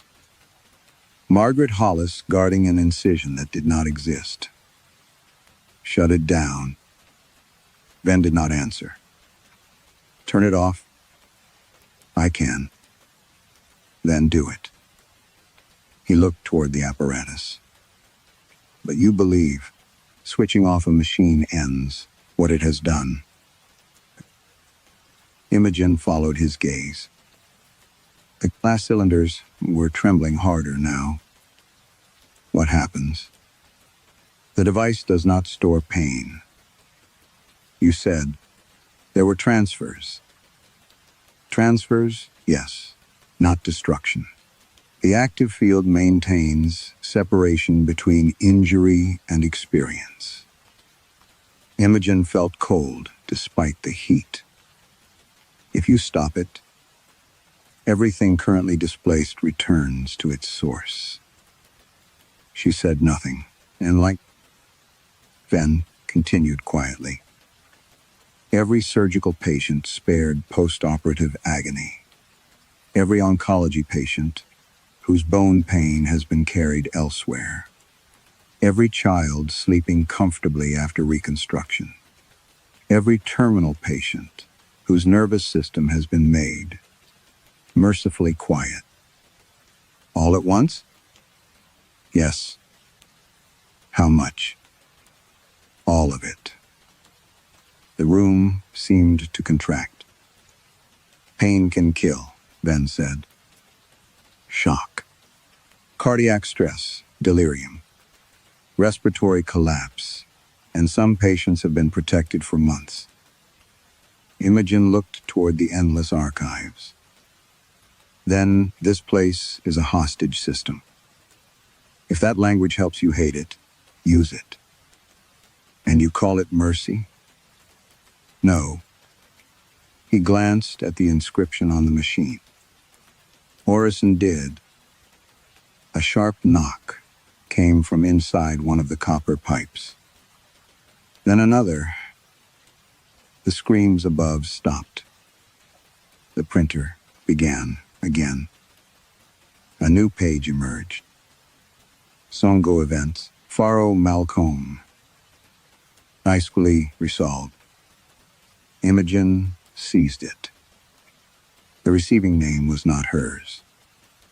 Column re-ID. Her stomach dropped. What has it done? Nothing it wasn't instructed to do. I gave no instruction. You acknowledged responsibility. When? In your report, in your supervision, in coming here. The mechanism predates our administrative language, but it understands obligation remarkably well. Imogen remembered Callum's pale face beside Pharaoh's bed. Maybe this helps us. The scream had been his. She moved for the door. Ven did not stop her this time. "Save him if you like," he said. Imogen turned. "There's another vessel." "There is always another vessel." He opened a narrow drawer beneath the ledger table. Inside were blank transfer slips. Dozens, waiting for names. "You think the horror is that we chose the poor," Ven said. "The cleaners, porters, people without families, isn't it?" "No." His eyes settled on her. "The horror is that once you know this works, you eventually begin making lists." The machine chimed. A blank slip slid from the printer and stopped before Imogen. At the top were 4 words. Select alternate, sieving vessel. Imogen left the blank transfer slip where it lay. "Callum is suffering because of me." Ven shook his head. "Because of his error. I changed the record. You protected him. I protected the hospital. That, too." The machine breathed behind them. Imogen hated that sound most of all. Not because it resembled lungs, but because after everything she had seen, part of her mind still cataloged it clinically. Regular. Stable. Functional. Ven opened another door in the circular chamber. Beyond it was a narrow boardroom. There were 12 chairs. A polished table. A kettle. Biscuits sealed in plastic. The ordinariness was obscene. Folders rested at every place, each embossed with the hospital crest. "You meet here. Once a month, more often when necessary, to choose vessels, to manage allocation." Imogen looked at him, then almost smiled. "You see, language matters." She thought of her report. Transient hemodynamic instability. Not medication error. Not negligence.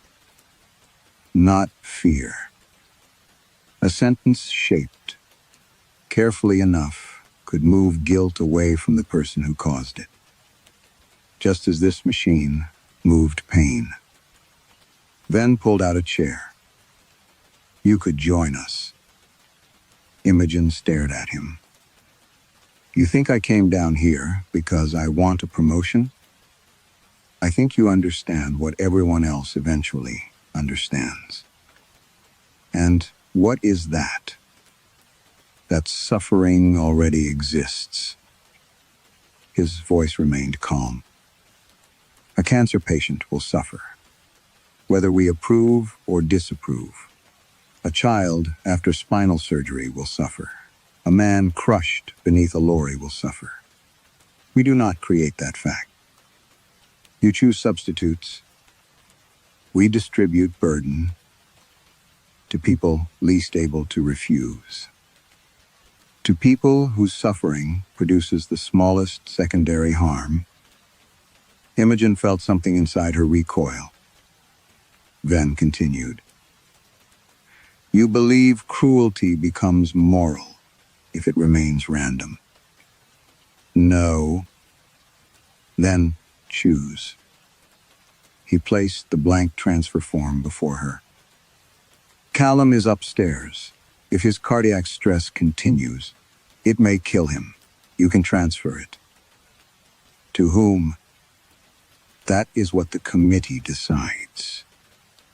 No. A terminal patient already sedated. Someone neurologically incapable of forming memory. Someone dying before morning. No. Or yourself. Imogen looked at the paper. That was the trap. Not the machine. The invitation to make suffering orderly.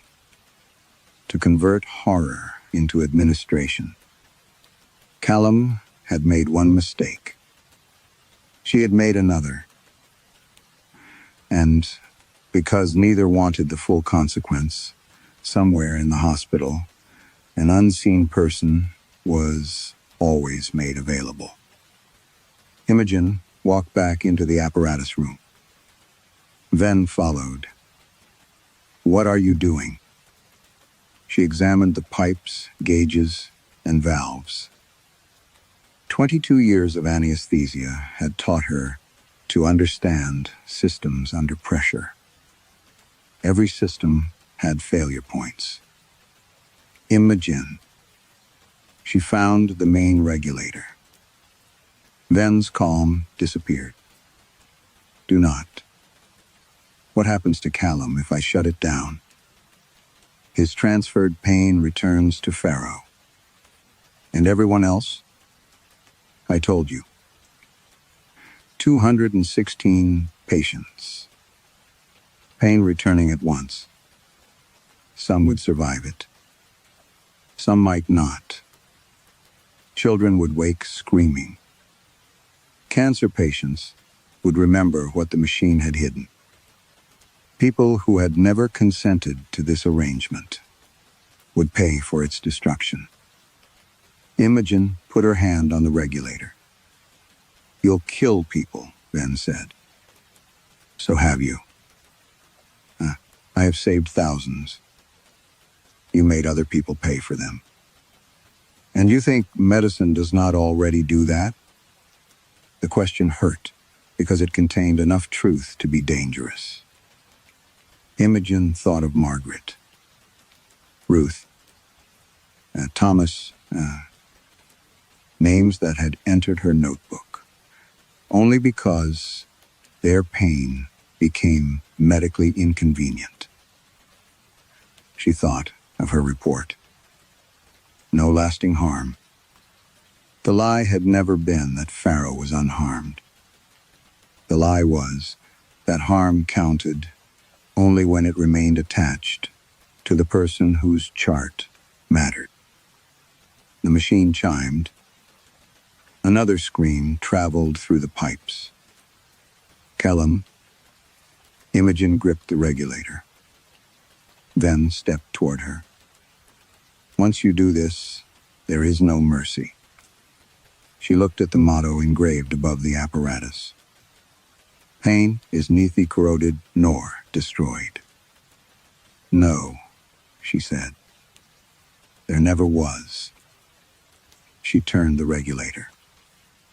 Nothing happened. Then, every gauge struck maximum. The glass cylinders shattered simultaneously.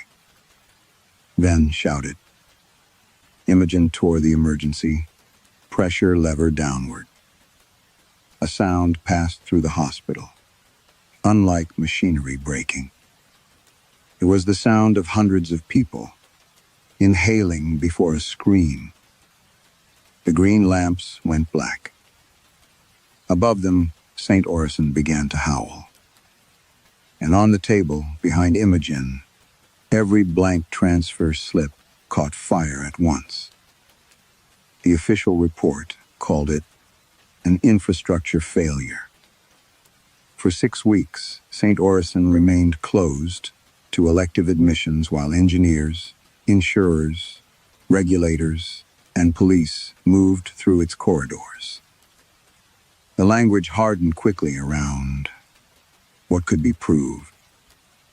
An unauthorized mechanical system had operated beneath the hospital. Historical records had been improperly maintained. Patient data had been stored in restricted archives. Dr. Imogen Vale had deliberately damaged hospital equipment during an incident that resulted in widespread medical emergencies. No report mentioned transferred pain. The patients remembered it. That was harder to bury. 216 people had awakened into suffering. Their beliefs and hued needs.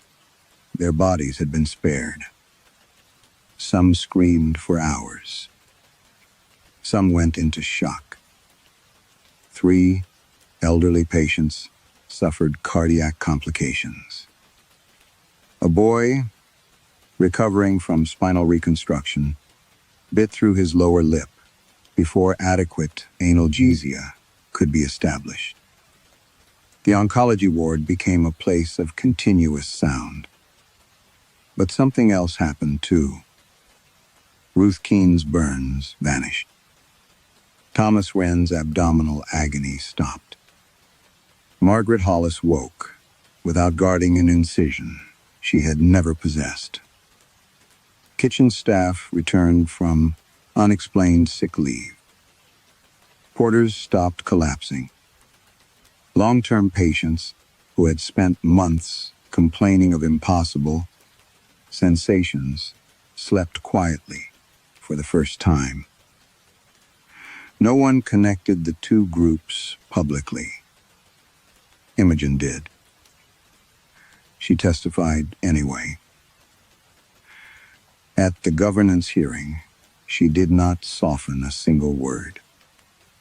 Callum Reed had administered the wrong concentration. She had recognized the seriousness of the error. She had deliberately altered the preliminary description to protect him. She had confused a good outcome with an innocent act. When asked about the basement, she described everything. The ledgers, the vessels, the apparatus, committee. Alistair Venn denied almost nothing. He simply denied the supernatural interpretation. His lawyers called the ledgers historical medical experimentation records. The machine became osblicite neuromodulation equipment. The transfer forms were described as administrative artifacts, whose terminology had been misunderstood. Under stress. Imogen lost her license 4 months later. Callum received a suspension and retraining order. Venn resigned before disciplinary proceedings concluded. St. Orison reopened under new management. The bronze plaque remained over the surgical wing. Real life is mercy. Someone had polished it. Imogen saw the photograph online. She closed the page. By winter, she had moved into a smaller flat overlooking a wet Edinburgh side street, where buses hissed at the curb, and nobody called her doctor. The loss hurt less cleanly than she had expected. Medicine had been the architecture of her adult life. Without it, her days felt structurally unsafe. Sometimes, she woke convinced she could hear monitors. Sometimes, she dreamed of the archive. Not the machine. The shelves. Thousands of files categorized by suffering. No names required. That was the part she could not forget. In January, a padded envelope arrived without a return address. Inside was a photocopy of an asset disposal report from St. Orison. Most of the basement apparatus was listed as destroyed. Some components were not. Copper regulation manifold. Porcelain switching assembly. 3 calibrated pressure gauges. 2 neural induction coils. Beside each item appeared the same notation, transferred under decommissioned equipment sale. My purchaser, Mercy North Medical Group. Imogen read the name twice. Then she searched it. Mercy North operated private clinics throughout Britain. Its newest facility had opened outside Manchester only weeks earlier. The website was immaculate. White rooms, soft lighting, smiling patients, doctors with folded arms. A banner announced a new post-operative program, revolutionary pain-free recovery. Imogen felt the old pressure return behind her breastbone. Not pain, memory. She found a promotional video. A surgeon explained that the clinic's proprietary technology could dramatically separate surgical trauma from the patient's experience of discomfort. Separate. Imogen paused the video. Behind the surgeon stood a polished cabinet containing what looked like ordinary monitoring equipment. At its base, nearly hidden by shadow, was a brass pressure gauge. She knew that gauge. There was a mark near the rim, where one of St. Orison's archive lamps had once fallen against it. Imogen took a screenshot. For several minutes, she sat without moving. Then, the clinic website opened a small chat window. How can we help you today? Before she could close it, another line appeared. Are you experiencing pain? Imogen stared. A final message typed itself beneath the first 2. We can find someone to carry it. Outside, rain began tapping against the glass. And somewhere, far below the street, something metallic knocked 3 times. Afterward, perhaps the most frightening thing about St. Orison was never the machine. It was how easily suffering became acceptable once it was moved far enough from the people who benefited. Imogen destroyed one system, but not the logic that created it. The belief that pain matters less when it belongs to someone unseen, unnamed, or socially convenient to ignore. Institutions change language faster than they change habits. And sometimes evil survives, not because people worship it, but because they can explain its usefulness. If relief always required a stranger to suffer in your place, how long would you refuse it once the pain became your own? And with that, my dear friends, tonight's journey comes to an end.